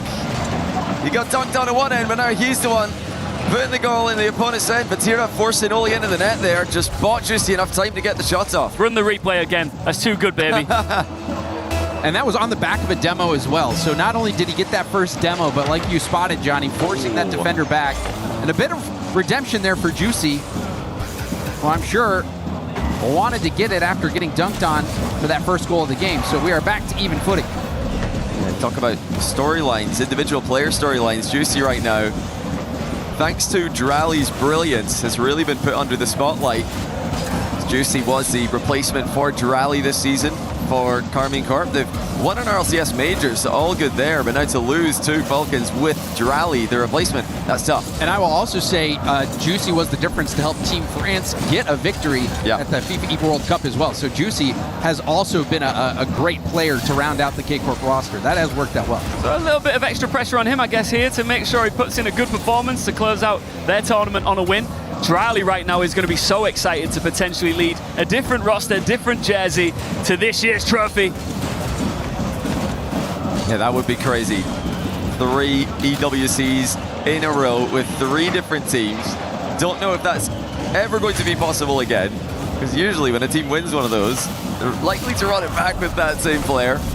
Drali taken away by Falcons. KC put Juicy in his place. They look pretty good for it, but they've not had their best performance this tournament. Chance. Oh, there he is again. Juicy putting in his brace. Hey, this is what we wanted to see from the Juicy man. I really like his name, Juicy. It's just so nice to say, isn't it? It is. And then you can pair it with some goal explosions. Got the Adidas goal explosion there, but Juicy, I think maybe Splash would have been... That would make more sense, yeah. A little more sensible. NIP haven't had too much to cheer about.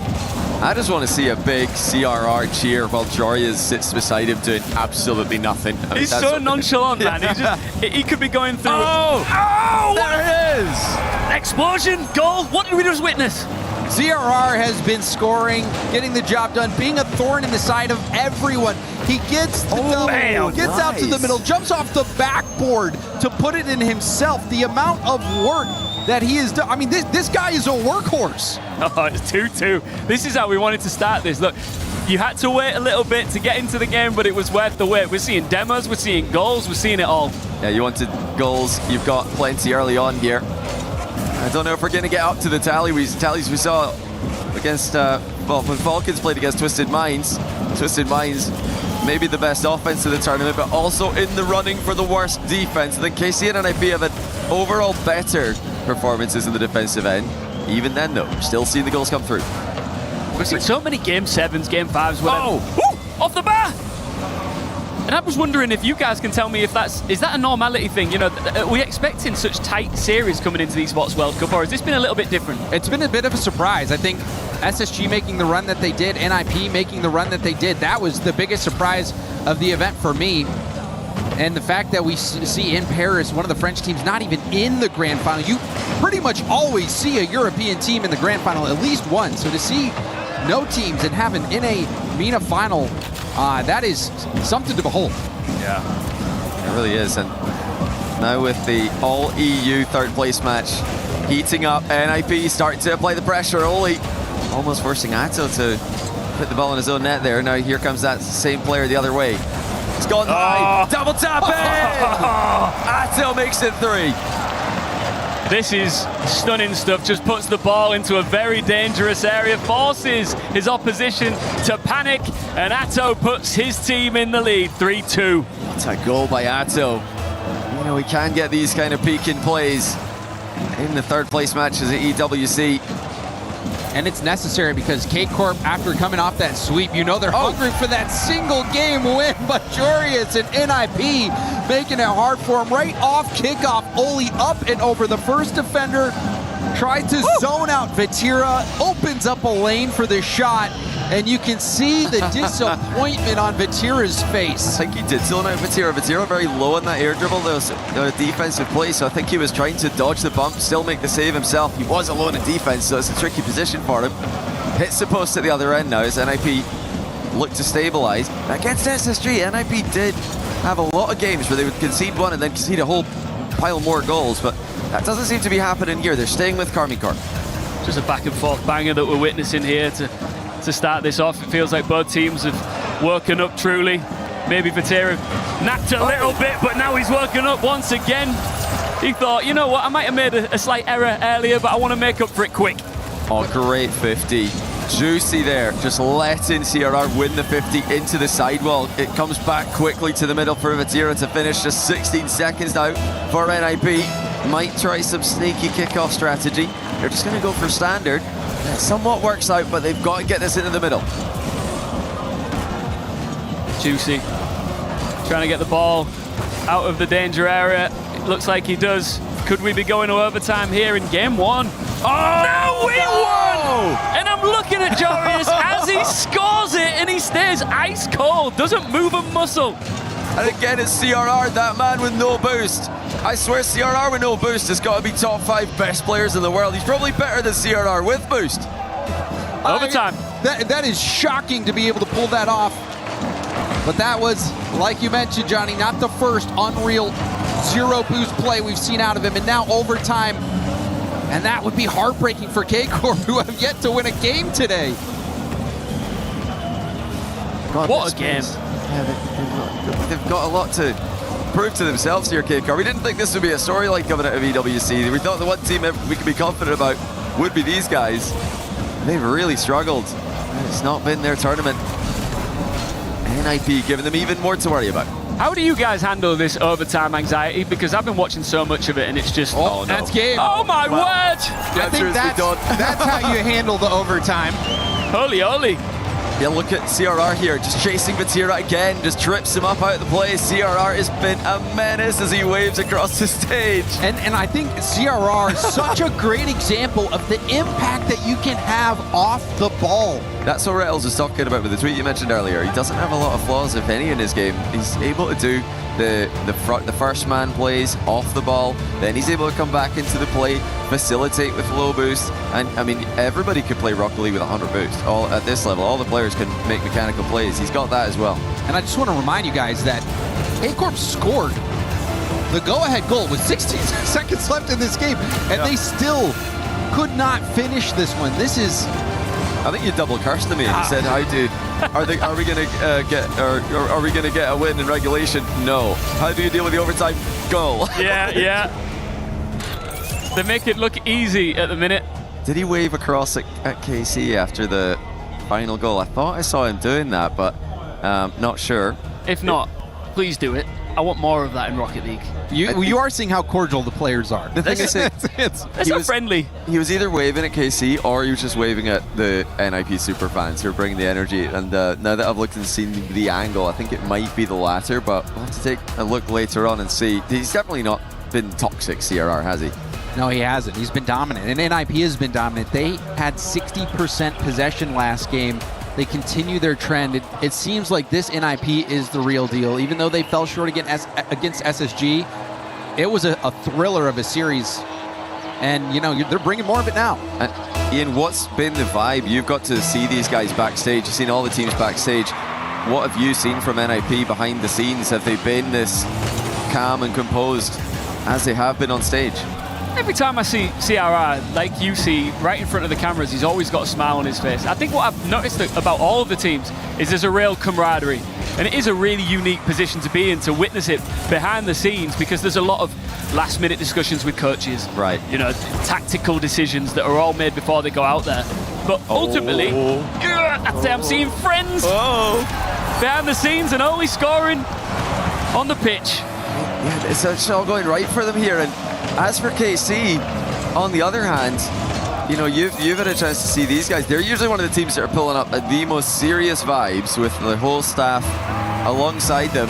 Yeah. And what usually happens is business behind the scenes and then just business on the pitch as they take dubs. But it's not been the case on the pitch this time around. Have you seen any tension? Have you seen any? Oh no! Oh wait, but oh my word! It's all going wrong for them. Yeah, I mean, there has to be something going on behind the scenes to explain this.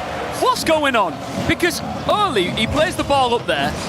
Why is no one stopping him? Juicy's just misread the backboard, in my opinion. But yeah, they don't look happy at all. KC, like you said, it's a best of 5. They've got to figure this one out quick. Yeah, Vatira scratching his head on that one. You could see the disappointment on his face as well. Tough to hide it. K-Corp not playing to the standard that so many people have for them. But you have to also just commend NIP, how well they've been playing even on low boost. Last game, all 3 players spent a minute with no boost. Oh, wow. That's a lot. So, you know, these guys are sticking in offense. Reset by Oli. Again, boost not needed there. CRR gets another 50 mid. That's how they scored the winning. Oh, here he goes again. And good play on the backboard by Juicy this time, not letting it go over him like he did earlier. We need KC to step up, not just for themselves, but the fans that are just cheering them on here in the audience. They need something to cheer for. Yeah, they keep going as well, the fans. Even when they were getting completely smacked by Falcons earlier, the fans are still trying to lift them out of the hole that just keeps on getting deeper. But KC facing down yet another sweep at the moment. Something we never thought we'd see. Yeah, I mean, I just want to shout Juicy's name again. That's all I want to happen. I just want to see him put it into a dangerous spot and finish it. But we're seeing some back and forth action here. No real chances. And usually they get the ball into these positions and then they convert after breaking down their opposition. Let's see, can KC work from their favorable spot in offense? When they put opponents back in these tight quarters, they play so quickly off each other's touches, but doesn't seem to have bothered NIP there. Atto. Vatira. Oh! And there it is! The Blue have something to celebrate. Merci beaucoup, Vatira. Good patience as well from Vatira, just waiting to see if Jorius would have a touch. Once he saw the opening, puts it away with no hesitation. Finally something to at least build on for K-Corp. Tell just the emotion on their faces from last game, from earlier this game. Just need something positive to point to, and that could be the foundation that they build off of. They need something. They had plenty of advantages last game. Weren't able to convert the win. Here comes Atto. Looking for the ceiling reset. He's a bit on the wrong side of the ball, but it's deflected into the post. That was almost in off an NIP car. When that ball pings around, no way. And you don't know where it's going. Vatira off the line there as Atto looks to move that momentum forward. Yeah, that would have been a crazy pre-jump skim there from Oli. Something we've seen plenty from CRR today. Switches out of that demo bump mode into looking for plays on the ball so effortlessly. Vatira again looking threatening for KC, but NIP, even though it doesn't look like they've had the same territory they had in the last game, they're having success against KC in that midfield, stopping them in the defensive end. Joris. One thing I will say is, and I've been thinking this a lot throughout the last few days, is 1 minute 30 feels like nothing, but in Rocket League it's a lifetime. It is, yeah. Yeah, you even saw it last game, only 16 seconds left on the clock when K-Corp went ahead, ended up losing that one in overtime. You got to play till the whistle in Rocket League, and honestly, beyond. Once even at zero, you got to keep your head about. Yeah, a lot of famous 0-second goals this weekend as well. We've seen plenty drama in that regard. Now we get to that final minute though, that buzzer sounds to alert us to the fact, and it, you know, increases the urgency just a touch. But I smell a goal. Yeah, big chance. So Joria's fake challenge comes back across and clears it. KC are already there. Vatira with the reset. Goes to the top shelf, actually bumped into it. And sitting in the middle is Joria's again. Running out of time, boys. If you want to get back in this, bang it back in the box quick. Final 30 seconds. NIP just holding on. They're trying to survive. No pre-jump on the goal line. Juicy was trying to catch them out. Does not pay off. It's intense, isn't it? There's Atto with a little bump there. Not much luck as Vatira now pushing forward again. Oh, boost for CRR. Absolutely booms it clear. That's going to buy his teammates time. Now we're in the final 10. All the talk about how long a minute 30 might feel. Well, 10 seconds never feels long in Rocket League. KC need a goal, and they're stuck in defense at the moment. Get that ball up. Oh, it's too late. Tell you what, KC have got a lot of work to do unless they want to finish fourth here. Yeah, 6-game losing streak today. Wow. K-Corp. That's insane to think about. And now also, if you remember, we have had many attempts at a reverse sweep here at the Esports World Cup. It has not happened yet. Hasn't it never happened in any Esports World Cup? It's never happened in all of the Esports World Cup history. Yep. We've never seen it. Well, guess what? I'm about to lay it all on the line right now. We're about to see a reverse sweep, boys. You really think so? Yeah, we're going to see it. I'm not feeling it, I'll be honest. I'm going to go against you here. I'll take the... Johnny boy, you're wrong. You're wrong here, Johnny boy, because I've got a good feeling. I think Carmine Corp have waited till the very end to give us what we want. This is it. Can I tell you why I disagree and you can tell me what you think? Yeah, go on. I want to hear your counter arguments, but they've been swept twice in this tournament already, and it's happening again. And that's my, number one. Yep. And number two, I feel like I'm cheating. I'm stealing James's homework. There's never been a reverse sweep for the Esports World Cup. We've seen plenty denied this weekend. But the main reason for me is I just don't see it in their faces. I don't think I can. I'm not seeing the same lock-in from KC that we're used to seeing in these positions. Extra's behind them trying to get their hopes up. But why are... I got 3 reasons for you. Okay. I love the color blue. You know they're wearing red. They're not wearing Sorry. The Eiffel Tower is sick. Okay. And baguettes are great. Okay, I can't argue with any of those. Blue's probably my favorite color as well, so I'll go with you on all 3 of them. They're really wearing red. I don't see how they're tied into KC Maroon. reverse sweeping here. If you want to be picky, but you can see smiles on Oli's face as well. And we have seen some flashes of brilliance. Atto, the Belgian, he had that crazy double tap. Yeah. Insane goal. I mean, he gave us a little taste of what he's capable of, but for K-Corp, it has not been their day, and if they do somehow manage to salvage this and reverse sweep it, I mean, at least they can sleep somewhat comfortably. As our incredible big brain analyst, you know everything there is to know about Rocket League. Who are you talking to, me or Johnny? I'm talking to you, Jim. Oh, you hear that, John? You just wanted to Looking away from me right now. I see the back of Ian's head. In fact, I really want both your opinions here, because there's a lot of people that are asking what's going wrong with KC. From the start, even coming into semi-finals, it wasn't this perfect record by any stretch. They didn't look fantastic here in Paris. What's wrong? What's changed? What's going on? I mean, just in this last game, the ball was in the NIP half almost 60% of the time, but it was almost 60% possession for NIP. So what that tells me is that it was never coordinated, that linkage is not there. It feels like for K-Corp, that teamwork is missing. Yeah, they're going to need to step it up. This is it for KC. An already disappointing tournament. Could finish on an even lower point for them. The matchup to decide who's best in EU in the lead up to Worlds. Before we get into the grand final and find out who the best in the world is, does Vatira have an angle here? Tries for it and Jorius denies. Guys, just put it in the goal. Please, put it in the goal. Just proven to be too difficult. NIP doing well when they can get the ball into attack. Oh, Vatira in the Octane now. Trying to switch up the vibe. It must be so stressful as well when you're on the back of a tough losing streak. You know that your fans are desperately wanting you to come back into this.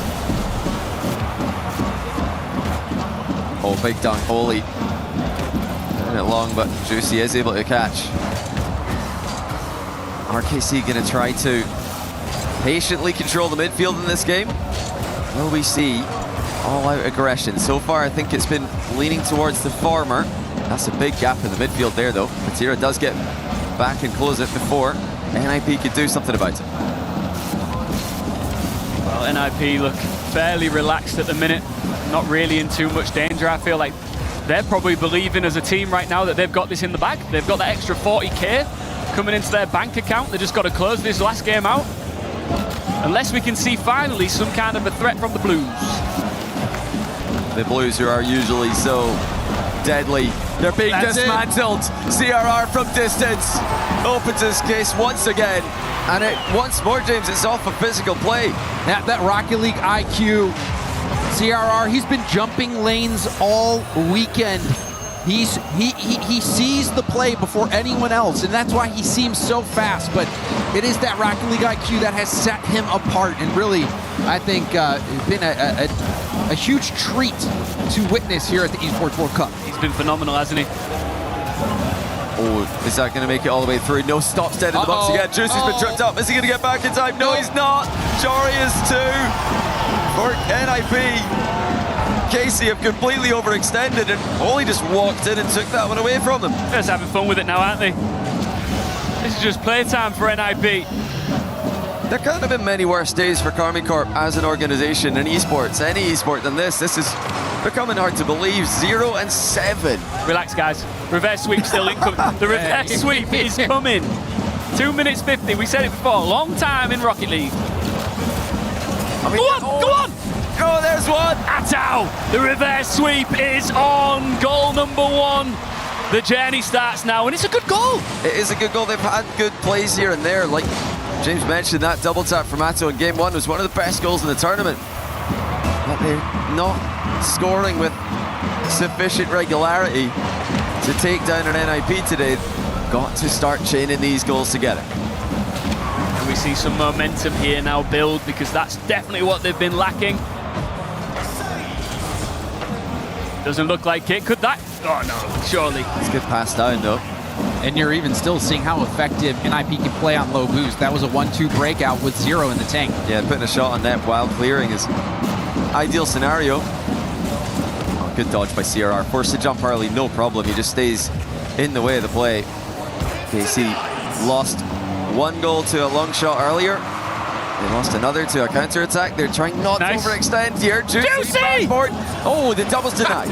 Camera angle not doing you any favors there. Couldn't see that defender hanging out on the backboard, but NIP been a tough nut to crack, and that was not enough from K-Corp to get the equalizer. You know, I think that all the other players are going to be asking later on, why do you like yelling my name? Why can't I get a full decibel level Vatira maybe, or Renato from Ian Chambers? We'll have to wait and see if that happens. I just, every time he touches the ball, I just want to shout it. I need to restrain You need to do it on the most pointless touch that doesn't matter. No. It might work out. I mean, they really are digging deep here, KC. Demo lands. Ato's up. Denied again by Oli. But KC are keeping it alive. They're recycling the possession quickly. Jory is sticking to it, though. That's annoying for KC to have to deal with. Brick wall defending, to be fair. I mean, NIP just so composed at the back right now. And then whenever they get the chance, they are pushing forward and causing problems. 1 minute to go. Will it be the last minute of KC's tournament? This would mean 10 losses out of 10 games in their series that they've lost. A hard statistic to believe, even as it happens in front of us, but Vatira still has a chance to change that. Juicy and Atto lining up behind him. NIP are not giving them anything, though. I'll tell you what, I just want another goal just so we can carry on doing this. I don't want this. I don't want our casting session to end, lads. Yeah. Oh, Oli, what are you doing, man? Give us some time. Give us a break. Unfortunately, I think for this one, we spent longer on the technical pause than we will on the series.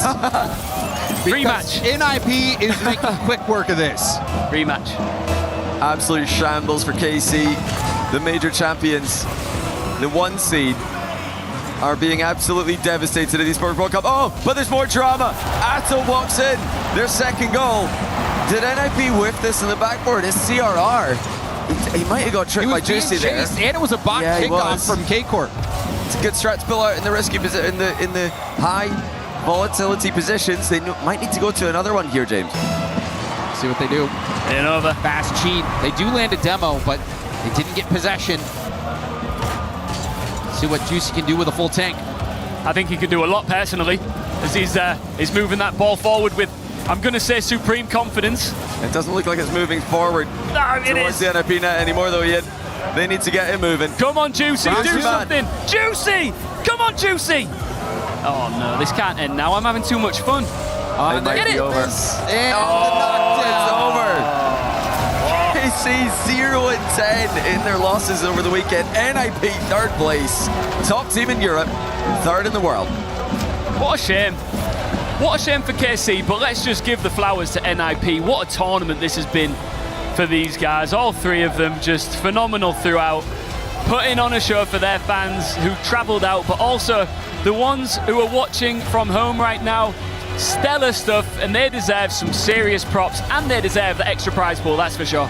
I mean, and let's just name some of the teams that NIP has taken down at this event. Shopify Rebellion, Twisted Minds, both made it to the playoffs. They took down Gentlemates, and now K-Corp. That is a stellar result for NIP. I know they're not going to be happy with it right now. Obviously, they want to lift the trophy, but looking back, I think in a couple days, once the nerves cool off, they will say, man, we really put on a show. Incredible. Guys, when we were in the lobby last night, we had a plan of doing this special call. Do you remember it? I do. We never got to do it. Didn't get to do it. So let's just do it now. Let's just do it. Bang! There you go. Interview on the stage. Over to Luke. Let's hear from the coaches. And NIP stands strong as they're getting that third place at the EWC. Congratulations, LBP, of course. You guys have had an amazing run this tournament, you know, coming fourth seed. Not everyone was expecting you guys. So what do we want to remember from this tournament, and how proud are you from the boys? Just that we've established our identity. We're here to play. We're not here to muck around. I'm incredibly proud of the boys to show up and have some identity for this tournament, and couldn't look forward more to Worlds. Of course, and I think you guys can be proud of yourself. Donc effectivement, on est content d'avoir enfin trouvé notre identité sur cette scène. Je suis très fière des boys et de ce résultat. Maintenant, je me tourne vers toi, Extra. Je sais, c'est toujours pénible d'avoir ces interviews après la défaite, mais je voulais t'avoir ici quand même parce que vous avez eu un soutien monstre tout au long de la semaine. Le Major de Paris, etc. On sait que vous allez être de retour. Qu'est-ce qu'on a envie de retenir de ces quelques jours à Paris, et pourquoi vous allez être de retour pour les Worlds? On a eu du mal à se mettre dans le match contre Falcons, honnêtement. Je pense qu'on avait tout en tête et on a eu beaucoup de mal à appliquer. On leur a donné la game 1 aussi.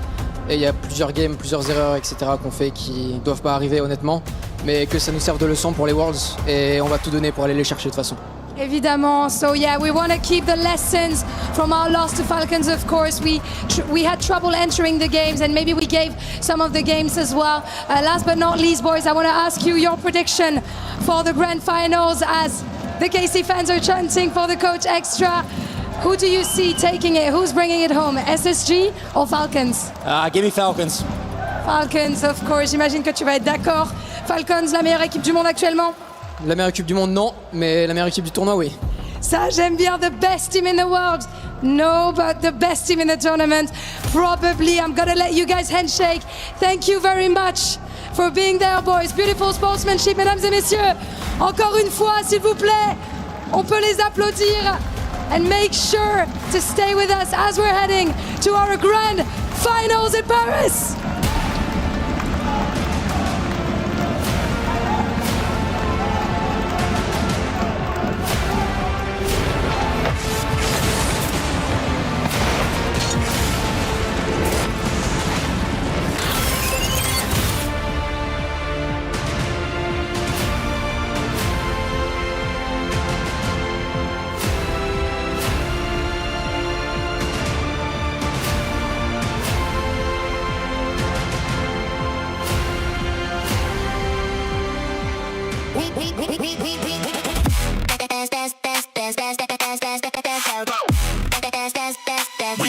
Esports World Cup.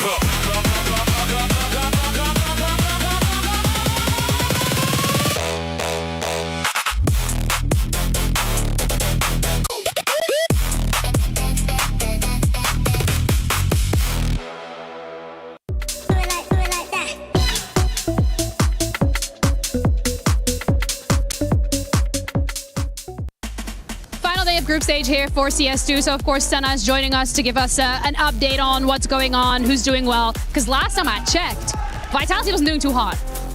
So there was a little bit of a rocky start there. Luckily for them, they figured it out. They've conquered their demons. They actually pretty much destroyed Lin Vision earlier today, put them out of the tournament, crushed their key, and now they move on into the playoffs. So any other teams that are exceeding expectations or maybe missing the mark? You know, I think NIP leaves a lot to be desired, but that, you know, that's the Ninjas in Pajamas. I think they leave a lot to be desired. They're actually kind of playing right now, but that's for a lifeline. Again, it's the last day of the groups, right? So you kind of got to put it all out there, what you've got to show for it at least. A lot of these teams, maybe they didn't make the cut that you would think they would. But then again, this is a fresh new season. A lot of these teams just getting their feedback. And if someone were to ask you for a sentence or two in terms of an update of what's happened here in this last week, how would you describe it? Oh man, we've had some grudge matches. We have so many teams vying to be that #1 in the world, but all of them realize the weight of being an Esports World Cup club champion. So whether they're doing it for their organization or they're doing it for their teammates or themselves, even or the parents or whatever, like they're out there for a specific purpose, and I mean, they're all giving it hell, but Jesus. It do be like that sometimes, right? It is what it is. Thank you so much for the update and for your time. That's it from us. Back to you guys.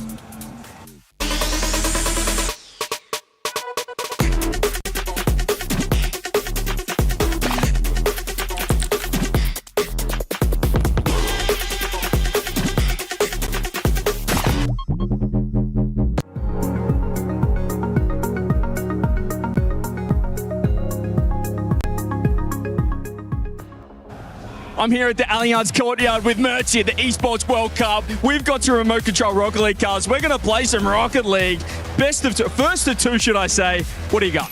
I hope you've been practicing, dude, because while you've been doing your interviews, I've actually been grinding so hard in this sport. So you're in my turf right now. Yeah, well, we'll see about that. Let's get into it.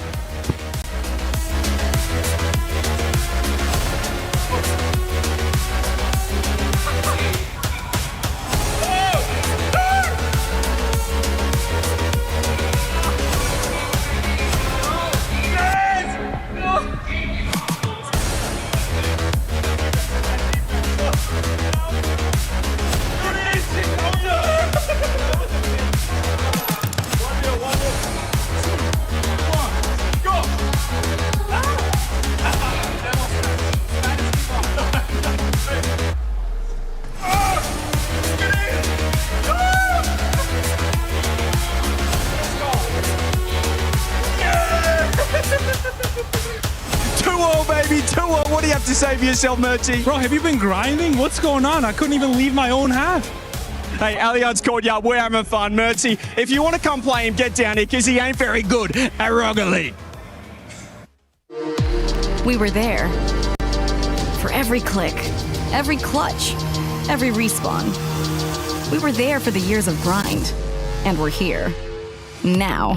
The proud founding partner of EWC. Powering the biggest event in gaming, shoulder to shoulder with the world's best, making history. Greatness deserves a stage. Lenovo Legion, reach your impossible.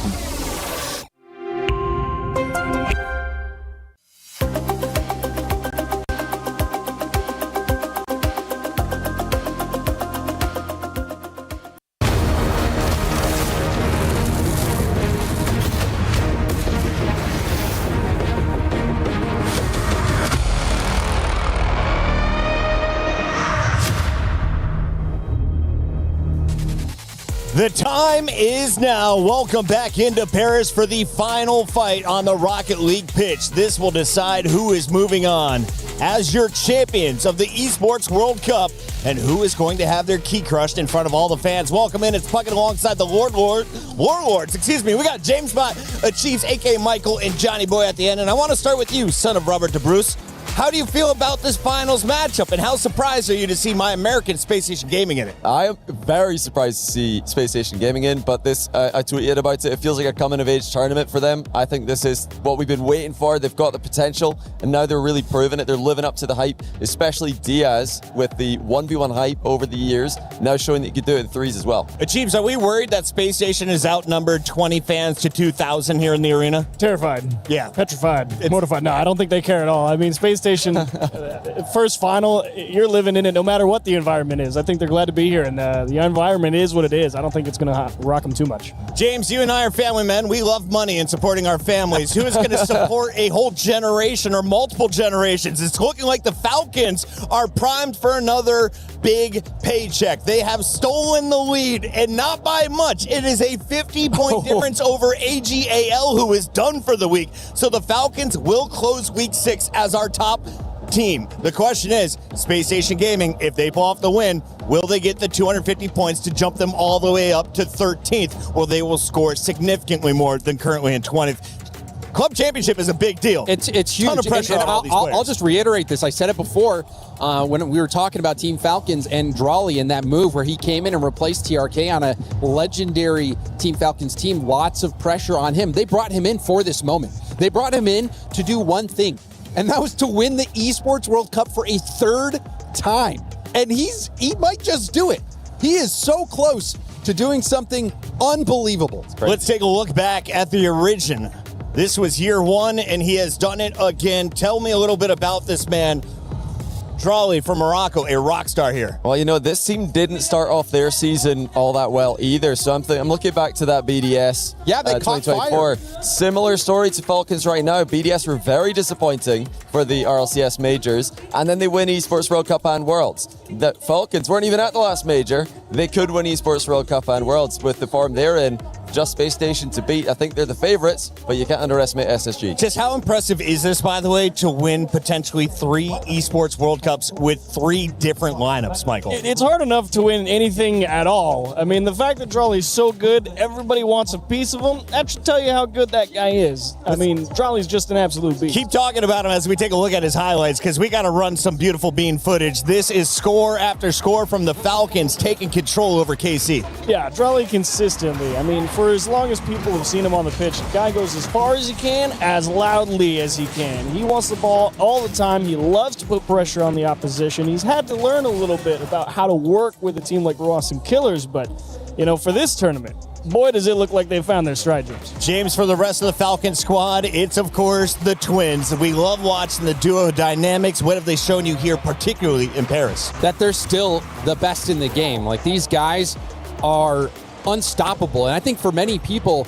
we were expecting this from the very beginning when they brought in Drawley. Yeah. We thought that this was going to be a standard performance for them as results like this. We never saw it, but now we are seeing it, and you really do just have to appreciate how remarkable these twins are as players. The Falcons went after Nico in Counter-Strike. He's won a major looking for an EWC title. They went after Drawley, who already has 2 EWC titles, and they're looking for a third. On the other side of this fight, though, you have Space Station Gaming from NA, and Diaz is looking to win a trophy for America. I'm here with Diaz from SSG ahead of the grand final. You're in the grand final of the Esports World Cup. How are you feeling, mate? I'm feeling so good, feeling great, in confidence to the grand finals, and I'm going to try my best to win the tournament. Awesome, confident, ready to go. And you as a player, you know, you've done it in 1v1, incredible 2v2 player. What would it mean for you to win a 3v3 Esports World Cup? Everyone think I'm bad at threes, so I just want to prove them wrong and try my best to become one of the best threes players in the world. You're coming up against Falcons. They look great. They just swept, obviously, KC in that match. What are your thoughts on them coming into that grand final? Falcons is a good team. They played very aggressive and they play well in the ball, but I think we're just better and we're going to try to beat them. And we saw you yelling in that semi-final, getting up and about, getting animated. Obviously, Falcons have a lot of support in the crowd as well. Will we see you yelling and getting up and about in that grand final? If needed, yeah, I'm doing that. I love it. Well, best of luck, mate. Cheers. Thank you. Last year, SSG bowed out of the competition. They put their controllers down. They gave up. But that was without Diaz. And since he's joined this lineup, they are playing with new energy. Let's compare the two strikers. Diaz versus Drawley. Who's been the bigger star, Johnny? I'm thinking right now, for me, it's Diaz. He's been outstanding. He's beaten Drawley in all the key stats except assists. But hey, Drawley's got a lot of assists there. Got to hand it to him. And of course, this is a team effort. So let's talk about the rest of Space Station Gaming. You've watched him. I know you thought NRG was going to be the better team out of NA. But what has SSG shown you here? Well, I thought so was Shopify. I thought Shopify Rebellion was also going to be the better team. I think, I'm just going to echo what Johnny said. This is the coming of age tournament for SSG. Like, even looking at Team Falcons and SSG, the common thread is that one of these teams will live up to the hype.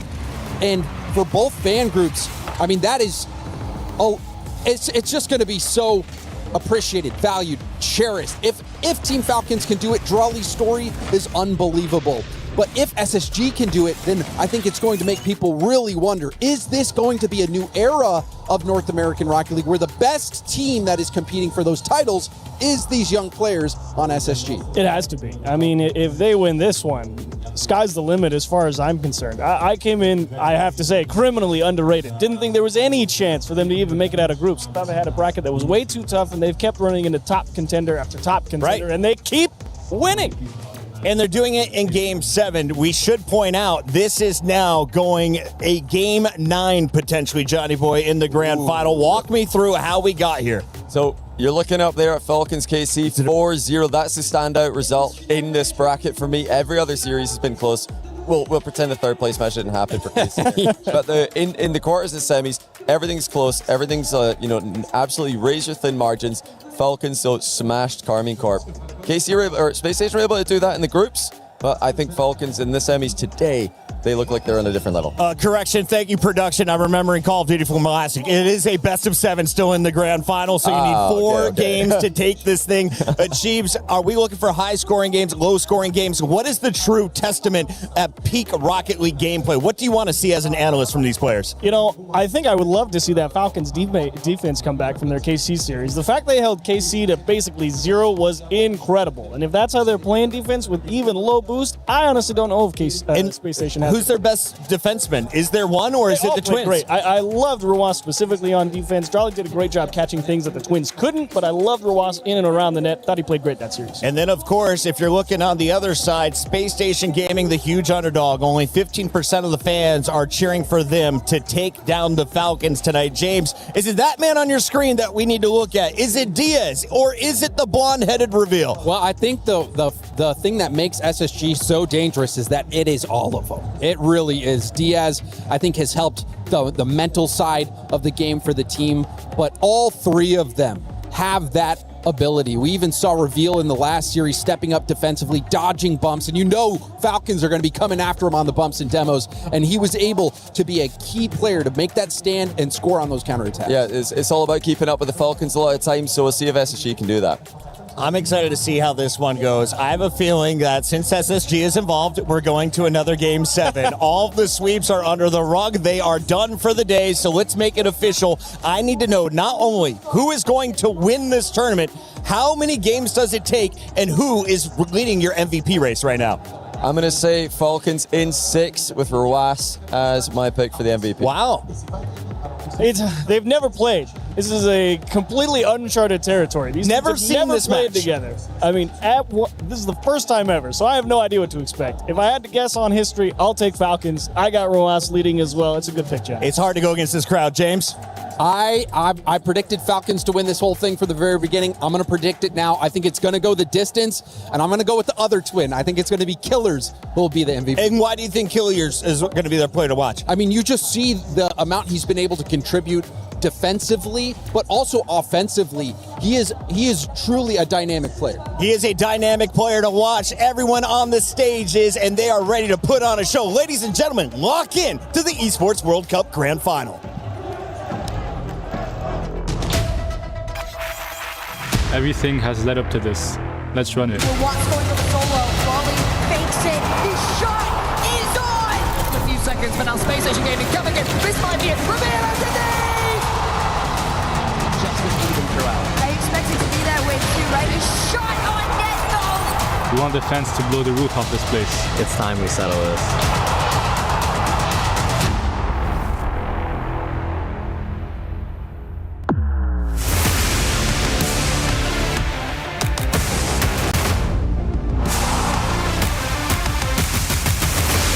I just want to win, beat everyone else. I mean, that's just how we are. That's the level of confidence you need to have if you want to win. And if you're not playing confident, why are you playing at all?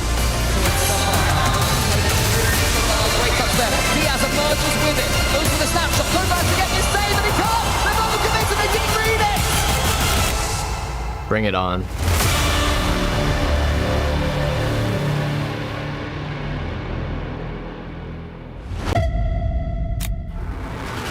Look at the control from Killers to tie the Falcons up. Well, we've done well so far, but the job isn't finished, so we have to win. Our trajectory isn't the easiest, and so far we've just taken revenge on the teams that have beaten us in the past. I don't really think about it. I just like to stay in the moment, honestly.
Mesdames et messieurs, les grandes finales sont des rendez-vous qu'on anticipe très souvent, mais pas celle-ci.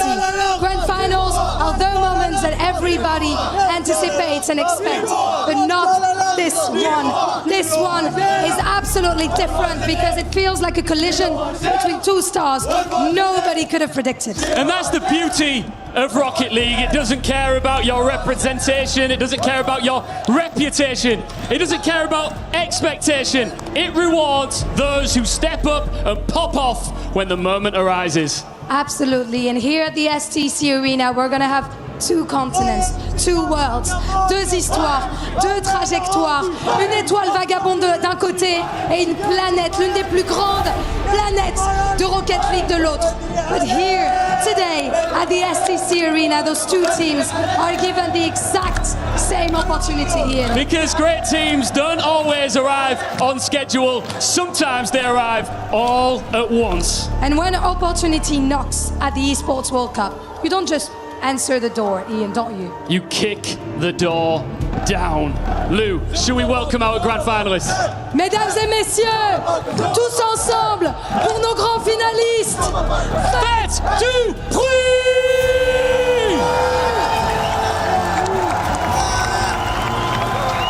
Let's welcome the teams. Falcons!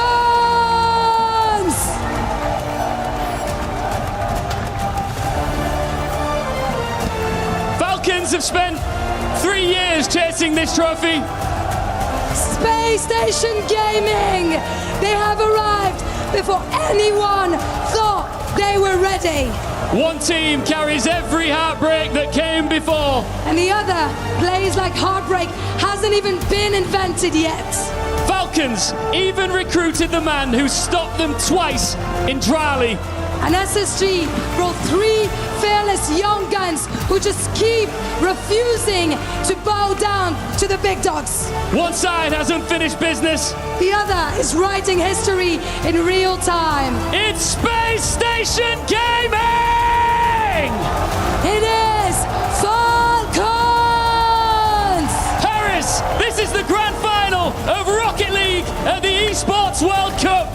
Faites du bruit! Hey.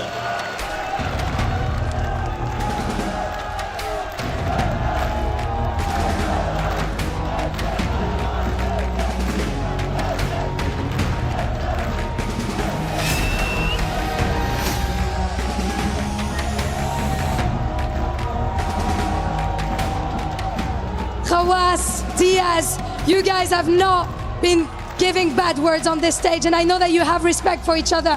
But Khawas, can you tell me why Falcons are going to be the bigger team today? We're going to show it in the field. You're going to show it in the finals. Are you going to prove him wrong, and why? We're just gonna play our game and try to beat them. Of course, the power of the American youth versus the Saudi prodigies. Mesdames et messieurs, la grande finale à l'Esports World Cup de Rocket League commence maintenant!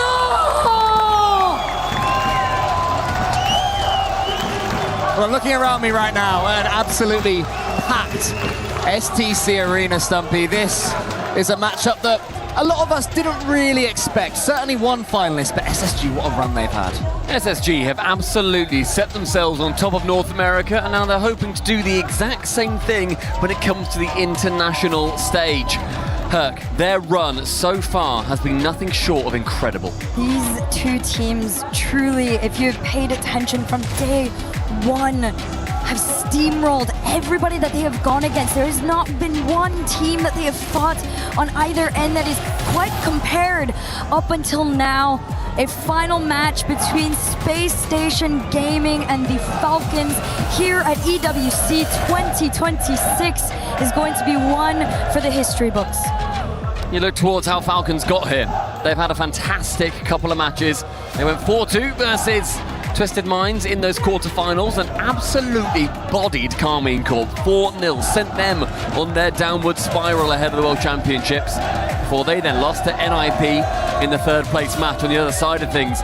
SSG, they had to go through Rebellion. That is what made them that #1 North American team in 7 games, and then again went to 7 versus NIP. They've had a lot tighter series. Exactly. Both of these teams have overcome a kryptonite, as one could say, throughout their bracket. And the other funny thing too, right? Both of these teams coming out of Group B from the group stage, they're headed all the way into playoffs. But like I mentioned too, you know, SSG, you're taking down Shopify Rebellion, NIP in Game 7, but the Falcons, I feel like the most unsung heroic game that brought them here was the R8 win, a team that was finding these upsets in online play back in Saudi Arabia, and they finally faced off here on land. You thought maybe some young guns would have pulled it off, not quite. It's North America's young guns that are gonna have their next crack at the show. I mean, over in those groups too, I mean, you mentioned the fact that Falcons had to go through R8. Cole, it's quite poetic. Then they had to also go through Twisted Minds to get to the grand final as one of their matches in the playoffs. Yeah, as we get ready for battle here, I think one thing Falcons have done so far is banish an awful lot of demons. There's something about Esports World Cup. There's something about Drali on course to be perhaps the only 3-time Esports World Cup winner across any game. We are getting going right now. The kickoff is won by Falcons, but it is going to be a battle across up to 7 games. Worth mentioning as well for Drali, the fact that he's not only battling to be the 3-time back-to-back-to-back champion, he would have done it with 3 sets of teammates, something that we've looked through the archives, we don't believe has ever been done in the history of EWC across any of the games. No, it absolutely has not happened quite yet. Both of these teams trying to make history for themselves. Diaz with a shot on net, going to try to open things up here for SSG, the team that has yet to find themselves at a final here in quite some time. It's a stunning tap onto from Reveal, and all these players, I think, Cole, so far have earned their flowers. But Diaz, the real spearhead of this team, when you look towards an MVP performance, which we will be doing later today. Yeah, he's been my MVP so far for sure. The Space Station, he's been the rising star. Can he play threes? Well, we certainly know that he can now. Going forward towards the World Championships in the RLCS. And Falcons are going to keep control here towards Drali. It's a roaring start. And that's exactly the start, Stumpy, that Space Station Gaming needed. Yeah, and I think that SSG, you know, you talk about how young they are, but that doesn't mean that they're inexperienced. Zach, for goodness sake, has retired and come back again. He's done an entire life. He's got a wife and kids by all accounts. Here they come, though. Killers puts that one downwards. Zach has a chance again. He is given the weekend off to play some Rocket League by the wife and kids, apparently, as Drali comes forward from that back corner. It's over the top, Reveal in the centre. Falcons trying to lay a couple of dents of their own, but Space Station dealing with them so far right now, and that's not something we've seen a lot. Look at Diaz chasing down the goalkeeper. Reveal comes forward, put into the air by Killers. Seeing so far as well from SSG, they are going on these counter-attacks. They've been incredibly happy to do that throughout the entire length of the tournament. It's been quite nice to see how SSG face off against every single different opponent. We've seen that from others, but they have clearly been the most successful at that. Meanwhile, Cole, Falcons, much more of a locked-in kind of play style. They will go fast, they will be aggressive, and they will get their first goal of the grand finals. Yeah, it's pretty rare to be able to keep a clean sheet against Falcons. They keep on coming, they work the ball side to side, and as soon as that ball is dunked by Killers, Drali will be there. Drali, a man who wants to win it all yet again. It's been a long season for him, but finally he's raising to the fore. Yeah, a lot of eyes are going to be on Drali throughout this series here. He leads at top 3 in assists for this team, so him getting involved on that front there is going to be something to expect throughout the rest of these games. Tied so far as Diaz carries his team down to the other end. A shot to be taken for SSG in the lead. Diaz again, that spearhead, making sure that he goes from backboard to the reset, almost fakes out Cole his own move there, wanting to go for a Diaz, and instead completely bamboozles. We saw it from Oli earlier. As soon as Diaz is in the air, as he can't quite keep his headphones on, he's so excited for that one. Opponents just have to respect it. Falcons have been given the ball there from the kick. If it's going to hit the back wall, Zach should be able to get this one away, but it's only as far as Drali.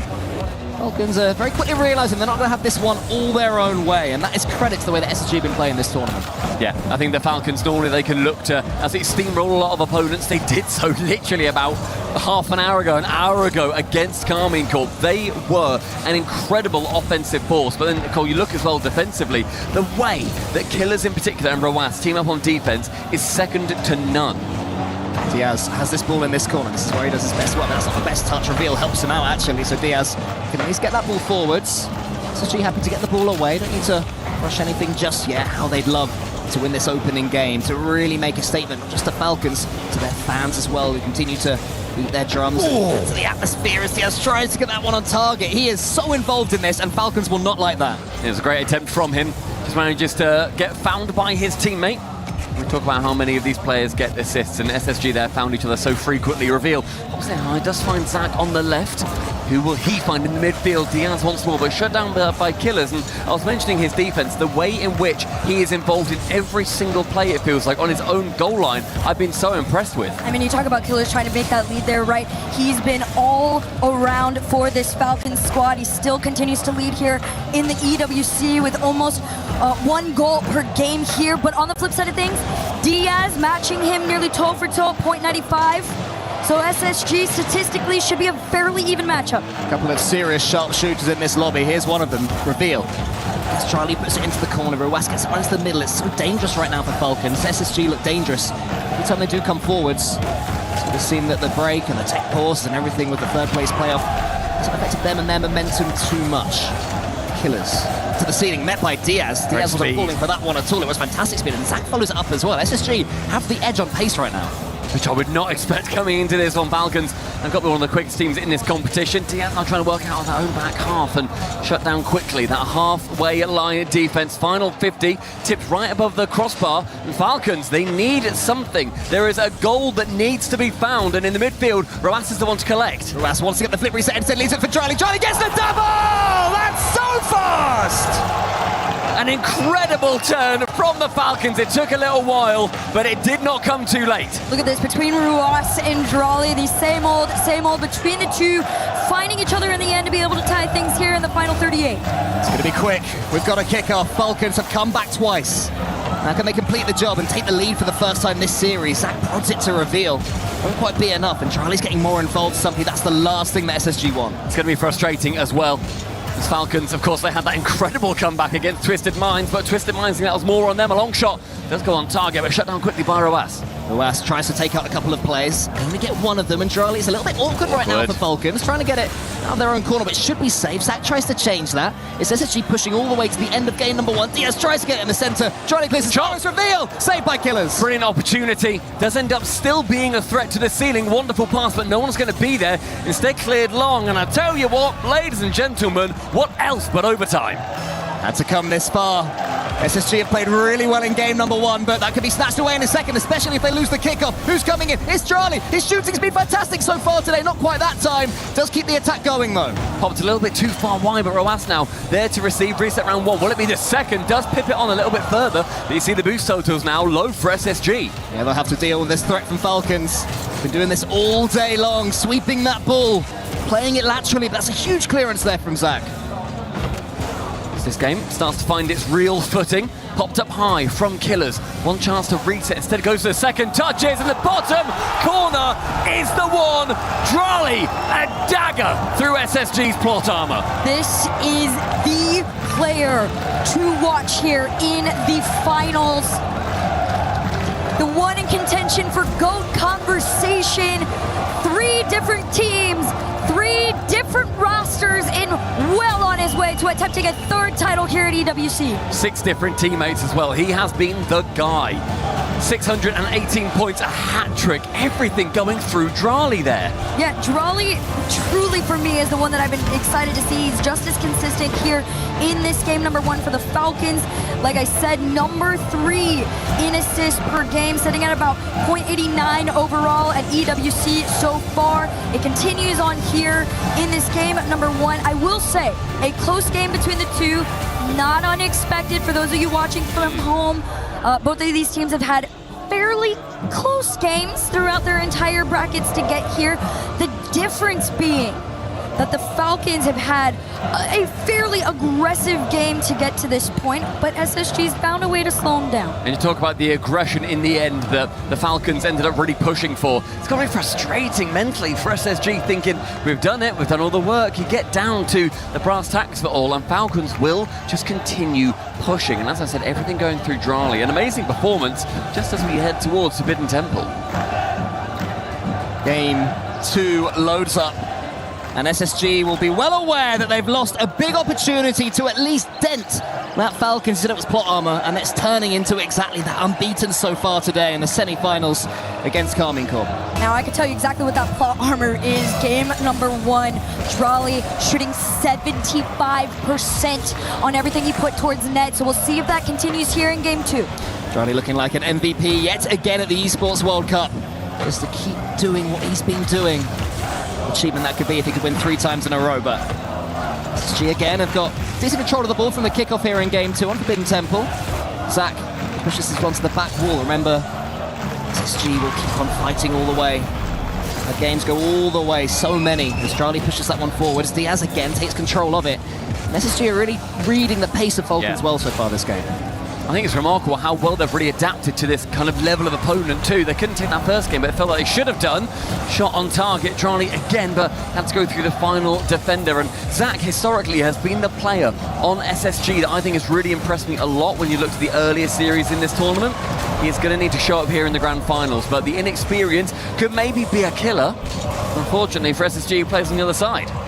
Zach catches this one in the corner. He goes to the ceiling himself. Reveal tries to help it on its way and does. Killers is able to take a touch. That killer that you mentioned, Stumpy, underneath Diaz. Drali's coming in, but see some pressure again from SSG. They're dealing with the threat from Falcons very well so far in game 2, but that can change so quick when you're up against Ruas, when you're up against Drali. He's got to put it underneath the crossbar somehow. It remains 0-0. Ends up jumping for it, maybe rushes his chance, but low on boost. He felt he just had to get there as soon as he could. Don't hate the decision, but the execution was not the one. Yeah, he should have scored that, but we'll see from the replays. I'll keep on going. Reveal doinks that one above his own goal. Zach watches Drali. He's thought about going into that ball, but decided against it in the end. He's going to have to keep coming forward. Wants to get a final touch. Instead, it's a fake. Diaz is a little bit awkward, but Zach helps him out. Couple more opportunities really starting to find themselves here for the Falcons. SSG struggling to get out of their own blue half. One chance towards the right-hand wall. Diaz wanted to try and fake out Ruas. They play so fast that Falcons are ultimately fakeable, but the amount of plays that they go for where the second man comes in instead is even more impressive. He's going to go over the top. Reveal there, booms that one away. It's more pressure for Falcons. Can he get this touch? Drali gets it on target again. Killers is coming in, tries to bundle it home. It's not there again. Ruas just past the post. So close. So many opportunities as Falcons. They just can't squeeze any of them home. More shots falling their way. Drali, the only man up to this, and a bump is successful on the goal line. Keeps the keeper away and puts Falcons in the lead. Clean and beautiful effort from this. Look at this. It starts out with the demo. You see the bump. Drali taking the shot. It's all calculated from this Falcons roster to be able to find themselves in that other half and make the space. Halfway through the game, and that's Falcons with a lead. They did not get this luxury in that first one, yet they still managed to take it. Oh, a huge pinch there from Killers. Gets it all the way back to the SSG half, and this is what Falcons do. They keep making you think you've got a chance to score, but it wasn't just their attacking against Casey earlier, it's their defending on the goal line. Always so good, always so positive as Zach gets a touch into the corner. Killers fakes him out completely and then wraps around to get that touch as well. If the ceiling pinch is completed, this could be brilliance here from Killers. Almost gets it over the top, and it's more danger from Falcons. He's had some MVP shouts himself. Jorby, in fact, in the green room was shouting at me, saying, how dare you vote for Drali? Killers deserves his flowers, and truly, I could not agree more, and he may well prove it here against Reveal. He gets 150, and Ruas sees that top right corner, but couldn't sink the ball there. A lot of boost in favour of Falcons, and really not much on the side of Space Station Gaming. Yeah, Ruas was taken out there, and that made that attack come to nothing. Zach's waiting. He's got 100 boost. Maybe he's faking that he's got none because Diaz forces. Zach onto the back wall. If he can get a decent first touch, there could be some danger here for Falcons, but again, Zach can't really do too much with it. So Reveal has to take a turn. Not much time left in this one, Stumpy, but this could be a moment for Diaz. End-to-end, it's Diaz! This is what he does! He does it again! Game 1, he was necessary. Game 2, he is the man for SSG, and it is that flip reset to beat the final that sinks it past Falcons. If you do not have your eyes on this kid, you are absolutely blind to what the SSG style is. This kid is who they've been playing around currently, and it is worth it. Absolutely, this team working together to push them forward. Same can be said on the other end, though. Ruas has the ball here, plays it out into the corner. A shot from Drawley off the crossbar. The follow comes in. It's killers. The response is almost immediate via the medium of Ruas and Drawley. And a little bit of help from the post. He can just dive ahead of the final SSG guy. Falcons, another late lead. SSG have been scoring, but once again they find themselves rushing to the finish line. Falcons dragging them every step of the way. Ruas tries to make it even better. He's got the reach, surely it's just above, but Killers ain't gonna miss that. Falcons pulling away. With that assist right there, he also becomes the all-time leading scorer in assist at the 2026 and overall EWC.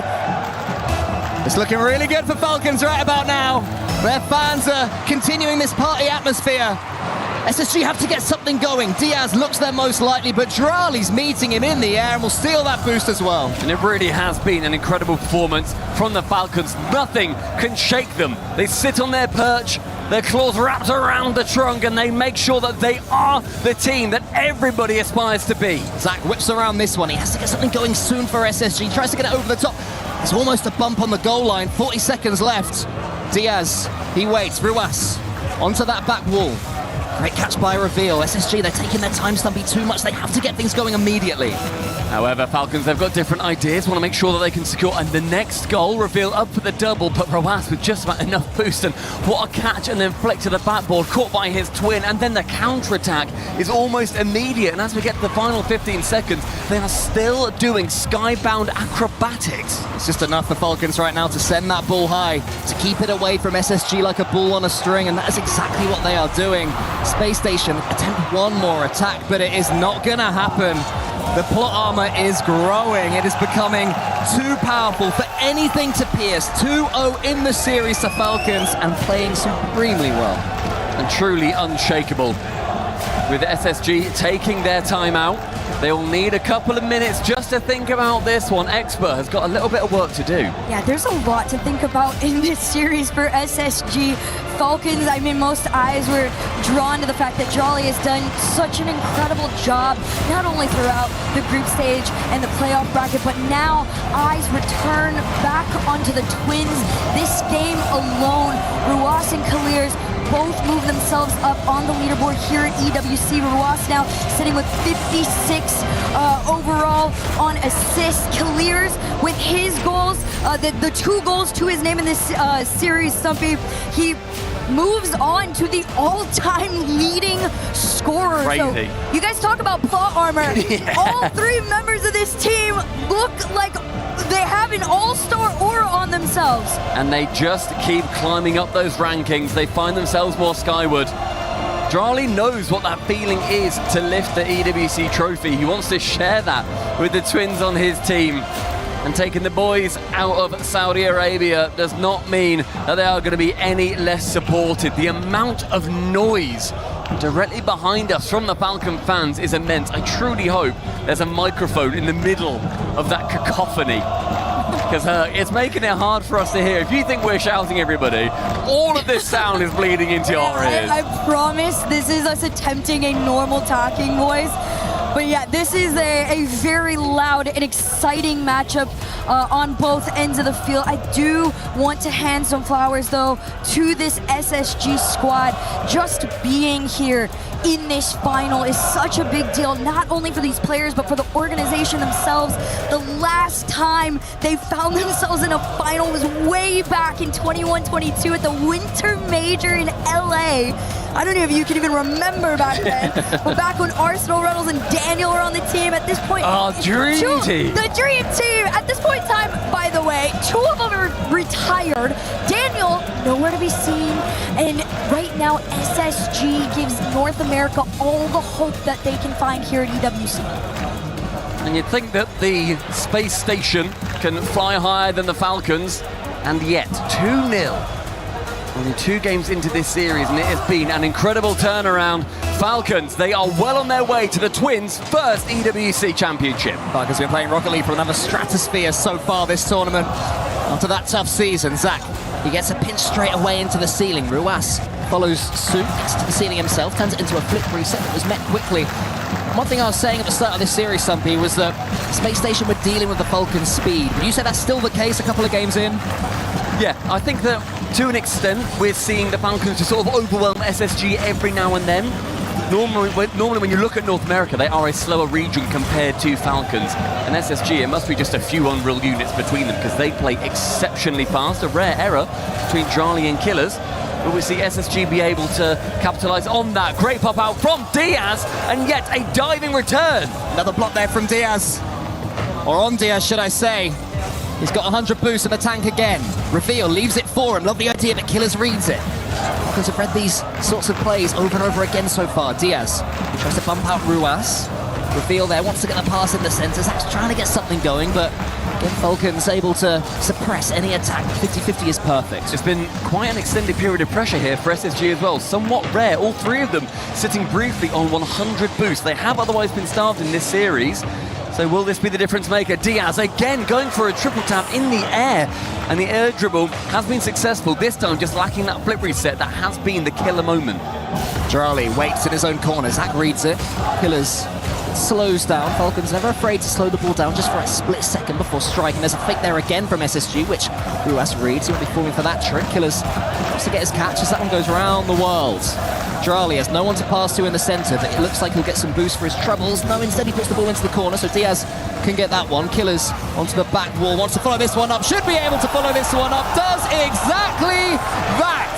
This is your all-time EWC leading scorer, and he's showing you why. Look at this double off the backboard. All the time in the space in the world that he wanted has been given. The Falcons take their lead, and my goodness, it is in a dominating fashion every single time these two have faced off in this series. The Falcons 10% better than the last, but SSG trying to show them what they're made of. There's another attack there. Diaz tries to get the early equalizer, isn't quite able to. Ruas booms it long. That's good enough for Falcons yet again. Keeping that string away from SSG. Zach does come away with the ball. Killers is there. That's an awkward touch there into the centre. If a Falcons player had read that, it could have been more danger. Reveal tries to dance with it, and I wouldn't be doing that with Ruas approaching. Falcons, they're going to be building up this pressure, currently on a 9-game win streak. This would be 10 if they can take it, stretching all the way from the quarterfinal to now. Gone unbeaten since that 3-game win streak against Twisted Minds. One popped high from Diaz. A reset central, that has been the difference maker, is almost found by Reveal. And we're seeing SSG begin to come online, and you just hope that it's not too late. Killers is given the ball by Ruas. The Twinigy still alive and well after all these years. An incredible story in esports. Drali. That wall, he's going to not be able to do too much with it. Ruas is coming in, gets the challenge towards the left, where Killers is approaching yet again. Falcons just keep on coming. That conveyor belt alive and well. It comes to Drali in the end. They make it look simple. And I feel like from our perspective, you can see the plan here from Killers. He bounced it on the side of his carpet, the entirety of the wall around the corner. You just know the jump is coming. You know the pass is on, and Drali is there, ready to poach. That's what's made the Falcons so different from this SSG squad so far, is how well they connect on these plays up close. Drali denied a chance to shoot, though. One of the better moments for SSG defensively. Ruas off the backboard here into the corner pocket. One for him now as Killers lofts it high with Zach having to respond nicely. 100 seconds, Cole, for SSG really need to be thinking, and bear in mind this is right after they take the timeout. Killers gets the flip reset from the back wall. He wants to get the bump as well against Reveal. Reveal is at least able to get that one to the side, but Ruas once again reading it perfectly. Gets that ball, booms it back above his goal. Killers, perfect catch. Everything's going so well for Falcons right now, but that's a better clearance right there. Wants to do a little bit of work. Can't quite do it just yet. Can Reveal squeeze it through, but there's just always one more Falcon. And I think also, not necessarily playing a tidy game, but they're playing such an effective game. Next play to this, though, will be, oh my goodness, I thought Diaz could get the bump. Becomes a lot harder if you're playing 2v3, but I think Falcons would take it. Reveal has to get this one to the side. Lovely pre-jump there from Zach. Gets the catch via the ceiling. Wants to get the dunk as well, but again, Falcons able to get that challenge to the side. Ruas, he tries to punch it forwards. It won't be enough to score a goal, but stealing yet more seconds away from SSG. With more opportunity as Drali attempting to get onto the backboard continues following it with a limited amount of boost. And you bet your bottom dollar that Killers sees the top right corner completely unattended and reckons he can slot the ball perfectly home. Something I do want to point out on this play too, Zach being left on the back end with nothing in the tank is such a rarity. Finally, Falcons have figured out what to do to slow SSG down in a way that no other team has been able to do, that is take the boost away, and SSG has not been able to find an answer to recover. Yeah, it's looking so tough right now for SSG to even get chances. It could be one now, but yet again, met at source by Falcons. Every infield pass being read. Every chance to put the ball to a teammate is being blocked at source. And Falcons, Stumpy, easing themselves to a 3-0 lead in this series. Can anything go SSG's way today? So far, it just looks like there may well be levels to this game, and the Falcons are on another one entirely. This final 10 seconds ticks down. It will not be enough. The time is not there. Reveal will score. What's your favourite stat? Crown and Jewels, how long was that? Crown and Jewels had like 4 seconds on that. Just scored 2 goals. This is in 2015. Let's see, there's more kickoff plays now. I believe, okay, I believe. Come on, SSG. Give us something. Give us a series. Just one more goal. Stick with us. Nah, Charlie's won it still in a few seconds. So as he was saying, game is done, even though that goal went in. Yeah, that's that one done. And it will, in fact, be the other end. Even better. Charlie adds one more to the stockpile. As Falcons, they go 3-0 up in this series, and it really cannot be understated, Herc, how incredible this is from Charlie. If they can do it from this position with 4 match points, if he can win with 6 different teammates back to back to back. Not only is Drawley trying to make overall EWC history, this would be genuine Rocket League history in the making. This puts him at the forefront of the GOAT conversation. This puts the Twins at the forefront of EWC, kings in the making, right? These 3 players have not only collected accolade after accolade, right? They are now looking to try and do it in a way that has never been done before, a full-on sweep. And it would be truly incredible if they can do it as well, not on home soil. They've done it once before at RLCS Major over in Boston. They've done it for FIFA E with a different teammate entirely. But this would be something different, being able to take down EWC and the Falcons. They are looking to write their name in this history book, and there is a lot of money on the line as well. When you look towards the club championship, this gives you a healthy dose of points. They sit near the top. Can they get it done in 4? Will SSG have a response? We really, really hope so. For the sake of this series, there's a lot of fans here who want to see Falcons win it, but I know there's a lot of people watching on at home, in North America and around the world. Would love to see Diaz, Reveal and Zach put a dent on the Falcons. They've certainly got the ability. But do they have that belief? And the belief at this point is going to be what is make or break for SSG. It's going to be really hard. As that one player manages to get back and is then removed from the pitch. You've really not seen that much physicality out of SSG. They are giving Falcons, I think, a lot of grace on the ball. They're being outsped a lot of the time. Can they even catch up to them to get the demos required? Diaz has the ball, he gets it to the side, wants to turn it into a pinch, but instead leaves it to Zach, but it's a little bit loose, and it's seen throughout from SSG. They've had these chances, but made the perfect pass, and that's what you have to do against Falcons. Reveal, he's going to try and do it again. 50-50s with Killers, it goes well for Zach. Zach, does he leave this one? Does he have the angle to turn it into a pass? He tries to get it into a flip reset and gets something of a floor pinch, but once again, Falcons show so much patience when they can, they just wait. His first minute gone without incident so far, but it's not necessarily been the immediate goals. We've not seen the kickoff goals in this series so far, and SSG, I believe, with a team that have either had those sweeps go for them or they have been swept. Yeah, it's very one or the other with this team. They're going to try to run it back here, but the Falcons defense is just one above the other. Even with a clear open net, these shots are wide, and that's just a testament to what's been going on throughout the series. A huge save that was from Falcons. Somehow they got themselves on it. I'm not sure which player it was, but one of them, for all the world, it seemed like we were about to see a goal from SSG. A rare lead in this series from SSG. Might have been their first. Charlie tries to put more nails in the coffin. Killers into the corner. Ruas is there. Falcons, how long will it take them to get this chance? Some more opportunities really starting to arise here for the Falcons, as I will say SSG have a lot of the momentum, and out of nowhere, the defender leaves the net, and the Falcons strike again. Listen, things can get a little bit shiny if you're an SSG fan right now, seeing them on the other end for so much time, but the Falcons still are leading this team as every game has gone on. Just absolutely overshines them in their shooting percentage. SSG, though, trying to make up for it here in this match point game 4.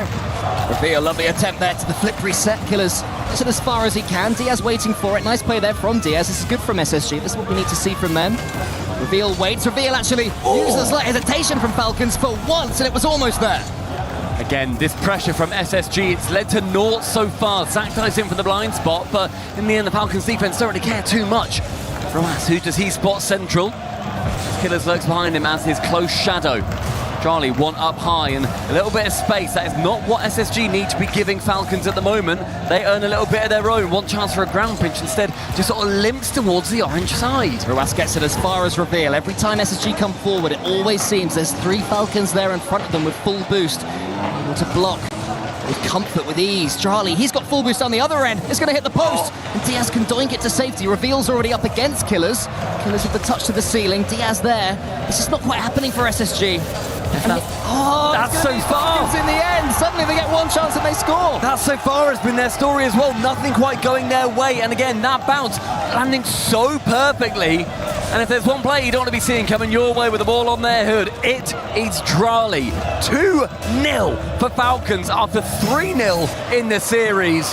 Is it just written in the stars? The procession is reaching its final destination. SSG barely stand a chance. Killers completes the job nearly.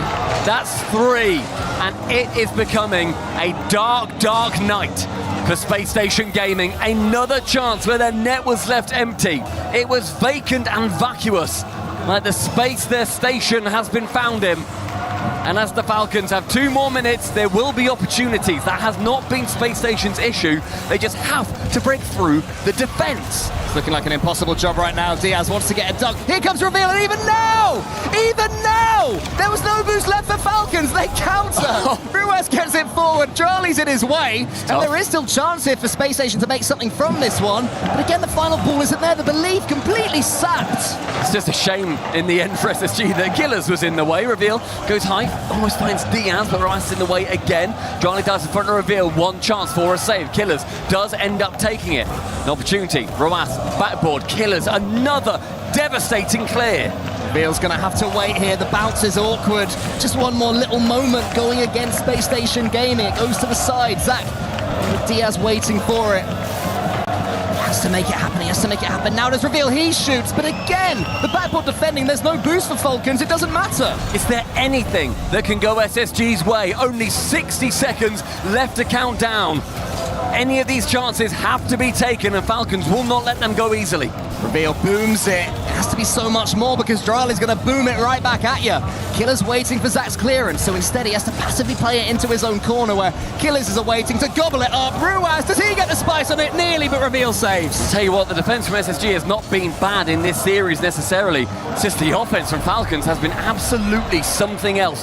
Final 30, chance off the rip, and Reveal is shut down by Drali again. And that may well be it. With 25 left, there's no chance now for SSG. They've given it their all. The first North American team to make a grand finals in an international event this season.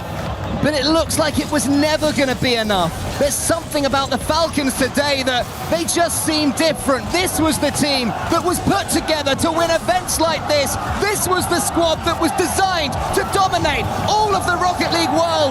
And this is your Esports World Cup 2026 champions.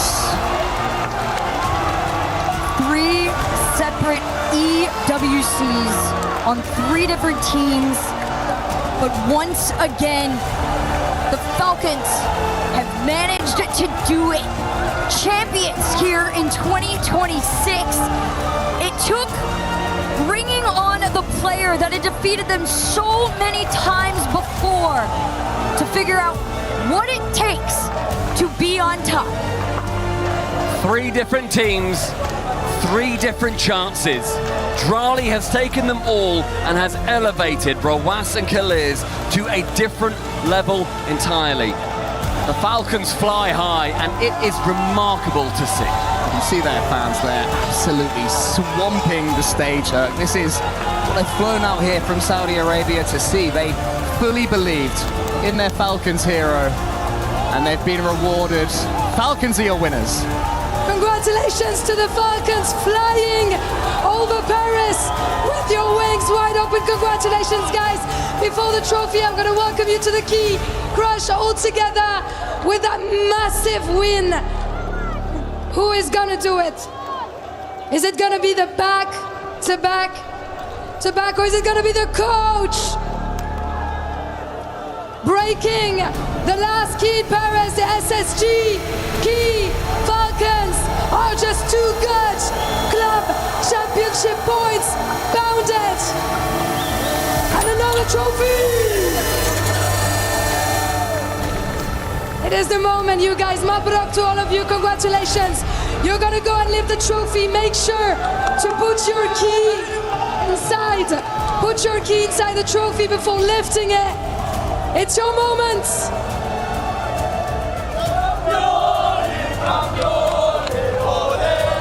This is it. What a moment this is. Ladies and gentlemen, your Rocket League and the Esports World Cup 2026 champions. It's Falcons!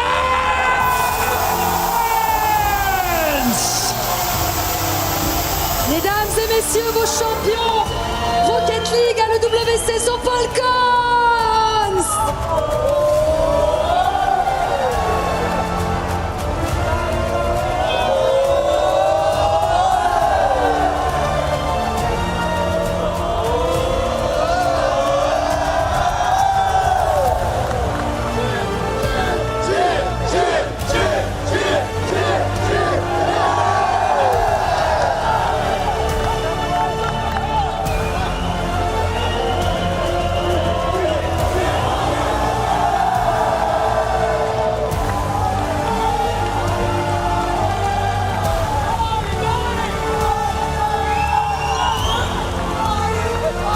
Congratulations. What an amazing time to celebrate all together, Drali. I wanted to ask you in English, in French, in Arabic, whatever you want. This is the back to back for you on this stage at the EWC.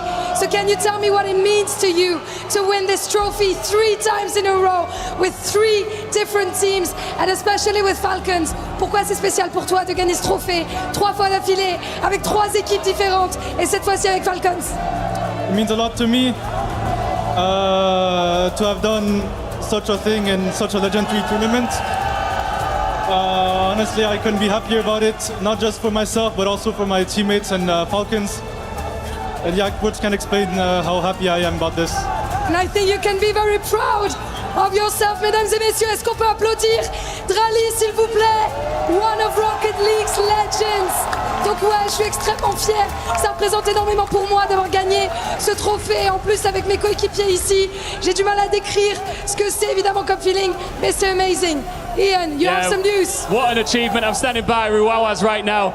I've got to ask you, everybody talks about the chemistry between you and Killers, of course. What does your brother give you on this stage that no other teammate ever could? طبعا انتوا في يعني انت واخوك لما تلعبوا في كيمستري قوي بينكم، ايش الشيء المميز لما تلعب مع اخوك ما حد ثاني يقدر يعطيك قوه؟ والله اللي اقدر اقوله شكرا لابو داحم، هو اللي ما قصر وتعب معنا طول السنه، والحمد لله اشتغلنا احنا كلاعبين، سنه كانت صعبه علينا، والحمد لله الحمد لله جت النتيجه، هذا اقل شيء نقدمه للجمهور ما شاء الله عليهم. I'm obviously very thankful for my brother, and I appreciate him the most. And he's pulled through. So we had such a hard year, and this is what we want to give to our fans as well. And we're very thankful to God as well. Forcément, c'est ce qu'on a envie de donner aux fans. Et je suis extrêmement reconnaissant d'avoir gagné ce titre avec mon frère. Talking about a brother. Killers, I'm coming to you. How did you manage to keep trusting the process? Even though you missed the Paris Major, some people started doubting. How did you keep trusting yourselves and your teammates to be back here at the top of the Rocket League world? كانت سنة صعبة لكم، فكيف انتم ايش الشيء اللي اداكم الثقة والشغف انكم تكملوا وتوصلوا هذا المستوى بالسنة؟ لأن واثق أن معي رجال من أول إن بعد عدم تأهلنا لباريس، وكنت واثق وكنا قاعدين نتدرب أكثر، عارف إن في إمكانيات، في رجال يقدرون يأدون ويجتهدون، والحمد لله فخور جدا بالعيال، وهذا أقل شيء نقدمه للجمهور.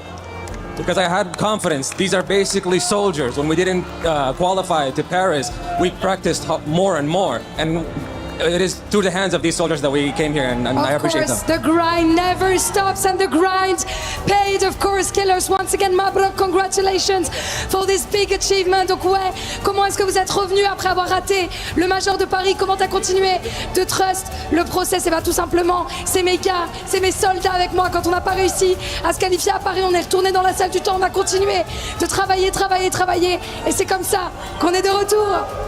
Charlie, the legend himself, 3-time winner. I've got another big question for you here. It's one of the brutal sides of the Esports World Cup. You get to choose which crush keys of teams you've beaten go inside of your trophy. Which is the first team that you select here? Twisted Minds. They're our rivals and they've gone the best of us, so I have to choose them. Okay, so Twisted Minds is the first crush key to go inside of the trophy here, and you can see over at the totem right now, that is happening as we speak. What about the second key? Give me Gentlemates. Gentlemates, why do you want Gentlemates? Because they beat us last time we played them. Good choice, good choice. Revenge is sweet here at the Esports World Cup. That is 2, so there's 1 more to go. Who is the final key? KC. KC, okay, any reason? Well, I love them. Good choice, man. Thank you so much and congratulations once again. Lou. La dernière, c'est la clé de cassé. Il a dit je vous aime. La clé de Gentlemates également est celle de Twisted Minds. And is there a suspense for this? For the Sony MVP here at the STC Arena. Rewas Intal MVP. Mabrok, congratulations. Rewas, you are the MVP of Rocket League at the Esports World Cup 2026. Rawas, once again, congratulations. I'm only saying this, but how special is it for you to win this title representing your region and as the best player representing your country, Saudi Arabia? في إحساسك وكيف فخرك إنه أنت تمثل منطقة مينا ومنطقة السعودية. الحمد لله هذا توفيق من الله، ثم دعم الشباب لهم ما قصروا معي كلهم. شكرا لجمهورنا العظيم، هذا أقل شيء نقدر نقدمه لكم، وهذه محطة ما هي بالنهاية، وإن شاء الله بنافضل إلى أفضل بإذن الله. First of all, we say thank God, alhamdulillah, and then after that, we thank our precious crowd, and we will tell them that this is the least we can do for you, and this is not going to be the end of our journey. This is not going to be the end of your journey. It's crazy, and I'm looking forward to what's next. Ce n'est pas la fin de notre voyage, ce trophée. Il veut dire beaucoup pour moi, mais c'est le minimum que je pouvais faire pour un public incroyable.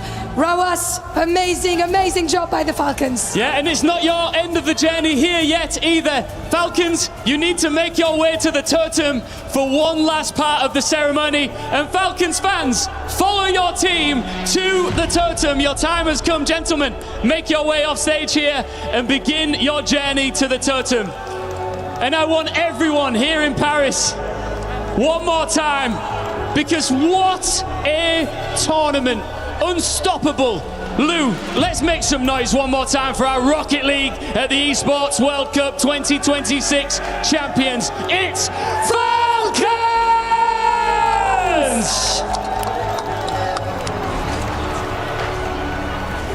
What a way to finish the job. The Falcons sending SSG packing with the silver medal as they lock in the lion's share of $1 million. And for that man closest to the camera, Drawley, his 3rd EWC trophy in a row. This time, he does it for MS Sassari and all the Falcons fans around the world. We welcome in Johnny Boy Achieves and James Bott to break down everything we witnessed. I want to start with you, Johnny Boy. Just how big of a victory and how big of a statement is it from Drawley on the 3P and that young man walking away with the MVP? Crazy. I mean, to win 3 in a row with totally different lineups, that's unheard of in esports, unheard of in Rocket League. So congratulations to Drawley, proving everybody wrong. I'm looking forward to see if he tweets something about that later on. He might have something cooked up for you guys. But Rawas, I think, deserves the MVP. Kalir's has had a couple in the past. I think Drally has also, so it's great to see Rawas getting the MVP in such a star-studded, balanced lineup. And James Mott, as we saw with this win, they scored another 250 points. That will put them at 4,400, the top of the club championship rankings right now. If they hold that, that is another $7 million paycheck headed to the Falcons. I'll keep it short and sweet. This is why they brought in Draw.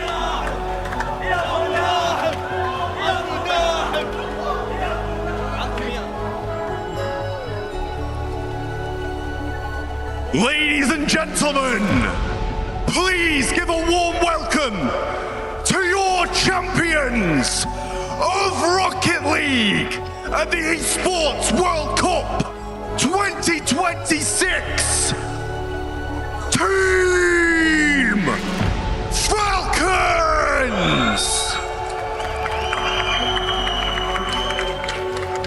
Congratulations, guys, on a massive win and an extremely convincing grand final. Please, take to the middle, show some love to your fans along the way.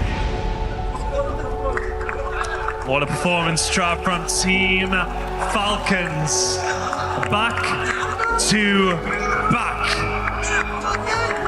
What an incredible performance from the boys. Guys, congratulations.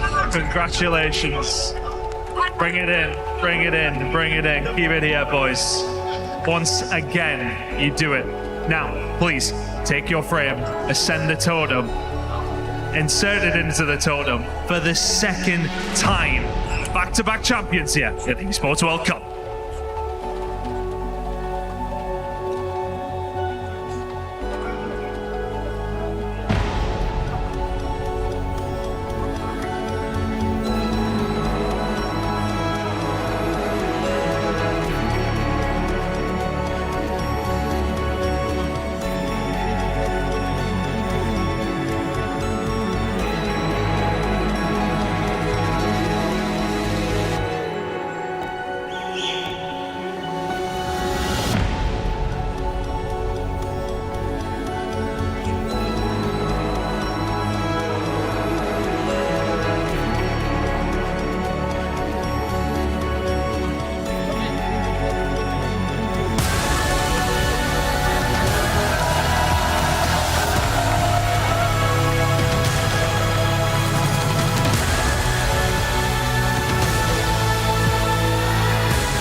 Such a young, star-studded, talented roster, and we know this is not the end. Achieves, what will you remember from the Falcons? The defense, baby. Got to love the defense. They held the grand finals to 2 goals? Incredible.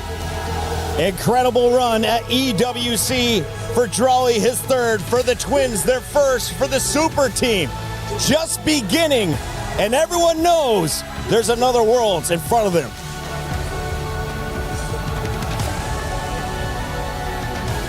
James, as you look at this squad and think about their future, how do you get better from here? A clean sweep over SSG. They didn't even put SSG in their trophy. They chose all the other big dogs in the fight. I think, Chris, you just have to take a moment and appreciate what this means. You don't even think about tomorrow at this point. You are just thankful for today.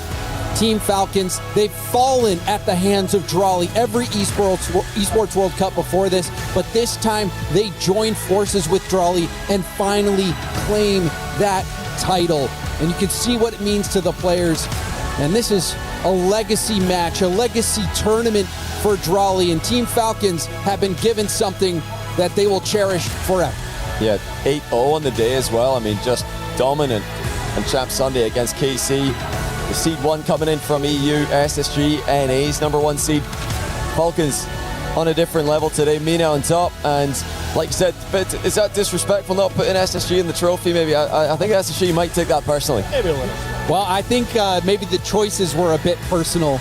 And you know that Drawley has history with all of the trophies or all the keys that he decided to crush and put in the base. Gentlemen, on behalf of everyone behind the scenes, for everyone working on a camera, lighting, pressing the buttons, thank you all for tuning into the Esports World Cup 2026. Congratulations to our champions of Rocket League, Team Falcons. We leave you with the STC recap of the day and a brand new episode of the EWC Spotlight.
and welcome to the EWC Spotlight. We're here to break down everything that you have seen so far. I'm Avalie, and joining me on the couch today are two people who have way better hair game than me, Glitter Explosion and Jorby. Just how do you get your hair so perfect in the morning? I wake up like this. Wow. Get him off the couch. Get him off the couch immediately. We don't want him here anymore, Glitter. This is hours of work, a full team of people. This is not natural for me. Think about how much money I save by not having to do anything. It's amazing. Wow. Who invited him? I don't know. You haven't worked with him the entire 2 months so far, and this is what we get? This is why they only brought me here for Rocket League. I don't think you guys could survive. Yeah. Not at all. Well, actually, there were quite a few teams who could not survive today against our final winners. Let's talk about what we just saw over at the STC Arena in Rocket League. Oh my goodness. First of all, Falcons, welcome back. All right, Drawley is just absolutely insane. So, like, here's the thing. Falcons, way back in Paris, we were in Paris for the RLCS major a couple of months ago. Falcons weren't even here. They didn't even qualify. And, like, Drawley had joined the team earlier this year, and everyone was thinking, like, what's really going on with this Falcons team? Are they going to get back to that status where they're making grand finals, they're competing, and then they come to this event, and Drawley apparently just owns EWC. He's won the last 3 of them with 3 different rosters. First with BDS, then with K-Corp last year. He leaves K-Corp in 2026, and the first time he plays his old team was in the semifinals today, and he absolutely clobbered them 4-0. The fact that Falcons went 8-0 today in series and semis and the finals is insane, even by their standards. Like, they were insane. So would you say that it was all thanks to him, or is there anyone else on the team who really deserves that extra praise? No, you have the twins, Roas and Killers. They have been phenomenal phenomenal. Back when TRK was still on the team, they were able to win a couple of things and also really place high consistently. But TRK was a central part of their team. So when he left, weren't really sure what was going to happen. But Drawley was already a world champion, an EWC champion. So at the very least, we thought it was going to be a one-to-one transfer. It took a little bit of time for them to really start gelling, and they're right back to it. The Twins, their synergy is absolutely unmatched in Rocket League. Genuinely, they're insane. Now, when we look at their, grand final opponent in SSG, did we really expect them to just kind of roll over like this?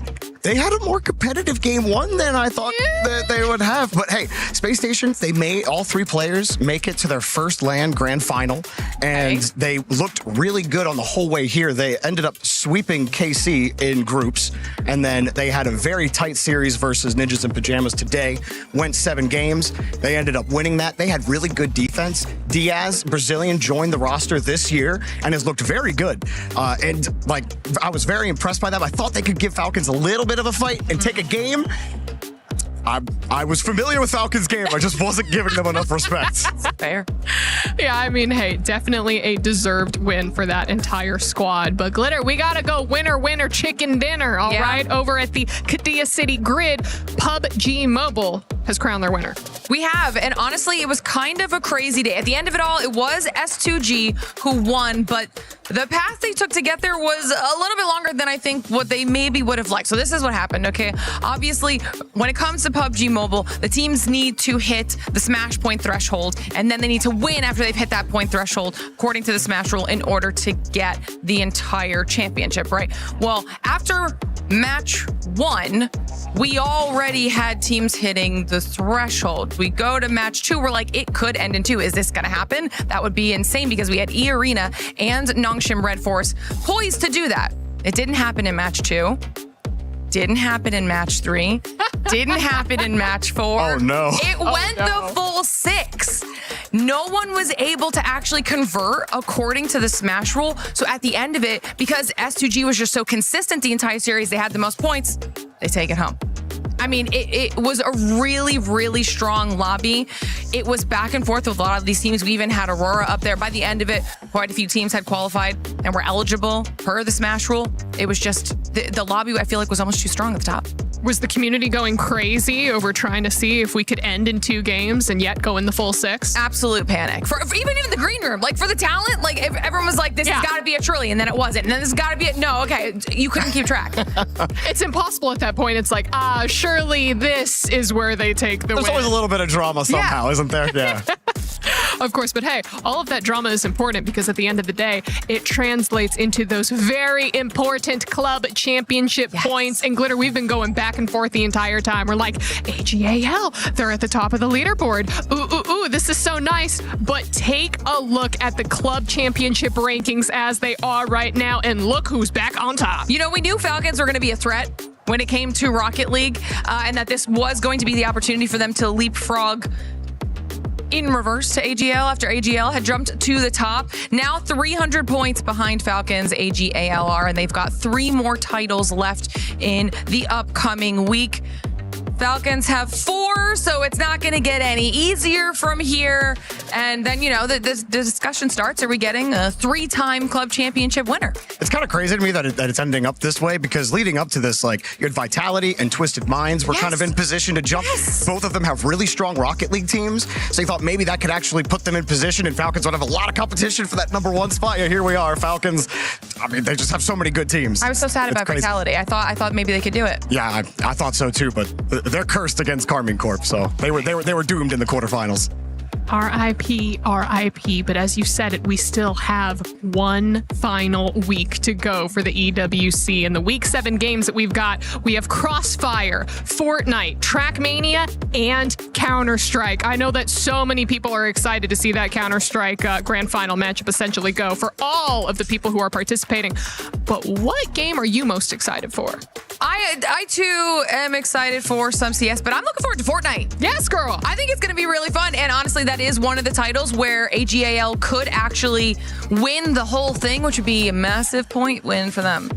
Huge, huge. Any favorites for you? Honestly, Fortnite 2s is actually more fun than I realized before. I started following it recently, and it's actually a lot of fun. But you know, this isn't because I commentate a car game, but I actually really like watching Trackmania because the stuff they do with Trackmania is absolutely insane. So I know that seems a little typecast. I promise I don't only like car games. I'm glad you said that because that was going to be my follow-up question. Yeah, I was ready for it. I could like see it. Right? Yeah, I was braining it too. Yeah, right? I saw the eyebrow kind of twitch a little bit. I'm like, no. A little bit. Just like, not only cars, I promise. But yeah, no, I mean, just in terms of all of the games, I mean, Fortnite is always going to be fun to watch, but I myself haven't really seen too much Trackmania. So I kind of want to see, what's it like to watch? I mean, Trackmania is kind of like, you know, it's very precise. You have to be extremely accurate. You have to hit your jumps correctly. You kind of have, like, everything is just extremely precise. So it's very similar to Rocket League in that way, although Rocket League is kind of like a very arcadey version of that, and you get much more fluid control. So Trackmania is just fun to watch because it's kind of like what do you say? You know how like you would watch those little like maze screensavers like back in the day? That's a throwback. That's like what watching the cars are like, is I just get locked into like flow state watching the cars like fly around and stuff. It's great. We're going to have some people in chat be like, screensaver, what's that? Oh, no. Oh, you're right. It's the great year 2026. We don't have those. Pipes. R.I.P. But oh my gosh, I do want to talk a little bit about Fan Fest because I don't know, have you seen the Sony manga booth where it's like all of the interactive One Piece exhibit? Yes. And did I already go get the sticker of myself? And yes, I did. I have my wanted poster. You have a sticker of yourself? Well, you can go get yourself as a wanted poster. Oh. What was your bounty? I don't think it was very high. I think I was only 3.2 mil. I'm not gonna lie. You say that's not high? No, because I saw somebody get like 36 mil. Well, okay, yeah. I mean, 10%. That's only 10% of your yeah. Nope. Sorry. I got 2.9 and I was about to flex. I was like, oh. And I'm like, all right. I put my sticker up on the wall for anyone who wants to go find it. Just look for the person holding the pirate-looking microphone. Like, yeah. Oh, nice. Just like that. But if you have not gone to that booth yet, I gotta see how much I'm worth. Yeah. Yeah. All right. Well, this does bring us to the end of week 6. Only one more week to go in the EWC. Before I let you go, Jorby, anything else you want to say? I mean, first of all, thanks for having me. It was great to be on the couch. Great to work with both of you for the first time, and I'm excited to watch some Counter-Strike as well. So it's gonna be fun watching this last week at EWC. Absolutely. And Glitter, anything for you, girl? I'm ready to dive into the last week. I hope you're excited. It's going to be a great way to close the entire summer out. I know. I am so excited. We're going to have so many amazing final matches and, of course, all of these tournaments across the board. But that was it for this EWC Spotlight. Thank you all so much for watching, and we will see you for week 7.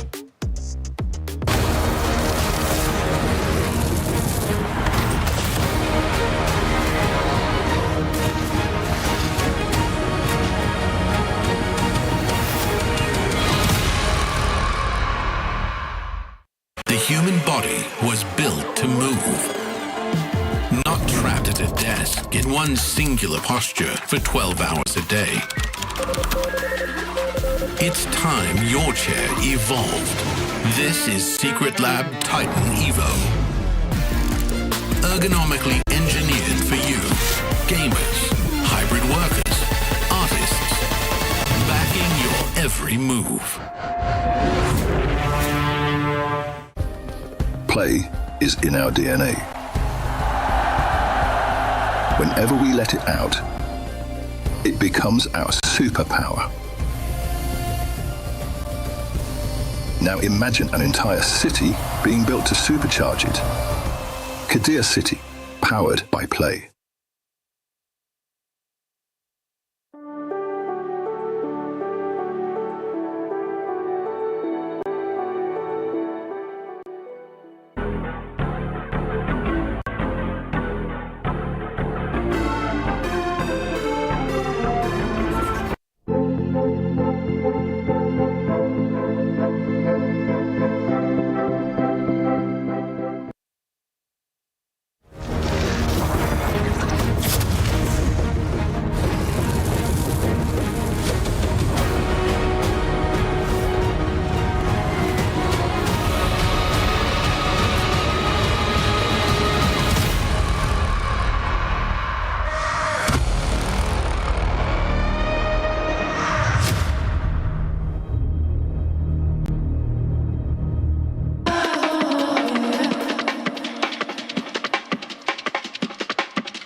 go.